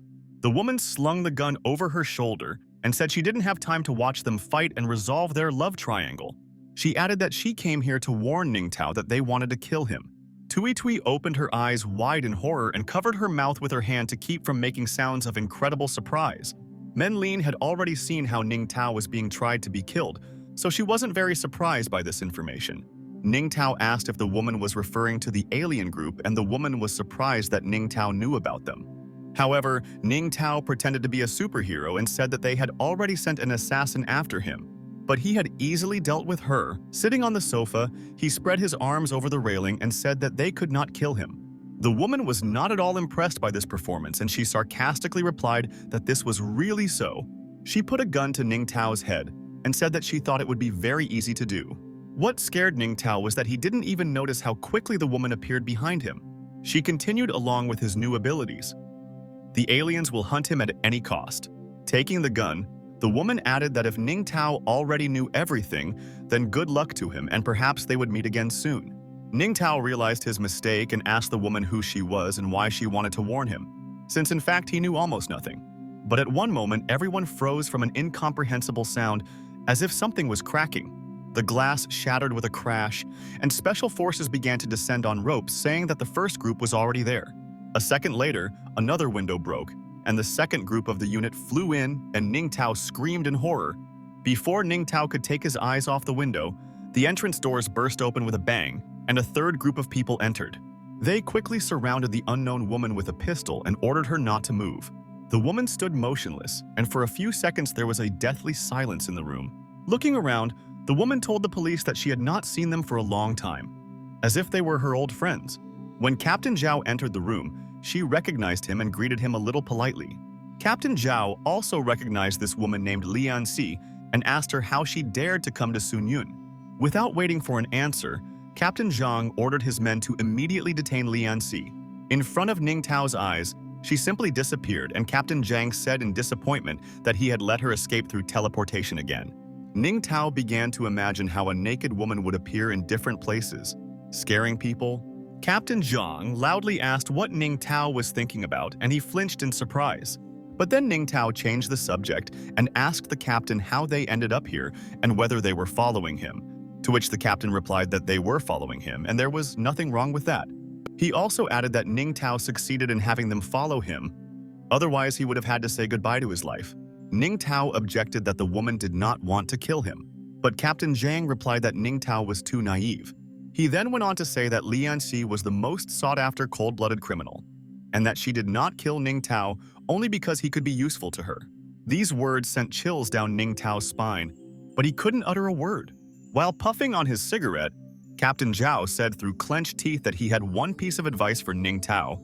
Looking at Xiaobu, he told Ning Tao to throw away that thing behind him as quickly as possible.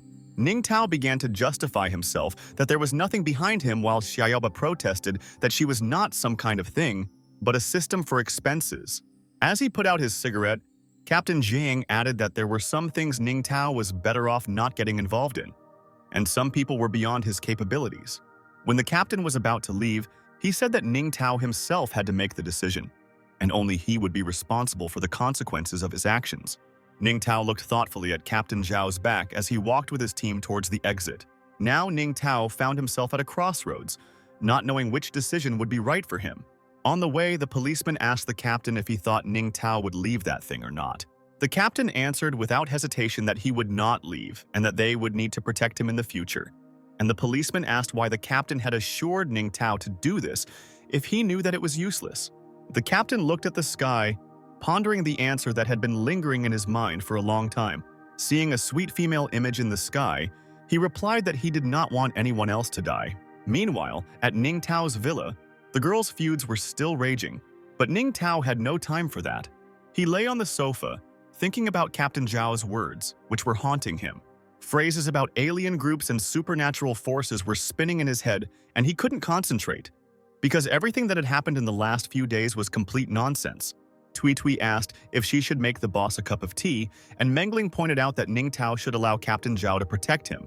Ning Tao looked at the girls and realized that they were genuinely worried about him and trying to help. But he understood that their situation with alien groups should not concern them. So he said that everything was fine, and he had already figured out how to deal with them. Then he went up the stairs saying that it was time to rest and that the girls should not delay and go to bed. But Manlin replied that she needed to tell him something. Ning Tao didn't want to talk now, so he pretended not to hear and quickly walked up the stairs. He quickly ran down the corridor and into his room, after which he loudly slammed the door. When he found himself on the other side of the room's door, he finally exhaled and calmed down. It irritated him that he panicked and ran away like a child, but he couldn't do anything about it. And then, he began to be consumed by thoughts about how he should deal with the aliens, and whether it would help if he pretended to be well-versed in this matter. Xiaoba commented that this was a stupid plan, and the group of aliens would immediately scare him. Ning Tao got angry and hit Xiaobu, saying that it was her fault, and without her, he wouldn't be being persecuted now. Xiaoba hit Ning Tao back, saying that he chose this for himself and she didn't force him. Ning Tao replied that if she had told him everything right away, he would not have agreed. But Xiaoba objected that if it weren't for her, Ning Tao would still be a loser, to which Ning Tao replied that at least he would have been able to survive and now he wants Xiaoba to disappear. Xiaoba replied that once you enter the system, there is no way back, and before you commit rash acts, you need to figure out how to deal with a group of aliens. Ning Tao realized that there was no way out, so he had to work with what he had and then deal with Xiaoba. He lay down on the bed and said that Lian Xi was right, that with his advanced abilities, the aliens would kill him in a minute. Xiaoba added that Lian Xi also said that as long as the system improves the level, there is a chance. Filled with hope, Ning Tao stood up and asked if he could count on the system's ability to deal with the group, and Xiaoba replied that she could.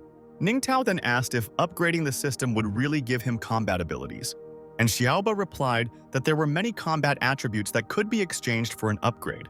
Hearing this, Ning Tao grabbed Xiaoba and told her to immediately give him some task, but Xiaoba replied that the task would not always mean completing the mission.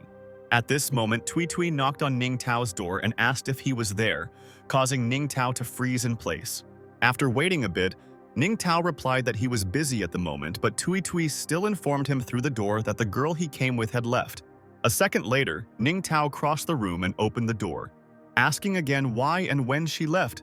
Tui Tui replied that she had left recently and asked to pass on the letter that Tui Tui had given to Ning Tao. In the letter, Menglin wrote that she was upset, but on the other hand, today was her happiest day. But her body does not allow her to be near Ning Tao, and she is glad that Tui Tui is taking care of him because she is good and her time is already up, although she so badly wanted to go to the concert with him. These words made Ning Tao think that Mengling was terminally ill, because this letter was actually a farewell. He couldn't let things end this way, so he decided to find Manlin, and Tui Tui said she would go with him. Ning Tao ordered Xiaoba to find Mengling's location, but Xiaoba replied that he had recently wanted to get rid of her, and now he remembered. Now Ning Tao was in no mood for jokes, so he asked Xiaoba to do as he said and he would earn as many points as he could, and Xiaoba agreed. Xiaoba began scanning the area to find Mengling as quickly as possible before she got too far away. A few seconds later, she reported that she had found it, and Ning Tao ordered her to immediately tell him exactly where it was. Xiaoba immediately replied that Mengling went to Jun Ruoying's concert all alone. It was a complete failure because Ning Tao didn't want to cross paths with Jun Ruoying anymore, especially when he goes to her concert to see Mengling. Meanwhile, the secret base discovered something interesting and one of the representatives hastened to report it. Running into the office, he breathlessly informed the chief that only signs of life had appeared from number 6. Hearing these words, the screen started to boot up and a loading sign appeared on it. The dark figure on the screen looked at the man with red eyes and said that he needed to keep an eye on him. The man pressed a button on his sleeve that launched a projection to clearly show the head what was going on. It was a projection of Ning Tao, and the man said that as far as they knew, number 6 had disappeared during Ning Tao's arrest in Sunyun City. The black figure replied that the honor and dignity of the organization could not be provoked. The man understood everything and said that he would send a temporary group of assassins and tell number 9 to follow them. Without answering, the black figure with red eyes disappeared, leaving the blue screen blank. Meanwhile, fans gathered at Jun Ruoying's concert, shouting words of affection and love for the performer. Ning Tao's car stopped at the entrance at breakneck speed, frightening the people standing in line. The speed created a wind that lifted the dresses of the lovely ladies and even blew off one man's wig. When the car door opened, Ning Tao's foot was visible from inside, with a shoe polished to a shine. Pushing aside passers-by, he ran together with the guard and Tui Tui, saying that he was in a hurry. But not everything happened as he wanted, because out of nowhere, a fist hit him in the nose and he started bleeding again. The guys in the line were outraged that some impudent guy was trying to cut in line, because everyone should be equal. The security guard ran to his boss, regretting that he had not managed to eliminate the threat.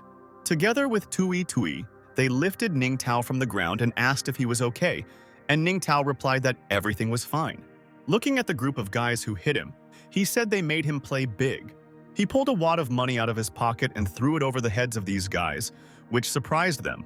He then showed them a photo of Manlin and said that he would pay $1 million to whoever found the girl. The guys were happy with this offer because getting that kind of money just for finding a girl was really cool. One said he saw this girl getting into some rich man's car and the other said she fell into the sewer, but neither of them was right and they started fighting. They really worked hard, but there was no result. So Ning Tao called his bodyguard. Xiao He walked up to him and whispered in his ear what he needed to do, and then asked again or understood. The cool guy said that he understood everything and went to carry out the order. But Tui Tui did not understand at all what was happening. After moving away a little, the guard cleared his throat in order to say what his boss asked him to say. He shouted at the top of his voice that the girl he needed to find had just entered the toilet nearby. The fight between the boys stopped when they heard this, although a little more and they would have killed each other. They then rushed to the toilet and the guard encouraged them that they couldn't let others find her first. The guys knocked down the door to the women's restroom, where some girl was just relieving herself. She was scared and didn't understand what was happening and why these guys burst into the toilet. The boys lined up and looked at the red-haired girl, realizing that it was not her. When the surprise passed a little, the girl screamed at the top of her voice, thinking that it was a hijacking. The guys started fighting again, and Ning Tao said that they needed to leave before they noticed anything. They tiptoed towards the entrance while the boys were busy trying to figure out if they were right. Finally, they reached the entrance and the next mission was to find Menlin, which was not difficult. The crowd was wild about the concert and shouted out words of affection while dancing to the rhythm of the music.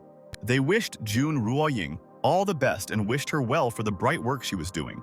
When our heroes entered the middle, they were shocked by how many people there were at the concert, and the dim lighting made it impossible to see them. Ning Tao shook his head as he thought that it would be very difficult to find Mengling among all these people. Tui Tui advised him to ask Jun Royan for help since it was her concert. The chances of Ning Tao finding Mengling on his own were slim, so he agreed with Tui Tui's statement. Gathering his courage, Ning Tao moved forward, telling his companions to follow him. At this moment, an unpleasant smell of smoke began to spread throughout the hall, which frightened the fans and they began to run away. Meanwhile, their attention was also drawn to the appearance of Chen Xingteng, who was the god of music and probably came to the concert as an invited guest. However, his target was Jun Ruoying herself, but she told him from the very beginning that she didn't like him. But Chen Xingcheng was too self-confident and said that no woman had ever refused him, and Ruoying was doing this only to attract his attention even more. The crowd had already started shouting that Jun Ruoying should agree to his proposal because they were an ideal couple and also great singers. But Jun Ruoying stood her ground and said that she already had someone she liked and it wasn't Xingcheng. Chen Xingcheng replied that, "Let that guy show up here, or else he wouldn't back down." And Jun Ruoying began to search for words to justify that he wouldn't come today. At this moment, Ning Tao burst into the hall with his bodyguard and Tui Tui and began looking for Jun Ruoying. Not noticing the people in front of him, Ning Tao knocked down Chen Xingcheng, who had fallen and was cursing at him. Jun Ruoying didn't expect such an appearance and asked Ning Tao in surprise why he was here. In a breathless and serious tone, Ning Tao replied to Jun Ruoying that he needed her help. Meanwhile, Chen Xingcheng came to his senses and began to shout his complaints to Ning Tao. He shouted that Ning Tao had no right to flirt with his beauty, and Ning Tao sarcastically replied that she was indeed his. But Xingchen was not going to give up and shouted killing Ning Tao. And Ning Tao asked Ruoying who this green turtle was and why she took him from the zoo for her performance. Chen Xingchen became even more angry when he heard Ning Tao call him a green turtle. Join was amused by this, but she said that she had not invited him and certainly had not taken him from the zoo. She whispered in Ning Tao's ear that it was Chen Xingcheng, and he was the god of singing who had started courting her, although it was incredibly annoying to her. Chen Xingchen, in turn, confirmed that he was the god of singing, and now it was too late to ask him for forgiveness for such incorrect insults. Ning Tao knew that he had to help Ruoyan first, so that she could help him, so he proposed a competition to Xingcheng, and if he won, then Xingcheng would never bother Ruoyan again. Chen Xingchen laughed and asked again if Ning Tao really wanted to sing with him, because that was absurd. Jun Ruoying warned Ning Tao that Xingchen was very good at what he did, and even she couldn't compete with him. Ning Tao hugged Ruoying's shoulder and said that he would definitely win against Xingcheng in this competition. Chen Xingcheng agreed to this proposal and said that he would give Ning Tao a chance to prove himself. His only motive was to humiliate Ning Tao in Jun Ruoying's eyes and make him feel ashamed. Meanwhile, the crowd had already begun to worry about why the performer was not appearing on stage for so long. And then, in the middle of the stage, a spotlight finally lit up, indicating the artist's appearance. Jun Ruoying came out in her luxurious image to greet the fans. The crowd went crazy at her mere appearance, shouting out various positive phrases and words of love. She announced that in return for such incredible affection for her, she invited Chen Xingcheng to the concert as a gift. Words of delight were immediately heard in the crowd because there were many fans of this performer there. Jun Ruoying continued that she also invited a special guest to compete with Chen Xingcheng and hoped that the audience would enjoy it. Everyone began to think about who exactly dared to compete against the god of singing, because his songs are the best and no one can surpass him. Chen Xingchen highly told Ning Tao that the crowd respected him and his work, and that was the sound of fame. But Ning Tao was not impressed. However, Chen Xingchen added that competing with him meant absolute defeat, and there was nothing more to talk about. Ning Tao just chuckled and said that it was not yet known, because we had to wait for his performance. Meanwhile, Jun Ruoying announced that everyone's favorite singing god, Chen Xingcheng, was coming onto the stage. However, before she could finish speaking, the microphone was snatched from her hands even without her consent. Chen Xingcheng walked onto the stage, leaving Ruoying behind, and greeted the fans who were going crazy over his presence. Jun Ruoying was very angry at his behavior because it was too narcissistic of him. Meanwhile, the crowd went crazy over their idol and eagerly awaited his performance, forgetting about Jun Ruoying for a second. After warming up the audience with encouraging words, Chen Xingcheng was ready to sing. Basking in the glory and rejoicing in his unrivaled personality, he encouraged the crowd to applaud him even louder. When the name of the song he would be performing was announced, the fans were delighted, as many liked the composition. And so Chen Xingcheng began to sing to the uncontrollable applause of the audience enjoying this art. Even the grandfather with a stick began to dance to the lively rhythm, forgetting about the pain in his back. He felt young and energetic again, while Ning Tao stood backstage and listened to his opponent. Tui Tui asked if Ning Tao could really win when Chen Xingcheng sang so well, but Xiao He replied that the boss would destroy him. Ning Tao also replied that he could easily defeat Chen Xingcheng and was not even worried about it. But first, he needed to get ready, and Tui Tui excitedly replied that he should hurry. Ning Tao went into a separate room so that no one could see his tricks and magical manipulations. Having summoned Xiaobu, he asked what means she had so that he could really sing well. Xiaoba replied that she knew that without her he would compete with 5 scumbags and was waiting for this. Then she started going through things from her arsenal, which included a howling fairy voice, a sound simulator of a cannon, and much more, but it all didn't fit. Ning Tao was surprised by the number of things in Xiaobu's collection, and he was scared to think what else might be there. But she still found what she needed. She took out the ghost hammer, and as long as Ning Tao uses it, she will be able to sing any beautiful song, touching human souls with her voice. Ning Tao was delighted but asked Xiaoba how to use this device since it was still unclear. Xiaoba looked at him and just smiled, as if she was hiding something unpleasant from Ning Tao. She assured Ning Tao not to worry, as she would help him with this, and then swung her hammer. Ning Tao asked fearfully what she was going to do, since he didn't really want to get kicked by a magic hammer. However, no one asked his thoughts and Xiaoba hit him on the head, after which Ning Tao fell to the floor with stars in his eyes and said that this was probably some kind of reason. Xiaoba still held the hammer and told Ning Tao to check if there was anything extra in his head. The bewildered Ning Tao, with a bump on his head, asked again what she meant and how he could look into his own head. And then he got hit on the head again by Xiaoba, but it wasn't as painful as the first time. At that moment, he saw dozens of chaotically moving pictures in front of him and asked what they were. Xiaoba replied that she had identified his abilities from some famous singers and added the most beautiful voice. Ning Tao was happy that he would definitely defeat Chen Xingcheng now, thanks to this superpower. But he thought that was not enough and asked Xiaoba to hit him a few more times, and Xiaoba replied that he had definitely gone crazy. Tui Tui listened to Ning Tao talking to himself outside the door, shouting words of pleasure, and asked Xiao He what he was doing there. But the guard replied that he couldn't think about it. A few seconds later, the door swung open and a new Ning Tao came out, full of determination. Looking at Ning Tao, Tui Tui and the guard were frightened and asked who had beaten him like that. Ning Tao Diso Uvi was pretty beaten up, with several ghouls on his head and a swollen cheek, but he said that everything was fine and he was ready to perform.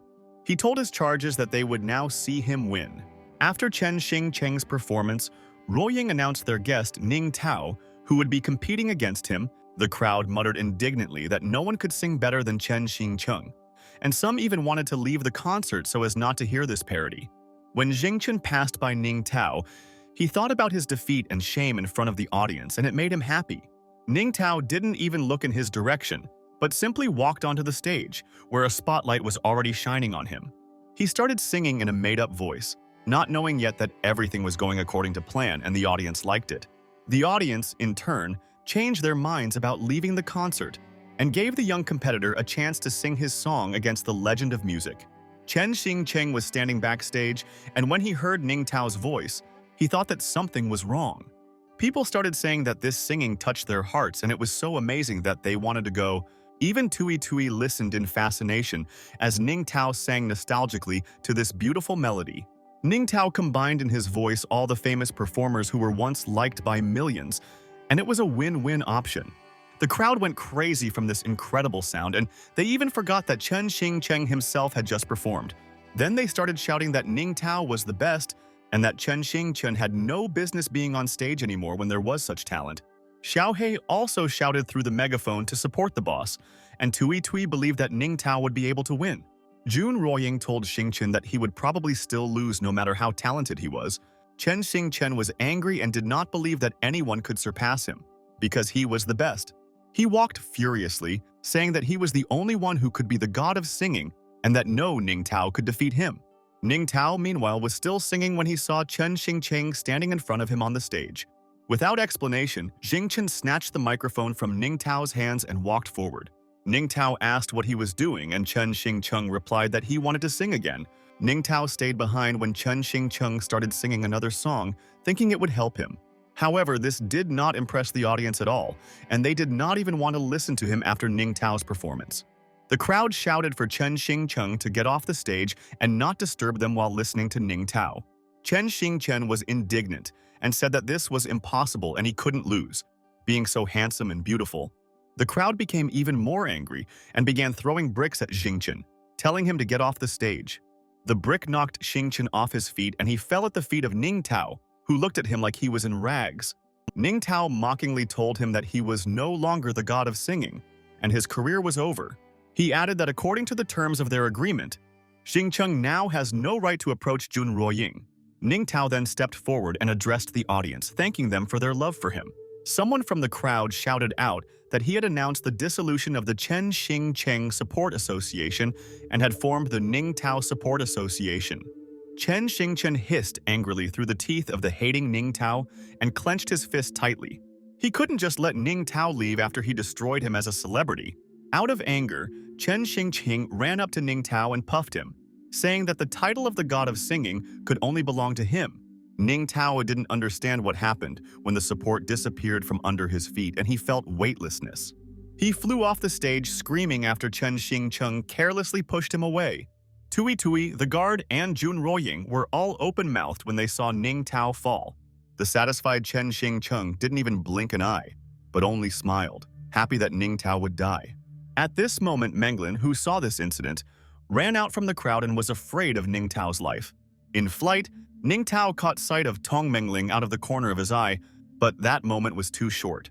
Mengling ran towards Ning Tao with all her might, saying that she would catch him, but Ning Tao shouted at her not to come near. But Menlin felt that she had to try, because she wouldn't forgive herself for Ning Tao's death if she stood by. When she was very close, Ning Tao fell right on her, causing them to fly apart in different directions. This act softened the fall a little, and Ning Tao quickly stood up, looking for Tong Mengling's eyes. He ran up to her and picked her up in his arms, trying to bring her to her senses, but blood was oozing from her mouth.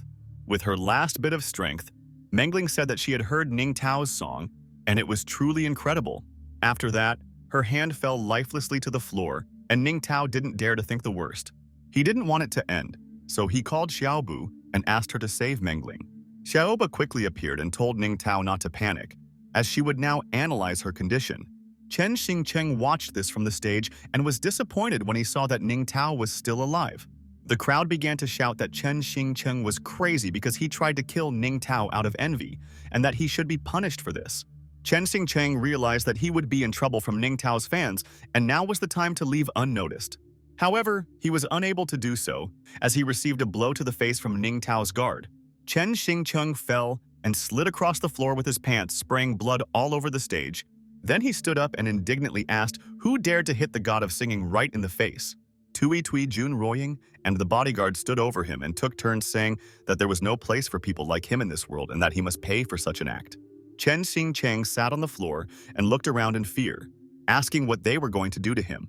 But that wasn't the biggest threat because there was already a line of people behind him who wanted to beat him up. The crowd pounced on Chen Xingcheng with revenge in mind, shouting words of hatred. Meanwhile, Ning Tao was trying to find out what happened to Mengling and asked Xiaoba if it was because she bumped into him. Xiaoba replied that a bruise was normal, but Mengling had cancer and it looked like she wouldn't live until the morning. Ningno couldn't, or rather didn't want to believe it, because he didn't want to lose Menlin. Remembering Menlin's last letter, Ning Tao understood why those words were so sad, because she was really saying goodbye to him. In desperation, Ning Tao ordered Xiaobi to exchange something for the medicine, because he had to save Mengling. Xiaoba replied that unfortunately his points were not enough to exchange them for anything. After these words, Xiaoba disappeared, leaving Ning Tao alone with his worries and remorse. He didn't understand when he managed to spend all the points, because in his opinion, there were more than enough of them. After a few seconds, Xiaoba was taken in and said that he spent the points on credit, playing with gangsters, having problems with murderers, and did not even try to earn money in exchange for the points. Ning Tao begged Xiaoba to help him this time, But Xiaoba replied that it was impossible to go against the rules of the system. As she disappeared, she added that she couldn't help him in any way, and Ning Tao desperately tried to catch her, but he failed. His eyes were full of emptiness and despair from incredible disappointment and inner pain. The feeling of guilt turned into anger towards himself, and seeing his condition, Tui Tui carefully asked if he was okay. She added that she could bandage his wound to ease his suffering. Jun Roying said that she called an ambulance and they were already on their way. Xiao He approached his superior and reported that that bastard Xing Chen had become a eunuch. The security guard took revenge for his boss by crushing Chen Xingcheng's manhood. However, Ning Tao didn't care about what was happening, because his eyes were filled with tears from the realization that it was his fault. As he held Manlin in his arms, he berated himself for not earning more points to save her. Tui Tui asked if Mengling was still alive, and Zhuoying asked who the woman in Ning Tao's arms was. Ning Tao angrily replied that she should not ask anything else and ordered that the best doctors be called immediately. Meanwhile, Ning Tao was being followed by an alien representative who intended to kill him. Smiling, he said that this time no one would come to Ning Tao's aid, and now he was truly dead. Having called his combat team to him, the man ordered them to move forward, and they responded with one voice to those who accepted the order. Ning Tao's car was parked outside, and it was the fastest way to get to the hospital. After going out into the courtyard, Ning Tao thanked Jun Roying for calling the ambulance, because she helped them a lot. Jun Roying replied that it seemed like this woman was very important to Ning Tao, so she had to help. At this moment, a secret man landed on Ning Tao's car, smashing it to the ground. The killer was wearing a nanotech suit that could emit fire, which he used to set the car on fire. The man flexed his fingers and called out Ning Tao's name when he spotted him in the crowd. With a cigarette in his mouth, he hissed that he had finally found his target, and this time everything would go as it should. Ning Tao said that they were very bad people and asked Xiao He to remove Tui Tui and Jun Roying from here first. The husband laughed at Ning Tao trying to escape and ordered his servants to surround them and not let anyone escape. The order was immediately carried out, and several armed men surrounded Ning Tao and the girls. Ning Tao still held Mengling in his arms and didn't want anyone to get hurt because of him. He understood that there was nowhere to run, and he was surrounded by pagans who were hunting for his death. Xiao He stepped forward and told the boss not to worry, but Ning Tao was already quite desperate. The guard tensed his muscles, causing his clothes to tear, and said that he would not allow anyone to offend his boss. The man looked at this desperate, brave man and laughed at such a foolish act. He made it clear to them that no one would get out of here alive, because no one could stand against their weapons. Hearing a strange noise behind him, the man turned around and saw several missiles flying in his direction. He was absolutely sure that his operation was flawless and no one would come to Ning Tao's aid. But when he saw the missiles, he couldn't believe his eyes. With incredible accuracy, the missiles hit Ning Tao's car, on which the man was standing, and exploded, blowing it up. A shock wave of smoke swept across the courtyard, and Ning Tao began to wonder whose doing this was. The answer did not take long to come, because Ning Tao heard a voice behind him commenting that things were really bad for Ning Tao. Captain Chow held a cigarette between his teeth and asked if Ning Tao needed help. Ning Tao was so happy that he even hugged the captain and said that he had come just in time, because the group of assassins had come for him again. Captain Zhao replied that he was here just to sort this out and there was nothing to worry about. He continued that they were using newly developed weapons and this time they had to come back. Ning Tao was glad that Captain Zhao could be counted on at times like these, and now he was not afraid. At that moment, a powerful explosion was heard from nowhere, accompanied by smoke and fire. Captain Zhao and his crew were left reeling from the shockwave and were at a loss as to what could have caused the explosion. From the smoke and ashes, a secret man rose as if on wings, radiating a purple light. Ning Tao didn't expect that the assassin would be so strong and survive the missile strike. It was as if the explosion had given the man even more strength rather than the other way around. Looking at Captain Zhao, the man said with a mocking expression, "Is he still alive?" Ning Tao could tell from his tone that he and Captain Zhao knew each other well. Captain Zhao told the man that he was not dead either, and it would be awkward to be left alone. The husband laughed and asked Captain Zhao if he was going to kill him with this pile of trash, pointing at his crew. He continued that the captain should have learned his lesson when his charges and wife died 3 years ago.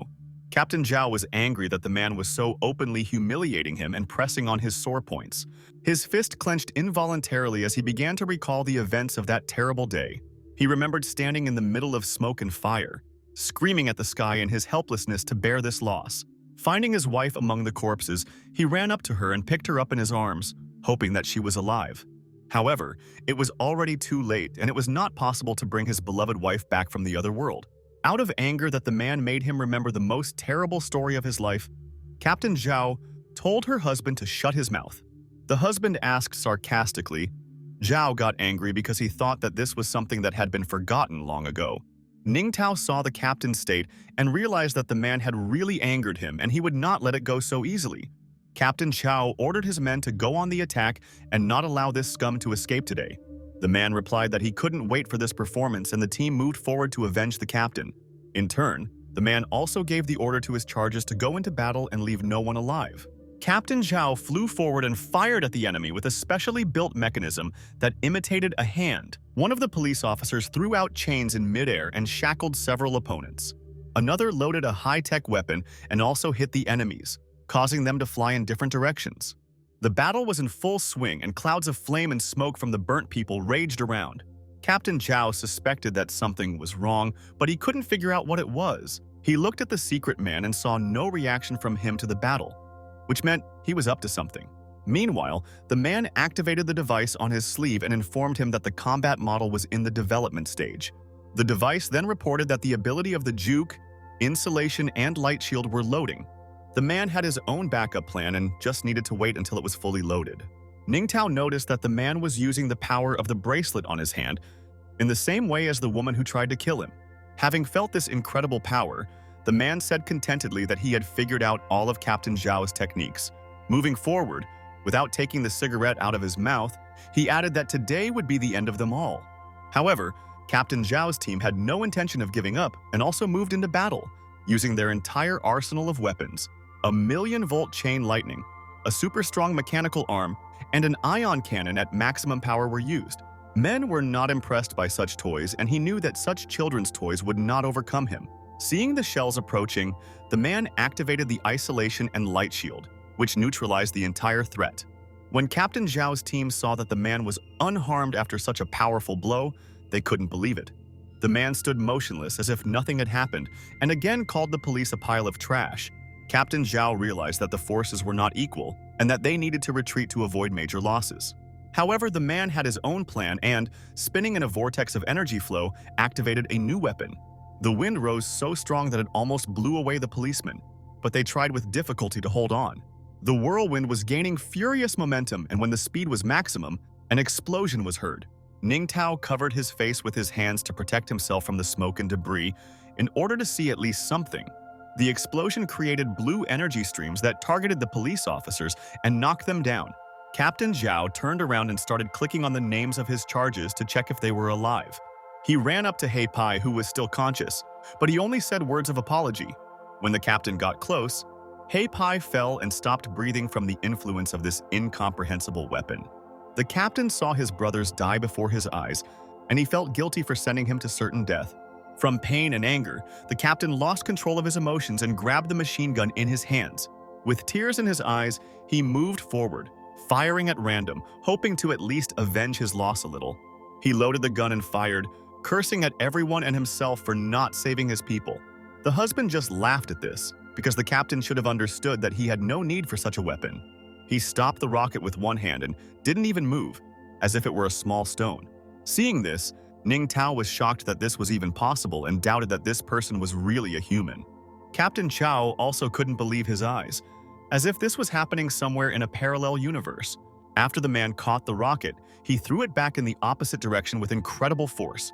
The rocket exploded near the captain, and he flew back several meters, wincing from the smoke and debris flying into his face.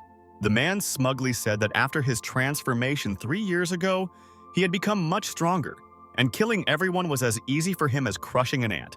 Captain Zhao was almost completely frustrated and didn't know how to get out of this situation. Ningtao had never seen such a strong person before, if this man could even be called a human. He understood that this man was very different from the woman who had tried to kill him earlier, and if this continued, he would be finished.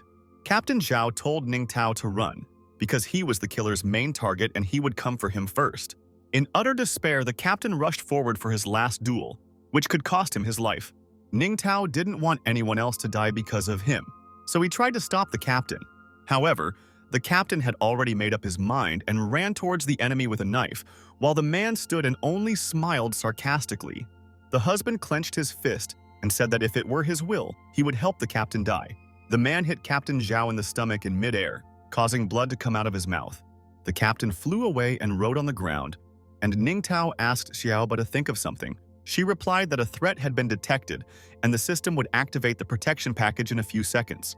There was little time, so Ning Tao ordered it to be done quickly, because his life depended on it. Xiaoba replied calmly, so that Ning Tao wouldn't worry, and the system was already loading. After activation, a fiery shield with a star in the middle appeared in front of him, like a superhero. He looked at this shield as if it were something incredibly magical, but he needed to pull himself together and protect the innocent. Captain Zhao, meanwhile, was still lying on the ground, breathing heavily and unable to get up. The husband decided not to hesitate and finish off the captain, and when the captain noticed the enemy, the thought flashed through his mind that these were the last moments of his life, and he never thought that they would be exactly like this. Ning Tao took hold of the shield and ran to save Captain Zhao from the hands of the merciless enemy. He understood that he wouldn't have time to reach it, so he threw his shield to the captain so that he could protect himself. Xiaoba screamed that this shield was to protect Ning Tao, and how could he just throw it away? Captain Zhao caught the shield, but it was a mystery to him where it came from. The man laughed at the fact that the captain would try to stop him with some broken shield, so he didn't even stop. The captain put up a shield in front of himself, knowing that he could only trust Ning Tao now. When the enemy was close enough, the captain activated a shield that was supposed to block the blow. The man didn't even pay attention to this, absolutely sure that Zhao Lei would die now. Their collision with the captain caused a powerful explosion several meters high. Ning Tao narrowed his eyes but still watched and hoped that the shield worked. Meanwhile, Lian Xi noticed a ray of light in the sky, indicating the presence of another team there. Her servant asked if she wanted to take a closer look, and the woman thought for a few seconds. She then ordered 2 newcomers to be brought to her, as their abilities could be useful. These were Ning Tao's friends who were nervous before their first mission and were waiting for the moment when they could show their abilities to Ning Tao. Lian Xi reproachfully said that they were forbidden to show their abilities to ordinary people, and even more so to harm them. Otherwise, she herself would destroy them. The serious tone of the boss made the boys' hair stand on end, and they unanimously agreed with her words. Lian Xi walked forward, ordering her subordinates to follow her and not fall behind. Her assistant picked up the radio and reported that the coordinates had been entered and were ready for transmission. Meanwhile, after the collision, the man was shocked that his blow did not destroy the captain along with his shield. The captain himself could not believe that he had survived thanks to this seemingly ordinary shield. Ning Tao saw the enemy being sucked in by a huge pillow that flew out from the shield and asked Xiaoba who this fool was. The husband tried to get out, but all attempts were useless, although he continued to shout that even this would not stop him. Xiaoba explained that the shield was called the Abyss because it could absorb an enemy's attack, and that this shield was one of the most valuable items in her arsenal. Ning Tao clarified whether the man was now trapped and unable to use his power. Xiaoba replied that this was exactly the case, and that Ning Tao now had an advantage over the enemy and could strike. Hearing this, Ning Tao took the brick and happily ran towards the man, thinking that he could finally seize the moment. He walked up to the man from behind and asked if he was still as proud as before. The husband returned and, seeing Ning Tao, hesitantly asked what he wanted from him. Ning Tao noticed that the man had lost his courage as a leader, so he hit him in the face with a brick with all his might. This made him very happy, so he hit the man again, mocking his modern group of mercenaries. The third blow also landed in his face with the words that they would never be able to kill him. Finally, Ning Tao hit the man in the groin, which was probably the most painful thing for him. A blue portal appeared near the place where the battle took place, attracting attention with its noise. Lian Xi and her charges emerged from this portal in a spectacular manner and headed towards the battlefield. Her assistant reported that a fight was going on right now, and one of them was definitely the best killer in the group, according to the censor. Lian Xi replied that she was ready to fight, but thought that it was problematic because it looked like these people were not their enemies. One of the friends said that he thought Ning Tao was there too, and the monkey confirmed it. Hearing this name, Lian Xi turned around and asked Ning Tao again what they were thinking about. She didn't understand how Ning Tao managed to overcome the group's best assassin. Ning Tao attacked the enemy's head and took the bracelet, saying that it was now his thing. Lian Xi couldn't believe her eyes when she saw the weak Ning Tao become so incredibly strong. Friends started saying that Ning Tao was cool and they should follow him for a good future. They ran to Ning Tao, saying that their powers had also awakened and they had come to help him. The assistant informed the boss that the two had defected to the organization and betrayed them, to which Lian Shi replied that she knew they were unreliable. She ordered them to be released, since their abilities were not very strong anyway, but the assistant was worried about the organization's reputation. Lian Shi threatened that if he refused, he should fight Ning Tao, who had just finished off number 9, to restore the organization's reputation. The assistant awkwardly replied that he had just felt that these two needed to be gotten rid of. At this moment, Ning Tao went to meet Lian Shi and asked if she still thought he was weak. He narcissistically said that he even sent the killer of this group to the trash heap. Lian Shi thanked Ning Tao for helping the organization, as they would take number 9 back to prison. Ning Tao was indignant that all this was limited to gratitude and he would not even receive any reward for it. At this point, Captain Zhao intervened and said that she could not simply take away a pagan who had caused so much harm to his fellow men.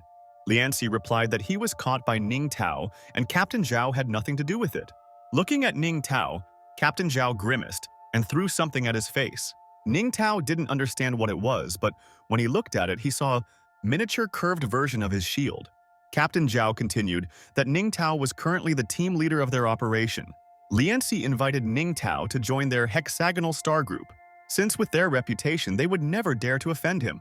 Ning Tao thought about it, because it sounded very cool and promising, and he couldn't even imagine that he would ever have to face such a choice. Captain Zhao and Lian Shi began to compete with each other to offer Ning Tao better conditions, luring him over to their side. Ning Tao's friends understood that he was very popular and they could not compete with him. At that moment, the scoundrel came to his senses, but he was still too weak to get up. However, he didn't need it because he said that people like him could die in battle, but would never be caught. He pressed a button on his suit and Lian Shi realized that he wanted to blow himself up. They had a few seconds to avoid the explosion, and Lian Shi covered Ning Tao first. The explosion was so powerful that it created a giant hellish whirlwind of smoke and flame. The man himself was torn to shreds, and only pieces of his suit were flying in the air. Lian Shi managed to run to a safe distance along with Ning Tao, who she landed on when she fell. The angle was just such that Ning Tao could see Lian Shi's charms, and he said with fascination that the bomb was very big. Lian Shi noticed that Ning Tao was staring at her chest unceremoniously, and this made her angry. She quickly stood up and said that number 9 had blown himself up so they could leave. Ning Tao felt dizzy and couldn't get up, so he shouted after Lian Shi to wait. He barely leaned on his knee and said that he wanted to ask her for something very important. Lian Shi chuckled with interest, turning her head towards Ning Tao, as this intrigued her. When everything was decided, Ning Tao returned home and sat alone in his room. He was troubled by thoughts about today and could not come to terms with himself. Lian Shi can only freeze Mengling's state for 9 days, so he needs to earn more points to save her. He had only 10 days on which Manlin's life depended, and he needed to come up with something immediately. He called Xiaobu and asked her what medicine she had that could save Tong Mengling. Xiaobu showed him a sign with the medicines and their prices so that he could see everything for himself. Seeing these prices, Ning Tao grabbed his head like crazy because it was incredibly expensive. Xiaobu explained that this medicine can even resurrect the dead, so it is not expensive. Ning Tao plopped down on the sofa in disappointment and sighed, realizing that he didn't know how to earn so many points. His depressed state of mind was interrupted by a phone call from an unknown number. He reluctantly picked up the phone and asked in a lazy voice who was calling him. On the other end of the line, a female voice introduced herself as Wuta Qianye and said that she was a major shareholder of Qianye Company and wanted to meet Ning Tao. This call made Ning Tao wary, and he didn't know what this woman might want from him. However, now he needs any meetings, and he thought that perhaps with her help he could earn more money.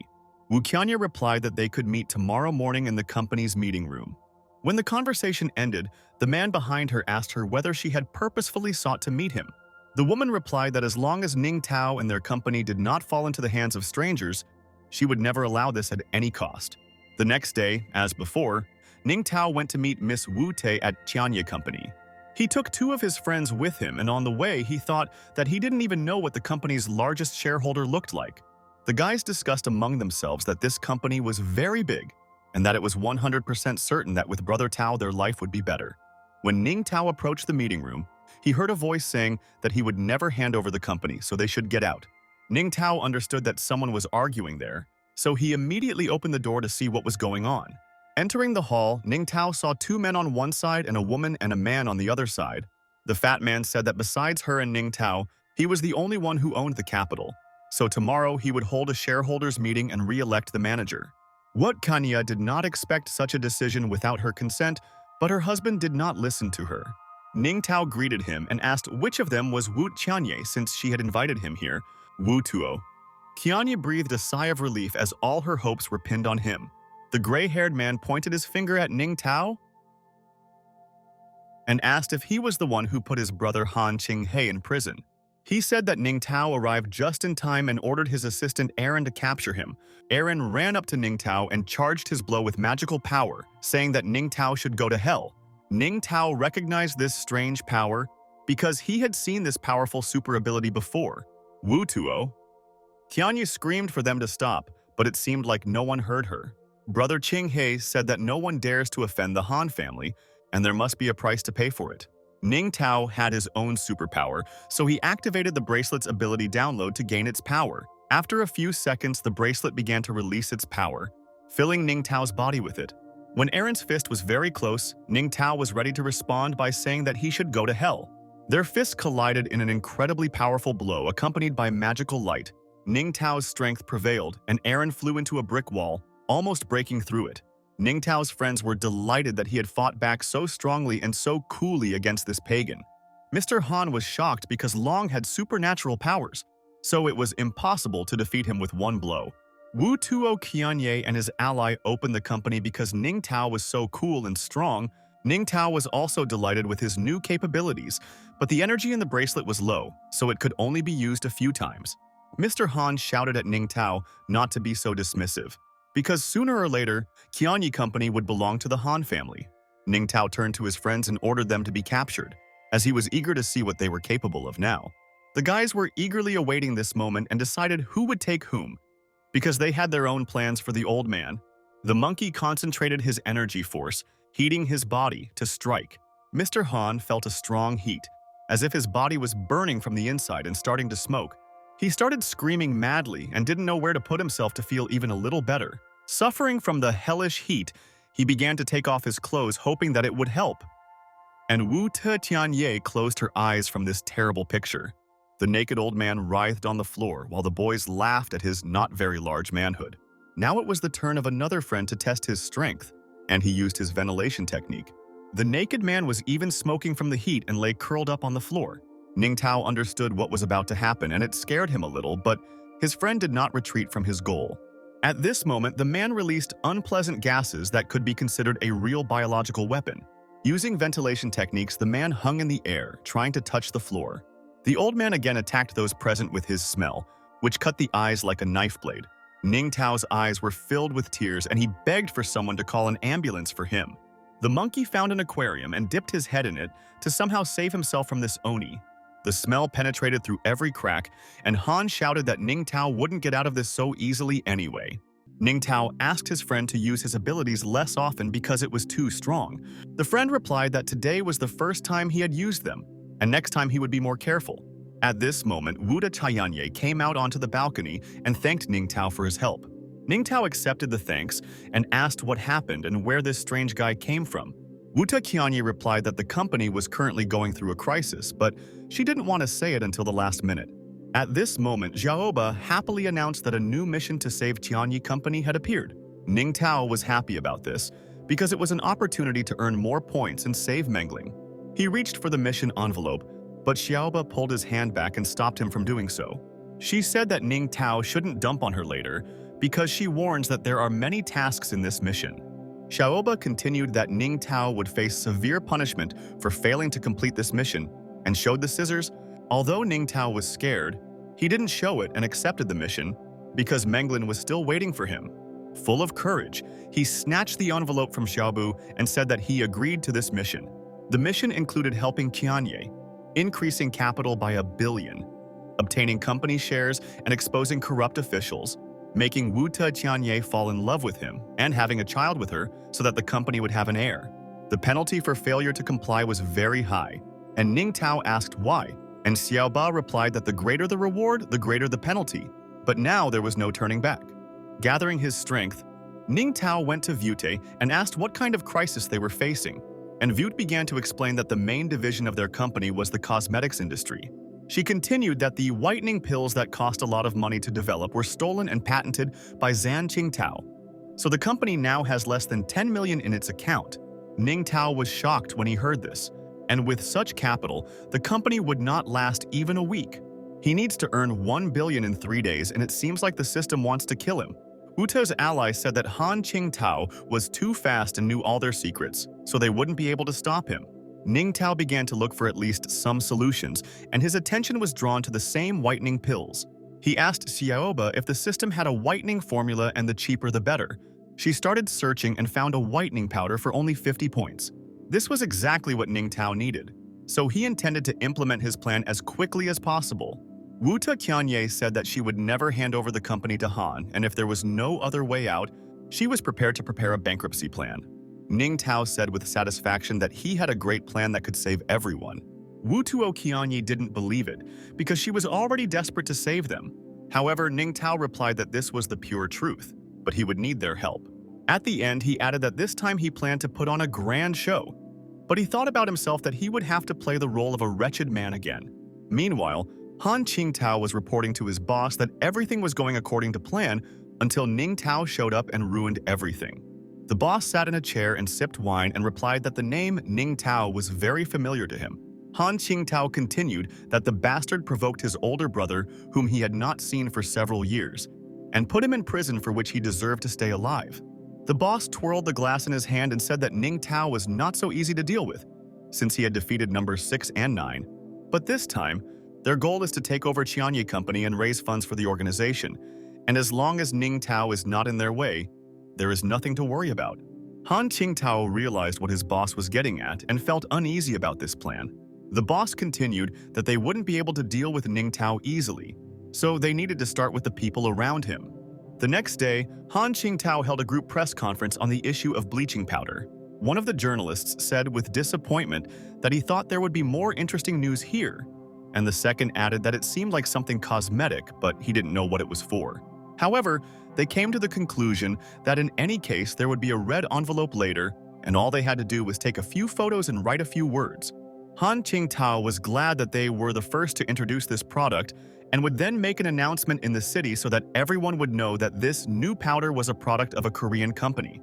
He was glad that after this, Qianye's company would definitely come to an end and go bankrupt. The security guard approached him and reported that everything was ready and all TV channels would broadcast this product. This made Han Qingtao very happy, and he was ready to grab the handrail of the chair to help himself up. He walked up to the podium and announced that today was the day they wanted to introduce a new product developed by a Korean company. Qian Tao happily continued that the biggest benefit of this powder is that it can whiten the skin. The crowd began to wonder what it was, as it was the first time they had seen such an interesting advertisement. Han Qingtao hissed in anger that the reporters were not filming anything and were not at all professional, so he ordered the number of red envelopes to be cut in half. The bodyguard noticed something very strange in the sky and told his boss to look up. A banner with Ning Tao's face was flown in the sky by helicopters, holding a jar of bleaching powder in his hand, and on top was a message that said, "Be the first to use it." Ning Tao was heard on the loudspeaker saying that he was giving away money to support a bleaching powder company and asked people to accept it as a gift. People were showered with bills, and Ning Tao encouraged them to use the powder to make their skin snow white. Han Qingtao was very angry and did not understand why Ning Tao was doing this at his press conference. Now reporters began racing to take photos because such publicity surpassed any sad conference. They ran forward to get a better look at the poster because it was a complete sensation, without even paying attention to Qian Tao, who invited them here. He shouted after them, but no one stopped, and at that moment, Han Qiantao was overcome with despair. Ning Tao's advertising even spread to other continents, and even the people of the United States watched it with interest. The advertisement also didn't work in France, where the powder was broadcast on the Eiffel Tower itself. Even such less crowded places as in Egypt are also filled with advertisements and signs. Ning Tao went further and said from the satellite that thanks to this powder, his back and legs no longer hurt, so it was worth hurrying up and buying it. Every building in the city was adorned with Ning Tao's face and a loud inscription about the miraculous power of the powder. The monkey asked in delight how much money was spent on such a large-scale work, and Wu-Ta Qianye already knew that it was a lot, and she did not like it. Ali Wu that lowered his head, thinking that there was no point in counting on Ning Tao, Wood approached Ning Tao and asked why he did this since they didn't have any bleaching powder. Ning Tao forgot to tell them, so he denied it and said that they had the powder. He held a piece of paper with a smile on it, which had the formula for the bleaching powder on it. Everyone was shocked by this news because no one believed that Ning Tao would be able to obtain this formula. Ning Tao only added that he needed to go to the cosmetic R&D department and he would show him how to use this powder. After these words, Vuti and his ally changed their minds about Ning Tao, and now this powder seemed very useful to them, regardless of whether it was available or not. Ning Tao looked at the system and thought that he had earned a few points, but there were only 5 left, and he hoped that the powder would be useful. To which Xiaoba replied that the system's products were of exceptionally high quality. Meanwhile, in the Qian Group laboratory, a normal working day was going on and everyone was busy with their own affairs. The lab technician approached Dr. Huan and said that everything they had tried to develop was not compatible with the first version of the powder. And another lab technician responded that all their work had gone to waste when someone stole their first recipe. The head of the laboratory told them that there was no point in talking about it now. The girl replied that Dr. Huan had practically lived in this laboratory for a month for the sake of this project, and now everything was lost. However, the leader Huan was happy, because no one would know that he stole the recipe, and after handing it over, he would be able to get many privileges, and when he got his money, he would be able to steal several more formulas. He opened the door with a smile and saw Ning Tao in them, who did not understand the leader's joy. Ning Tao walked into the lab cautiously, trying to figure out what was going on here. Vude introduced Dr. Huang, who was the director of the development department and led the research on the whitening powder, and Ning Tao as the second shareholder of their company and the owner of the best recipe for the whitening powder. The doctor greeted them kindly and said that the company was currently in a difficult situation and that only he could stand up for them, and for this they were grateful to him. Ning Tao thought that this man was smiling suspiciously and that Xiao He needed to check him out, and the doctor thought that if this prescription turned out to be better than his, he might not get his money. The lab technician was delighted when he heard about the new recipe and asked again if it was really even better than the previous one. Ning Tao replied that he had the recipe and held up the sheet of paper with the formula as confirmation. Everyone started shouting happily and thanking Ning Tao for giving them new hope to save the company. Dr. Huang said that they were experts in this field and they had not found a better formula than this, and so he asked who Ning Tao really was. The lab technicians actually started to doubt, and Dr. Huang added that they had done various tests and all to no avail, so where could Ning Tao have gotten this recipe from? The doctor continued that the company currently does not have enough funds, and he is against using the remaining ingredients for useless research. After his speech, the doctor looked at Ning Tao, thinking that his word meant nothing against the laboratory director. Ning Tao's friends stood up for him, because he is too kind. So he helps them and it is not worth insulting him with their claims. Ning Tao calmed his friends down and asked them to forget about it since Hu Qi and Depen had indeed gotten a bit estranged. Looking at the doctor, Huang Ning Tao realized that he had something in mind, otherwise he would not have refused him. Ning Tao asked Vude if he, as the second shareholder, could mobilize some resources and Vude awkwardly replied that yes. Then Ning Tao handed Dr. Huang a piece of paper and ordered him to take it and make a whitening powder according to this recipe. Dr. Huang got angry and said that this was mockery and he would not do this in his laboratory. Ning Tao replied that he could do whatever he wanted, so he should show his dissatisfaction elsewhere. The ally asked Vude if she really wanted them to do everything according to Ning Tao's recipe, since he doubted that he could be relied on. Vude interrupted her ally and confidently replied that she trusted Ning Tao because he was the only one who defeated Han Qinghe. Dr. Huan gave in and said angrily that he was eager to see how effective the powder would be. But when he reached out to take the prescription, Ning Tao pulled his hand back and the doctor missed. Ning Tao looked at the furious Huang and said that he didn't want to worry about the products in vain. He then turned to the lab technician and asked if she could work on developing the powder. Dr. Huang became even more angry that Ning Tao had deceived him, but he promised himself that he would not let Ning Tao win. Meanwhile, Ning Tao watched as the lab began the process of making powder. After calling Xiaobu, Ning Tao asked him to help him copy the information from Dr. Huang's phone. Xiaoba fulfilled the request and said that these were his last points in the account, and this was his last favor. At this point, the trial version of the whitening product was ready and all that was left was to try it out. Covering her nose from the stench, the lab technician brought Ning Tao's remedy and said that everything was ready. Ning Tao also covered his nose with his hand from this unbearable smell. and thought that this was the most disgusting thing he had ever smelled. Huqi and Depen asked if Ning Tao could have made a mistake, since the smell was even worse than when they used their abilities. Everyone present in the laboratory took turns coming up with something to compare this ugliness, which looked like dirt, too, and despaired of their salvation. The one who was most happy about this was Dr. Huan, who said that he was ashamed that this crap was being compared to his powder. Ning Tao said over his hand that it was worth checking whether the shit was better and was ready to bet $1 million on it. Dr. Huang leaked that Ning Tao wanted to take $10 million from him, but agreed to the experiment because he was confident in the result. Everyone gathered began to sigh, because this decision was stupid and throwing money away now was not the best option for the Tianyi company. Ning Tao decided to fight to the last and invited the beautiful Miss Vute to experiment. He asked her if she wanted to be a model for the show, and Vute was a little hesitant. An ally warned that this was a bad idea because rubbing this shit into yourself could lead to unpredictable consequences. However, Wuta Tianye decided to take a risk, because the fate of the entire company depended on it. Ning Tao took her hands and, looking into her eyes, said that he promised her that everything would be fine. Getting closer to her face, he added that only a beauty like her could be the first to use this remedy. Dr. Huan could no longer bear it, so he told them to hurry up and finally do it. Ning Tao began to explain that the tablet could be taken orally or crushed and used as an ointment. And if the remedy was used for a week, the effect would be obvious. Looking at the area of skin he had smeared, Ning Tao said that the effect of its use was visible even now. Dr. Huang commented that this was just praise and no cosmetic product could act so instantly. And Vute's ally whispered in her ear that Ning Tao was an arrogant liar and did not deserve to be the second shareholder of the company. Ning Tao said that a minute had already passed, and it was time to remove the film from Miss Vute's hand and see the result, although no one believed in it.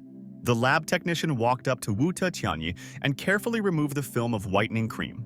The area of the arm where the cream was simply shining, in contrast to the other skin, which was distinguished by less underwear. Vute looked at her hand and said in delight that this whitening cream really has an amazing effect. Dr. Huan changed his expression and said that it was not in vain that they spent a lot of money on this development, and when the product is launched, it will definitely take half of the market. However, others did not think so, because the first recipe for the powder was stolen and patented by the Han Group, and they would not be able to compete with them.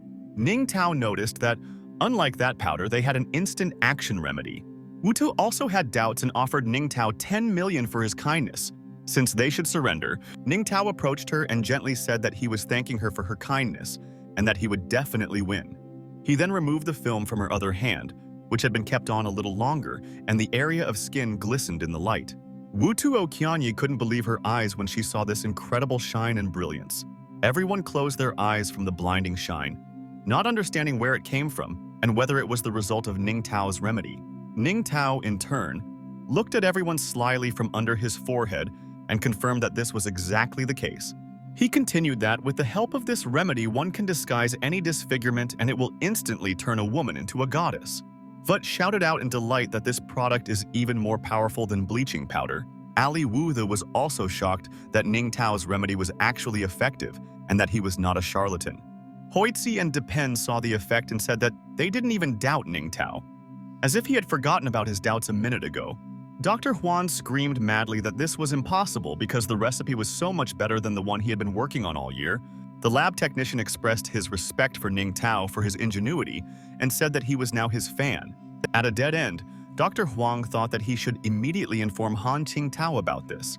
Just as the doctor was writing a message about the change of plans, Ning Tao grabbed his hand that was holding the phone. He accused him of trying to leak information to Han Qingtao's company. Wu Tuo Qianye and his ally couldn't believe it, because no one would ever think of Dr. Huang betraying them. Showing the doctor's phone to those present with a recently sent message, Ning Tao said that it was Huang who stole the recipe for the medicine and gave it to Han Qingtao. They also found photos of friendly hugs from Han Qingtao at a nightclub on the doctor's phone. The next photo was of the Dr. Huan being given the conditions for stealing the powder recipe. Of course, the doctor was tempted by the considerable reward and overstepped his honor and dignity, which is how Ning Tao exposed him. Everyone present in the laboratory was angry at the traitor, who was not worthy of the title of doctor, and planned cruel revenge.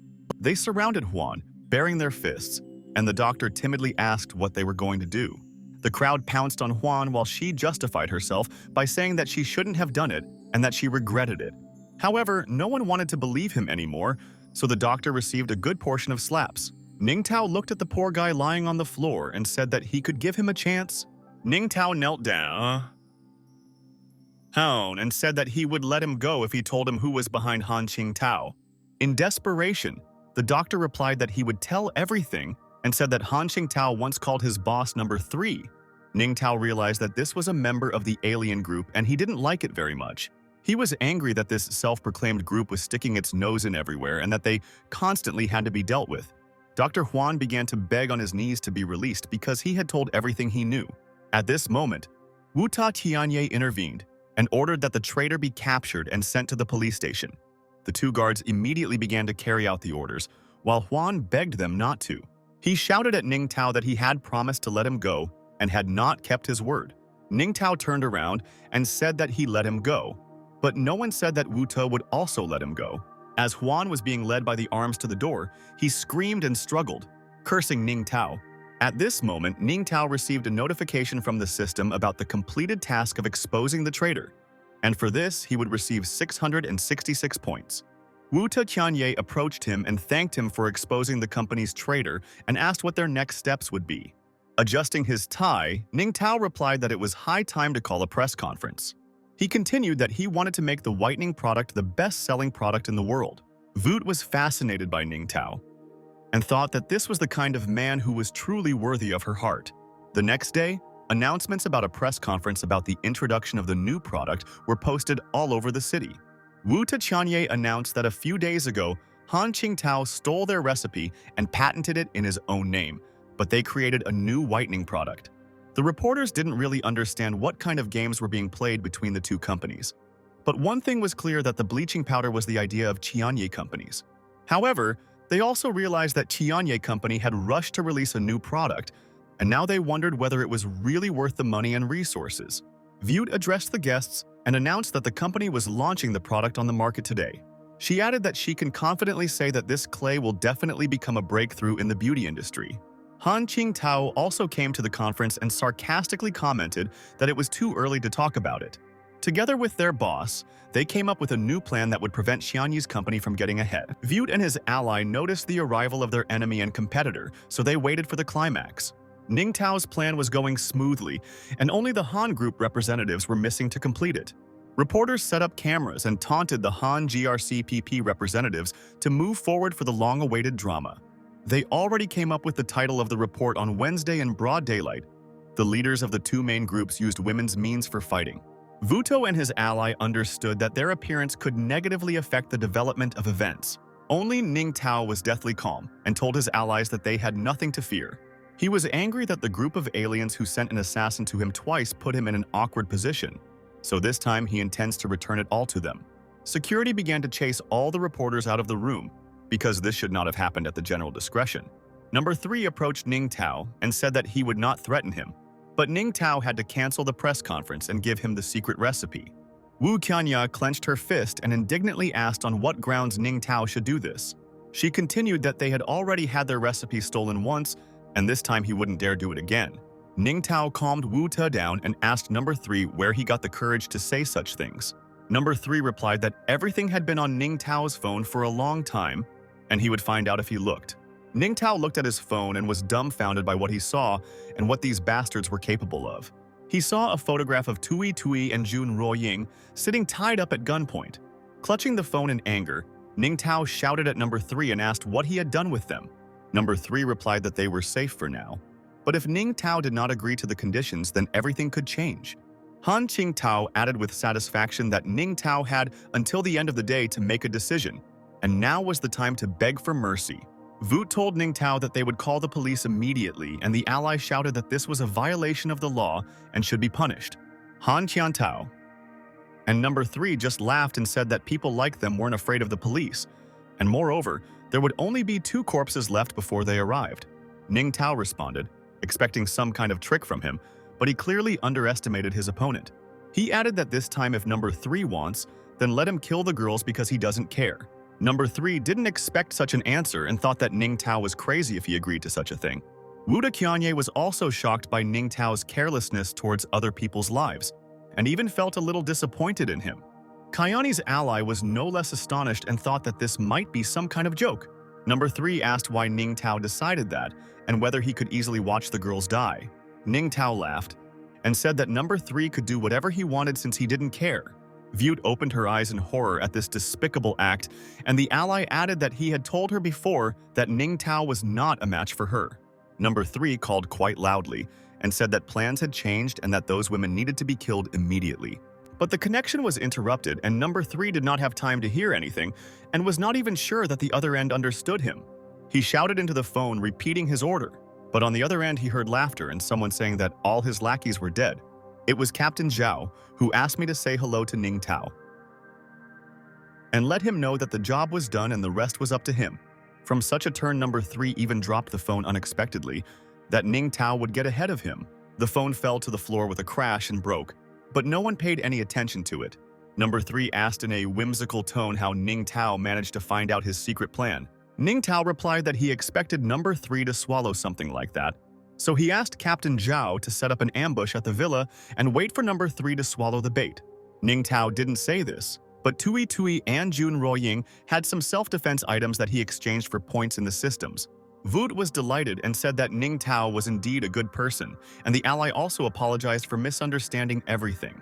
Ning Tao replied that everything was fine and he did not tell them about it because it needed to be kept secret. Number 3 fell to the floor, not understanding how a weakling like Ning Tao could figure out his plan. Ning Tao replied that times had changed, and his group had attacked him so many times that he decided not to wait for death but to act.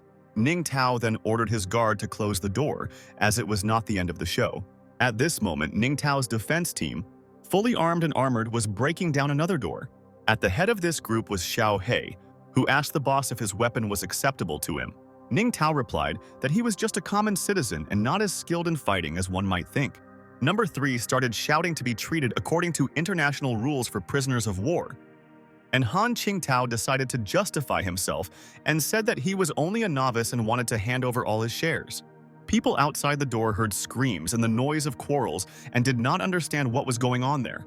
However, number 3 and Han Qingtao got what they deserved, despite trying to justify themselves and bribe the officials.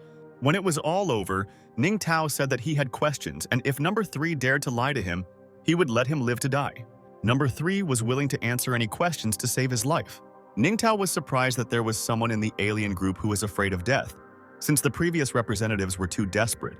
However, this was no longer important, and Ning Tao settled comfortably in the chair to begin the interrogation. He then asked where their group's lair was, who their leader was, and how many there were. Number 3 replied that the old lair was located under the city of Sunyun, with tens of thousands inside. And as for the boss, he is quite a mysterious person and only knows his code name, Zero. To make sure, Jiaoba checked the veracity of the information and told Ning Tao that it was absolutely true. Ning Tao heard everything he wanted, and there was nothing more to take from these two, so he ended the interrogation. He ordered them to be taken away and added that when they were ready, they would capture their main lair. When the scumbags were taken out, Ning Tao remembered one very interesting thing and turned back to Wu Tianye. He said that now they have Han Qingtao shares, and after the launch of the whitening product, the crisis should pass. Uto sincerely thanked him for his help and did not know how to thank Ning Tao for saving the company. Ning Tao jokingly replied that he did what he had to do, so there was no need to be so polite. These words touched Vute even more, and she was filled with positive emotions. Without further ado, she approached Ning Tao and gently kissed his cheek, causing everything inside him to tremble. Ning Tao was ashamed and blushed, and Vute added that she had previously promised herself that whoever helped her with the company would do whatever he wanted. Ning Tao didn't know what to answer to this, but at that moment a notification came from the system that the task was completed. Xiaoba reported that the reward for obtaining the shares and taking over Wu Tai's heart was 20,000 points, and Ning Tao commented that his magic was too strong. Now, Ning Tao was confident that with this amount of points, he would be able to cure Tong Mengling. He ordered Xiaobi to send him to Mengling immediately, since there was no point in delaying. After a few months, Ning Tao's case took on unprecedented momentum and reached the head of the central administration. He looked at the statistics and it confused him, because Ning Tao was deliberately attacking them. The assistant reported that over the past few months, their bases around the world had been attacked by Ning Tao and his accomplices, causing serious losses. The boss slammed his fist on the table and shouted angrily, How dare Ning Tao ruin his grand plan? He ordered to stop all other work, fire number X, find Ning Tao, and then kill him at any cost. The assistant immediately went to carry out the order, because the manager's tone did not expect objections. However, when she approached the large armored doors, she was thrown back by the shockwave from someone breaking into them. It was Ning Tao with his cleanup team. And when he burst into the office, he said that there was no need to look for him, because he was already here. In the Avengers' pen were the blue giant Xiao He, the White House Tui Tui, the dragon captain Jun Ruo Ying, the lightning goddess Tong Mengling, the unrivaled Dr. Wu Te Qianye, and Ning Tao in a Titan suit. The office manager said that they were putting a lot of pressure on him and did not respect copyright. Xiao He replied that as the leader of the group, he was not so innocent because he killed people for no reason, so he should die. The group's leader responded that he had placed 10 tons of explosives under the room. Holding his finger on the detonator button, he added that if they came to kill him, they would die with him. Ning Tao didn't want to provoke his friends to death, so he had to act immediately. However, he predicted everything in advance and said that all the traps had long been eliminated, so nothing would stop them from dealing with the pagan. Ning Tao struck first and invited his friends to join in, while the leader begged them to at least not touch their face to maintain their leadership. This request was ridiculous, and the squad of Avengers pounced on this poor fellow, demonstrating their powers one by one. The death of the leader meant the end of this misunderstanding and, finally, a peaceful life without aliens. After completing their mission, our heroes could finally afford to rest on the island. The warm sand caressed their feet as they lay on the sun loungers, sipping cocktails in the hot sun. Ning Tao's son sat in the sand and grumbled at his parents who were lazily lying around instead of playing with him. At that moment, the boy heard a strange sound and the words that he was chosen and was being linked to the system. A green ball appeared and added that the boy had now become a participant in the money super system. The boy didn't fully understand what it meant, but he found it very interesting. So the game began.